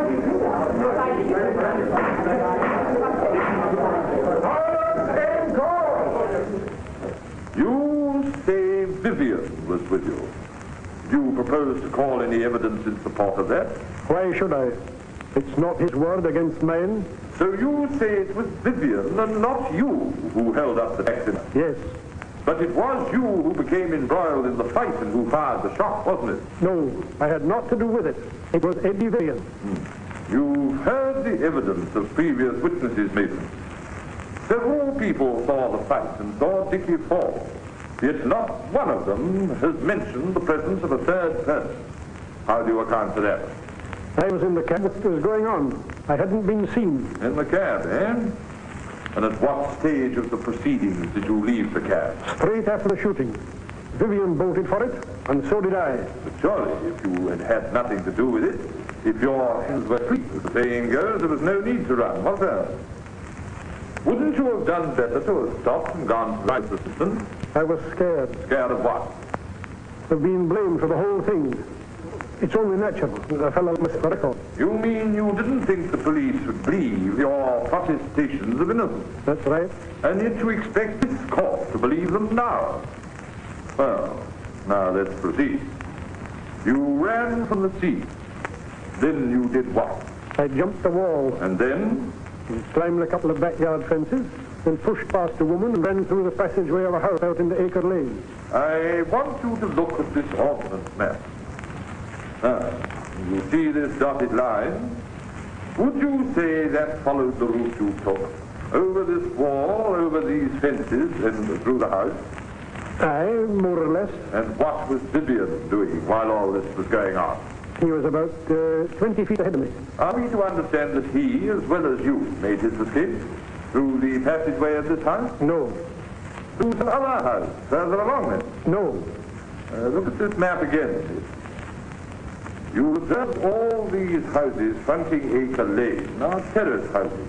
That's so, isn't it? Mm-hmm. Then if he didn't escape through one of these, by what other possible route could he have got through to Acre Lane? He didn't. He didn't? No. I turned right, see, and he turned left. He went through this vacant allotment here and came out on the Sudburn Road. May I see the map for a moment? Certainly, Miller. Thank you, yes. Yes, I see what the prisoner means. I am not well acquainted with the area, but it does seem feasible a man could escape that way. Proceed, Sir Richard. Thank you, sir. Now, Mason, why have you left it till now to tell this remarkable story of yours? Why didn't you tell it to the police or to the magistrate? I had my reasons. Would I be right in assuming your main reasons to give you time to concoct something that might convince the jury? That's not so. That's the truth. May I struck dead if I am lying. I had naught to do with the shooting, so help me God. You can imagine what a sensation Mason's evidence caused. Up to this time, there seemed to be no question whatever of his guilt. But now, well, he could be telling the truth. And once that element of doubt is introduced in a murder trial, the prosecution's job becomes doubly hard. Moreover, Sir Richard was now in the unenviable position not only of having to prosecute Mason, but at one and the same time to defend his own chief witness, Vivian. It was a great tribute to his ability and eloquence that at last, after a long retirement, the jury rejected Mason's defense and came back with a verdict of guilty. Prisoner at the bar, you have heard the jury's verdict. Have you anything to say before I pass sentence upon you? Not much, my lord. I've had a fair trial, and on the evidence that's been heard, I can't complain about the jury's decision. All I want to say, my lord, is that it wasn't me that did it. And if there's anyone here who wants to stop an innocent man from going to his death, he'll investigate the case first before it's too late. A simple, quiet, reasoned statement. And a short one. Wise young Alexander Mason. Those few words created a greater impression and swung sympathy in his favor more than all the evidence he had given. And so it was that a fortnight later, as Mason waited in the condemned cell, the Richard was summoned to the office of the Home Secretary, Mr. Bridgman. Sir Richard, I've been going through the papers of the Mason case. Yes, sir? I must say the weight of evidence is all against Mason, and that the jury arrived at quite a proper verdict. I'm glad to know you feel that. Nevertheless, there does seem to me some slight element of doubt, as I'm sure you'll be the first to admit. You mean that cock and bull story Mason told involving Vivian, sir? I'm not so sure it is a cock and bull story. In any case, I must say that Mason's enough throughout was quite exemplary. You know, I'd rather see 10 guilty men go free than have one innocent one suffer. And so, well, I decided to grant a reprieve. Well, that's your privilege, sir. Perhaps you're doing the right thing. I don't know. So the reprieve was granted, and there the whole story might have ended. But Sir Richard Muir wasn't satisfied. He kept thinking back to that morning when he'd visited the scene of the shooting at Brixton. That wet morning, when instead of making an examination of the ground, he'd been content to sit in the shelter of the car and do his inspecting from there. The more he thought of it, the more convinced he became that he'd neglected his duty for the sake of comfort. And this was a disturbing thought to such a conscientious man. And so one day, one fine day...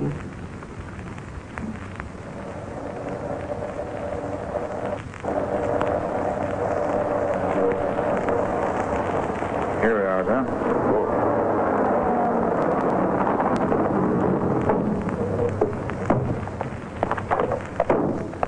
Now, let's recapitulate briefly, shall we? Here's where the taxi stopped. Here's where the fight took place. Here's where Mason, on his own account, Vivian as well, scrambled over the wall. There's a gateway here that goes through. Certainly. So these are the backyard, eh? What a maze. I presume this low fence and the two beyond are the ones Mason scaled. And that's the back door of the house through which he forced his way into a lane. That'll be right, sir. According to his story, Vivian continued on for a short distance, then turned left through a vacant allotment and emerged into Sudburn Road. Correct, sir. But, well, hang it all, Inspector. There is no vacant allotment. Huh? What's that, sir? Well, look for yourself. An unbroken row of houses. Vivian couldn't have escaped, as Mason claimed. It would have been humanly impossible. But the map, sir. Well, that map was obviously out of date. These houses are comparatively new. They must have gone up since then. Well, I'll be blowed. Then that means... That means, Inspector, that Mason was lying in court. And if I hadn't been such a milksop, if we hadn't been so scared of getting our precious feet wet, I could have proved beyond all doubt that Vivian couldn't escape this way, or any way at all. Therefore, Mason must have been the man who fired the fatal shot. What are you going to do about it, sir? The law's taken its course. Mason's been tried, found guilty, sentenced, and reprieved. There's nothing I can do. Only one can do. Saved by a rainstorm, eh? It just goes to show. As you say, Inspector, it just goes to show. It just goes to show what? That Alexander Campbell Mason was lucky? I don't like that word. Alexander Campbell Mason was reprieved because he was able to resist saying too much. Alexander Campbell Mason was a young man of considerable character. Mostly bad.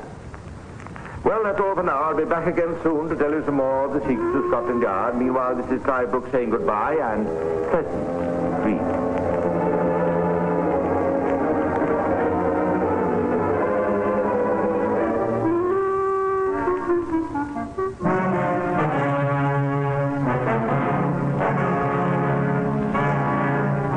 The Secrets of Scotland Yard is distributed by the Center for Telecommunication Services, the University of Texas at Austin, by special arrangement with the Overseas Programming Companies Limited. Lost in Brazil invites you on an unforgettable journey, where every moment is an adventure waiting to be discovered. Join us as we uncover the soul of Brazil, one incredible experience at a time. Click on the link in the description and embark on the ultimate Brazilian odyssey. This is Orson Welles, speaking from London.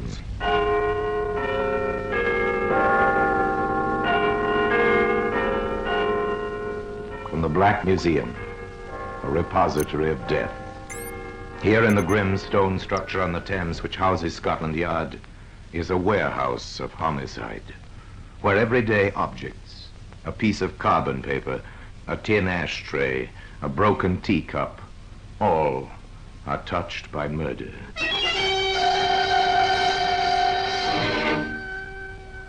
Now here's a woman's powder puff, faded pink. We'll open the glass case and take it out. There you are, sir. Perhaps Madame would like to take it. Ah, you draw back. The lace is pitiful and torn, Across the puff itself is an ugly stain. Once it was dark red, but its progress through the biological laboratory has left it bleached and pitted, where small areas have been teased out and examined under the microscope. This sample belongs to blood group 3. Are you sure? Wait. Group 1 is here as well. Blood groups 1 and 3. That means there were 2 victims. Yes, the faded pink powder puff was used to gag 2 victims before they were brutally murdered. That's why it can be seen today in the Black Museum.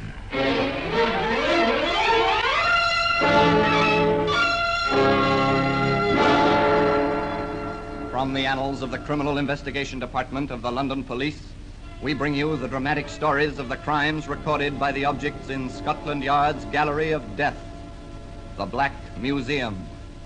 In just a moment, you will hear The Black Museum, starring Orson Welles.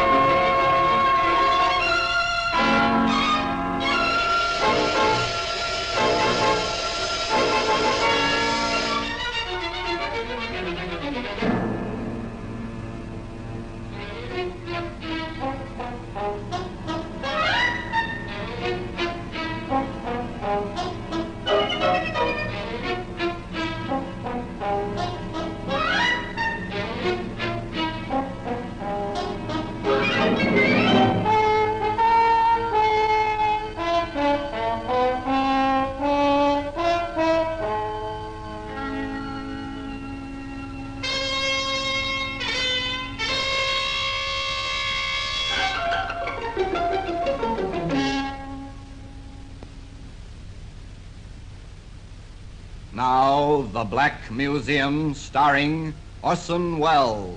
Well,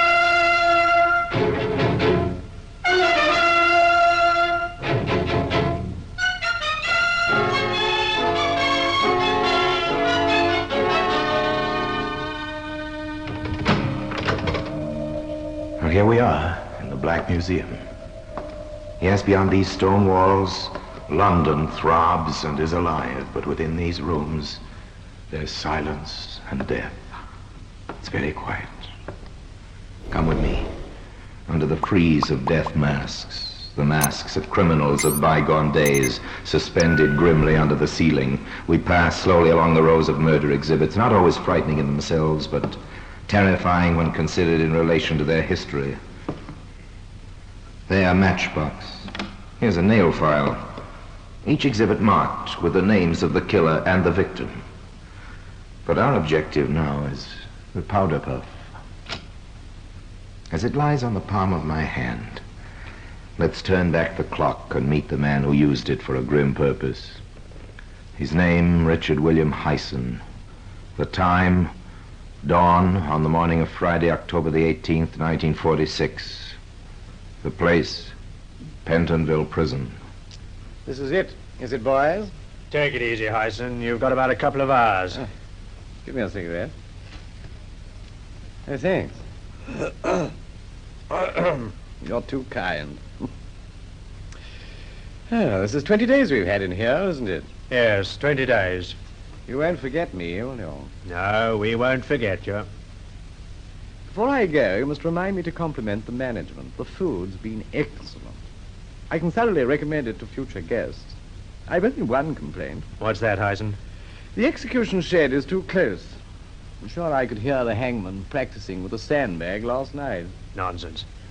Here, have a wash. After I've finished my cigarette. All right. No hurry. No hurry. 2 hours to go. 2 hours in which to reminisce. I think I was right not to see my mother and father. They wanted to see you. Oh, that's because they remembered me as I was. Big, blonde, and handsome. But they never really knew me. I nearly killed a girl when I was 16. Did you? Yes. It was at a kid's party. After playing Postman's Knock, we got tired of that. And I suggested we should play... The popular parlor game of murder. Somebody commits a crime in the dark, and the rest of the party are supposed to discover the culprit. Young Richard Hyson entered into the spirit of the thing with zest. Jean, you come with me. All right, Dick. Let's go upstairs. What shall we do? Oh, never mind. I'll tell you. Let's go up while nobody's looking. Come on. Here's a box room. Let's go in. No, I'd rather not. Let's hide here. In you come. No, Dick. Don't be afraid. It's only a game. I'm putting this handkerchief in your mouth. Oh, let me go. Now I'm squeezing your throat. Shut up! Jean, where are you? Oh, there you are. Why, Dick. But, Jean, what's happened? Oh, he's killed her. It was fortunate for young Dick Hyson the girl was not dead, but she was hurt and badly frightened. The warders in the death cell listened to Hyson's prelude to murder in silence, but perhaps their eyes betrayed their emotions. You're shocked, aren't you? Oh, give me the towel, will you? Oh, thank you so much. You make a good batman. Have you been in the services? I was in the Navy. Oh, interesting. That was the only service I was never in. I began in the Air Force. Yeah, so I believe. Yeah, better start dressing now. I enlisted as a pilot. Fighter pilot. They gave me a commission, of course. Of course. Here's your tie. Yeah, thank you. I had only one complaint about the Air Force. Yeah? What was that? The pay. So I volunteered to take over the mess funds. Well, that helped. So did the uniform. You better put on a clean collar. Oh, I'm allowed a collar, am I? Oh. That uniform certainly pulled them in. Pulled who in? Well, who do you think? Remember the case of the Air Force girl found in the burnt-out car in Suffolk? So you were responsible for that, were you? How did it happen? Now you're interested. Listen, boys, come on, gather round. I'll tell you about it before it's too late. Richard Hyson could never bear to be anything but the center of attraction. He could never tolerate a disinterested audience. Even in his last hours, he had to hold his listeners. But how much of the truth he told will never be known. Nevertheless, a pretty girl of 21 had been found dead in a car close to the station where he'd been, looking after the mess funds 5 or 6 years previously. And he told his warders how he had stopped her on a lonely road while she was driving a staff car.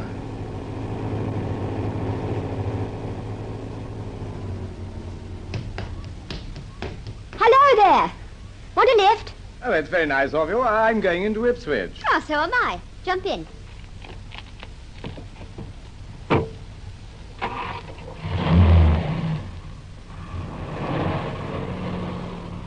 What's your name? Parker, sir. And your first name? Joyce, sir. I'm Richard Hyson, and you can call me Dick, and drop the sir. Yeah, I think I've met you before. Oh, I've seen you, too. At the Commandant. Yes, it might have been. Well, it was. I've been thinking about you ever since, Joyce. Oh, I don't believe a word of it, Mr. Hyson. Dick. Look out, watch that bend. Oh, I'm sorry. Oh, never mind, sweetheart. I've got nerves of steel. But I'd be happier if you let me take over. Yes, perhaps it would be a good idea. Thanks. Oh, don't bother to get out. I'll get out my side.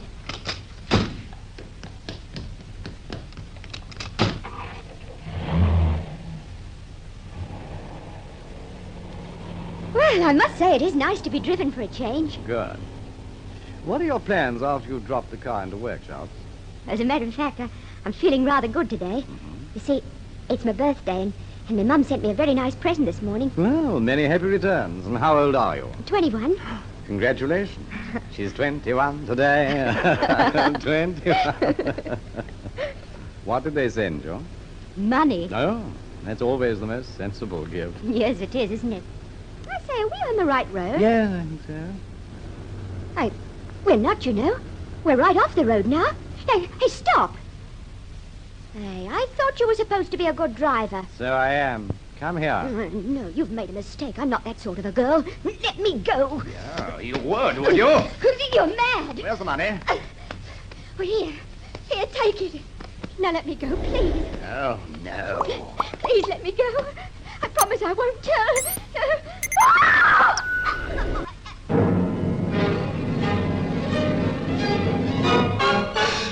Hyson had no intention of giving his unfortunate victim the opportunity to tell. He had exceptionally large, powerful hands, his fingers being an inch across the joints.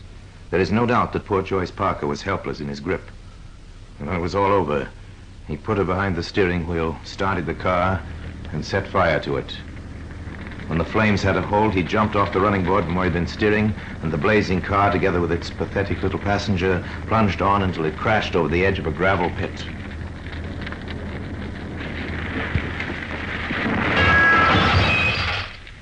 The crime had every appearance of being an accident, and Richard Hyson went to the picture alone that night, all expenses paid. He hadn't yet left behind any vital clues, such as might be seen today in the Black Museum. In just a moment, we will continue with The Black Museum, starring Orson Welles.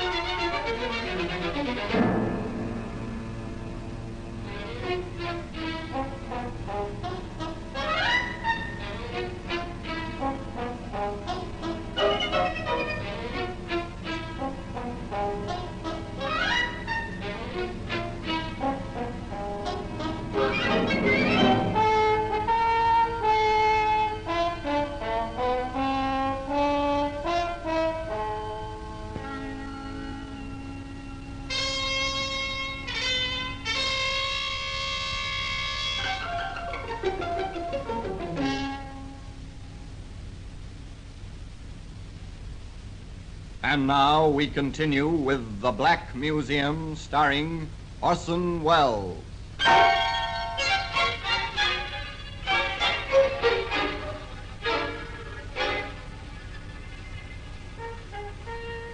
We returned to number 2 death cell in Pentonville Prison. I was cashiered from the Air Force quite soon, and they found out about the mess accounts. So I joined the Army as Paul Colton. Yes, we know about that. I built up a new history for myself, and being a pretty useful type, I got a commission. That was in the early days of the war. Yes. I probably wouldn't have got a commission later on. They started going into too much detail. How long did you keep the Army commission? About a year. I lost it in the Middle East. That was really rather amusing. I was visiting the mess at HQ when I heard the general talking about selling his car before he was posted to a new command. That gave me an idea. Excuse me, sir. Yes? My name's Colton, sir. I'm sorry to hear you're leaving the command. I wonder whether you might be thinking of disposing of that private car of yours. Do you want to buy it? Yes, sir. You'd better have a word with my ADC. Smithers. Yes, sir? Mr. Colton here wants to buy the car. Sort it out with him, will you? Of course, sir. And Second Lieutenant Colton, alias Hyson, wrote out a check for £100, which was exactly £100 more than he had in the bank. That check bounced quicker than a golf ball. But I'd sold the old man's car even quicker and spent what I got for it. So, bang went commission number 2, Yes, they cashiered me. Which I told them I thought was rather hard on a first offender. First offender? Well, in the Army, yes. But instead of coming home, I dropped off the ship in South Africa. I joined the Army there. And believe me, it wasn't long before I got myself posted to England. That meant London for me. And those certainly were the days. Don, I'd like you to meet Muriel. Donald Smithers, Muriel Gerton. Oh, hello there. And what are you drinking, Muriel? Scotch and water, thanks. Yeah, tough baby, eh? Well, good for you. Hi, Stuart. A very large scotch and a very little water for a pretty girl. You're quite a son of a gun. Believe me, ma'am, I've had to be. What are all those medals on your chest? Oh, Distinguished Service Order. And this one, I know. The Distinguished Flying Cross. Right, baby. I don't know these two. Oh, the Croix de Guerre. I got it flying with the Free French, and that's the OBE, Order of the British Empire. My, you're a hero. You must have a drink on me. Donald Smithers, alias Paul Colton, alias Richard Hyson, had made the first vital mistake, which was to lead him to the scaffold. Needless to say, he was not entitled to any of those decorations. And he had sewn the ribbon of the OBE in the wrong place on his tunic. And, although he was still a captain in the South African Air Force, he was wearing the uniform of a lieutenant colonel. These points were noticed by an observant officer in the Royal Air Force who passed the information on to the security police. A rapid checkup followed, and Hyson was court-martialed and cashiered for the third and last time. Now he lived on women. During one short period, he was engaged to be married to no fewer than 9, and each one financed him to a greater or lesser degree. Well, that took quite a bit of staff work, keeping them apart. But there was one I quite liked, Doreen Winston. You'd better get on with your breakfast. Yes, time flies. Doreen was a honey. Somehow I never managed to get her alone for any time. Pass the salt, will you? Thank you. I shouldn't have bought her that powder puff. You made a mistake there, Hyson. They all do. What do you mean, they? I'm unique. Remember that. The night I gave her the puff, we had a row. She wouldn't come back to the hotel with me, so I snatched back the powder puff while she was using it and walked out on her. So Doreen Winston was saved. I was pretty annoyed. I never did take to a brush-off. So I hung around outside the club where I'd met Muriel Gerton, and I didn't have long to wait. Muriel? Who's that? Why, Donald Smithers. Hello, honey. Come and have a drink. Okay, let's go up to the club. Well, I haven't any money till the morning. That's all right. I've got plenty. Have you? I don't believe it.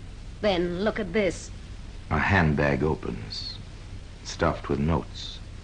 The fate of Muriel Gerton is sealed. Look, sweetheart, I'm not the type of man who takes money from a pretty girl. Not even from you.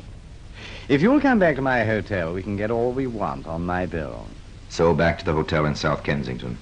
And at the last moment, Hyson stopped abruptly, as if struck by a sudden idea. You'll have to go gently, honey. I just remembered. They won't serve drinks to visitors after hours. We'll have to go in the back way, where we won't be spotted. So in they went. Not into the hotel where Hyson was staying, but into another one where he had stayed some time previously.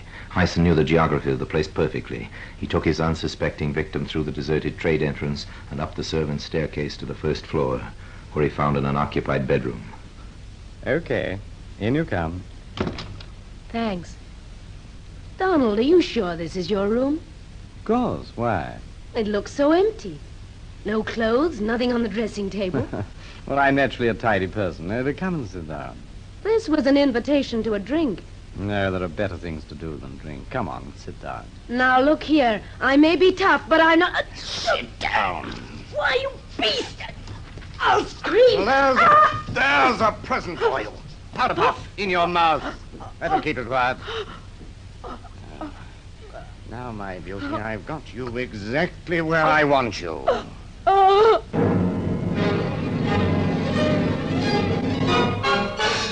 Again, those big, strong hands did their dreadful work. And when it was all over, Hyson removed the improviser's mouth, took her money, and returned unseen to his own hotel, where the chambermaid awoke him from a sound sleep at 8 o'clock the following morning. Morning, sir. Not a very cheerful one, I'm afraid. I'll pull back the curtains. Oh, it's pouring outside, and nasty and cold. Now drink your tea while it's hot. And here's your newspapers. Eh? Oh, the papers, yes. Oh, thanks. Thanks very much. Not at all.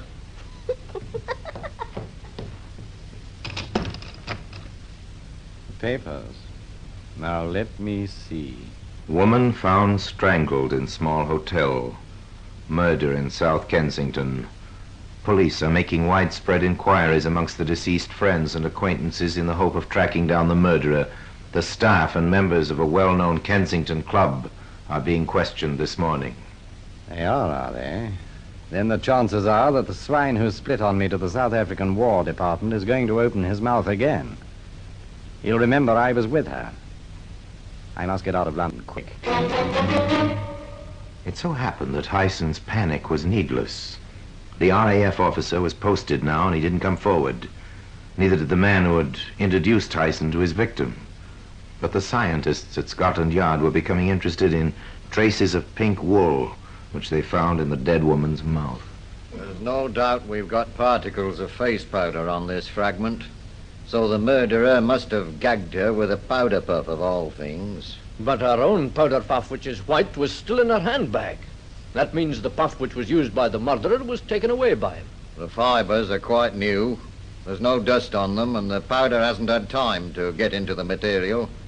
Well, there's a thread of lace here, too. We'd better let the superintendent know right away. Superintendent Brandruth of Scotland Yard was then faced with the tremendous task of trying to trace an unknown man who might have bought a pink powder puff with lace trimmings.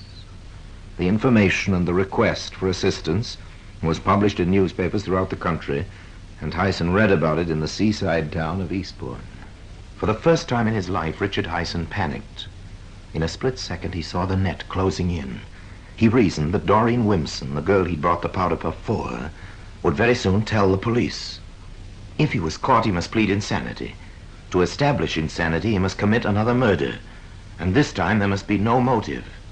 So that night, in a deserted street on the outskirts of the town, he waited for an unknown victim. It was dark.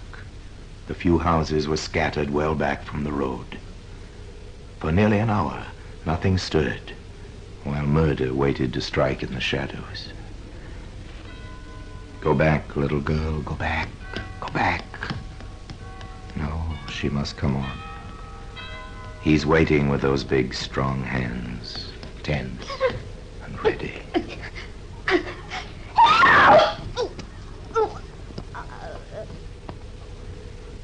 The powder puff becomes a gag for the second time. The deed is done.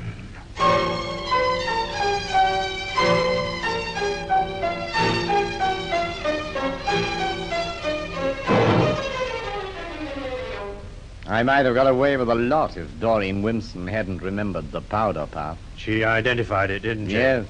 I knew she'd get me. The chaplain's here, Hyson. Tell him to go to blazes. I'll be waiting for him. Got another cigarette? No, thanks. I was picked up by the police the next day. Even then, I nearly convinced them that they'd got the wrong man. They held me from 3 in the afternoon until 2 the next morning before I told them I was Richard Hyson and proud of it. But still, they couldn't really prove I'd killed the 2 women until they had my coat pocket examined in the laboratory. Then they found traces of face powder and little shreds from the puff in it. Tough, that. Tough, wasn't it, Padre, eh? Why, what are you looking so mournful about? I'm the one to worry.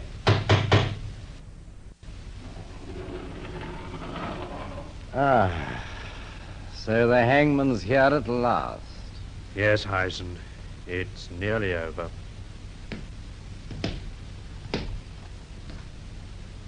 Well, if nobody's going to say anything, I will. Come on, boys, get the straps on and let's get going. And so Richard Hyson is led to his appointed place on the trapdoors of the scaffold. A white bag is slipped over his head. The rope lodges under his chin. And while the chaplain intones the service of the dead, the trapdoors open and Hyson goes fluttering down into the dark cavity below. Justice has been achieved. And all because of the faded pink powder puff which can be seen now in the Black Museum. Orson Welles will be back with you in just a moment.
Now here in person is Orson Welles. Hyson loved the limelight, and he was nothing if not bold. He did serve in the Army and the Air Force, but his decorations and his tales of gallantry and action were all lies. He lived on lies, forever hoping that they would never catch up with him. But one by one, they did. And with them came the evidence. From the bad check he gave to the general in the Middle East, to the pink powder puff he gave to the one girl he admired in London. He hoped, of course, that the world would believe him to be insane. That would have spared him the final horror of the scaffold, and he might have been alive today in the grim fastnesses of Broadmoor, the criminal asylum. Was he mad? Well, you've heard the story. So another chapter of murder is closed, and the little pink powder puff, faded now, has its place in criminal history. And now, until we meet next time in the same place, I tell you another story about the Black Museum. I remain, as always, obediently yours.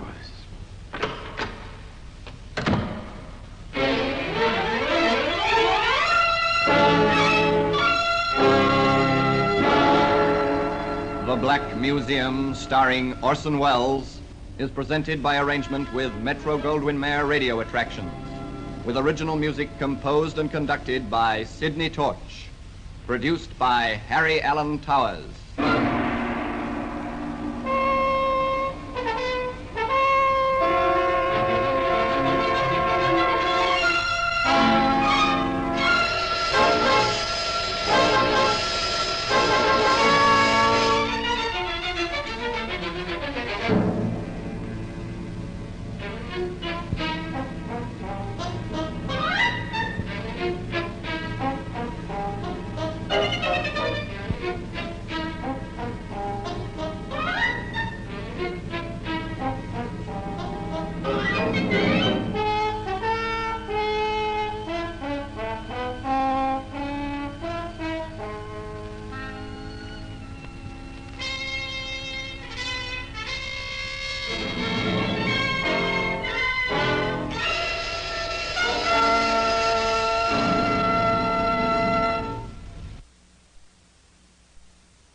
Exciting newcomers, join us on a thrilling journey through the vibrant landscapes and diverse culture of Brazil. Lost in Brazil brings you to captivating videos showcasing heart-pounding adventures, mouth-watering cuisine, and hidden gems of this incredible country. From bustling cities to tranquil beaches, our videos capture the essence of Brazil's beauty. Experience the warmth of its people, the rhythm of its music, and the thrill of exploration. Click on the link in the description to find out more. I would like to extend my sincere gratitude to Old Time Radio Research Group for their remarkable efforts in preserving and archiving the captivating world of old-time radio programs. Their invaluable contribution allows us to step back in time and experience the magic of radio history firsthand. Their link is in the description below.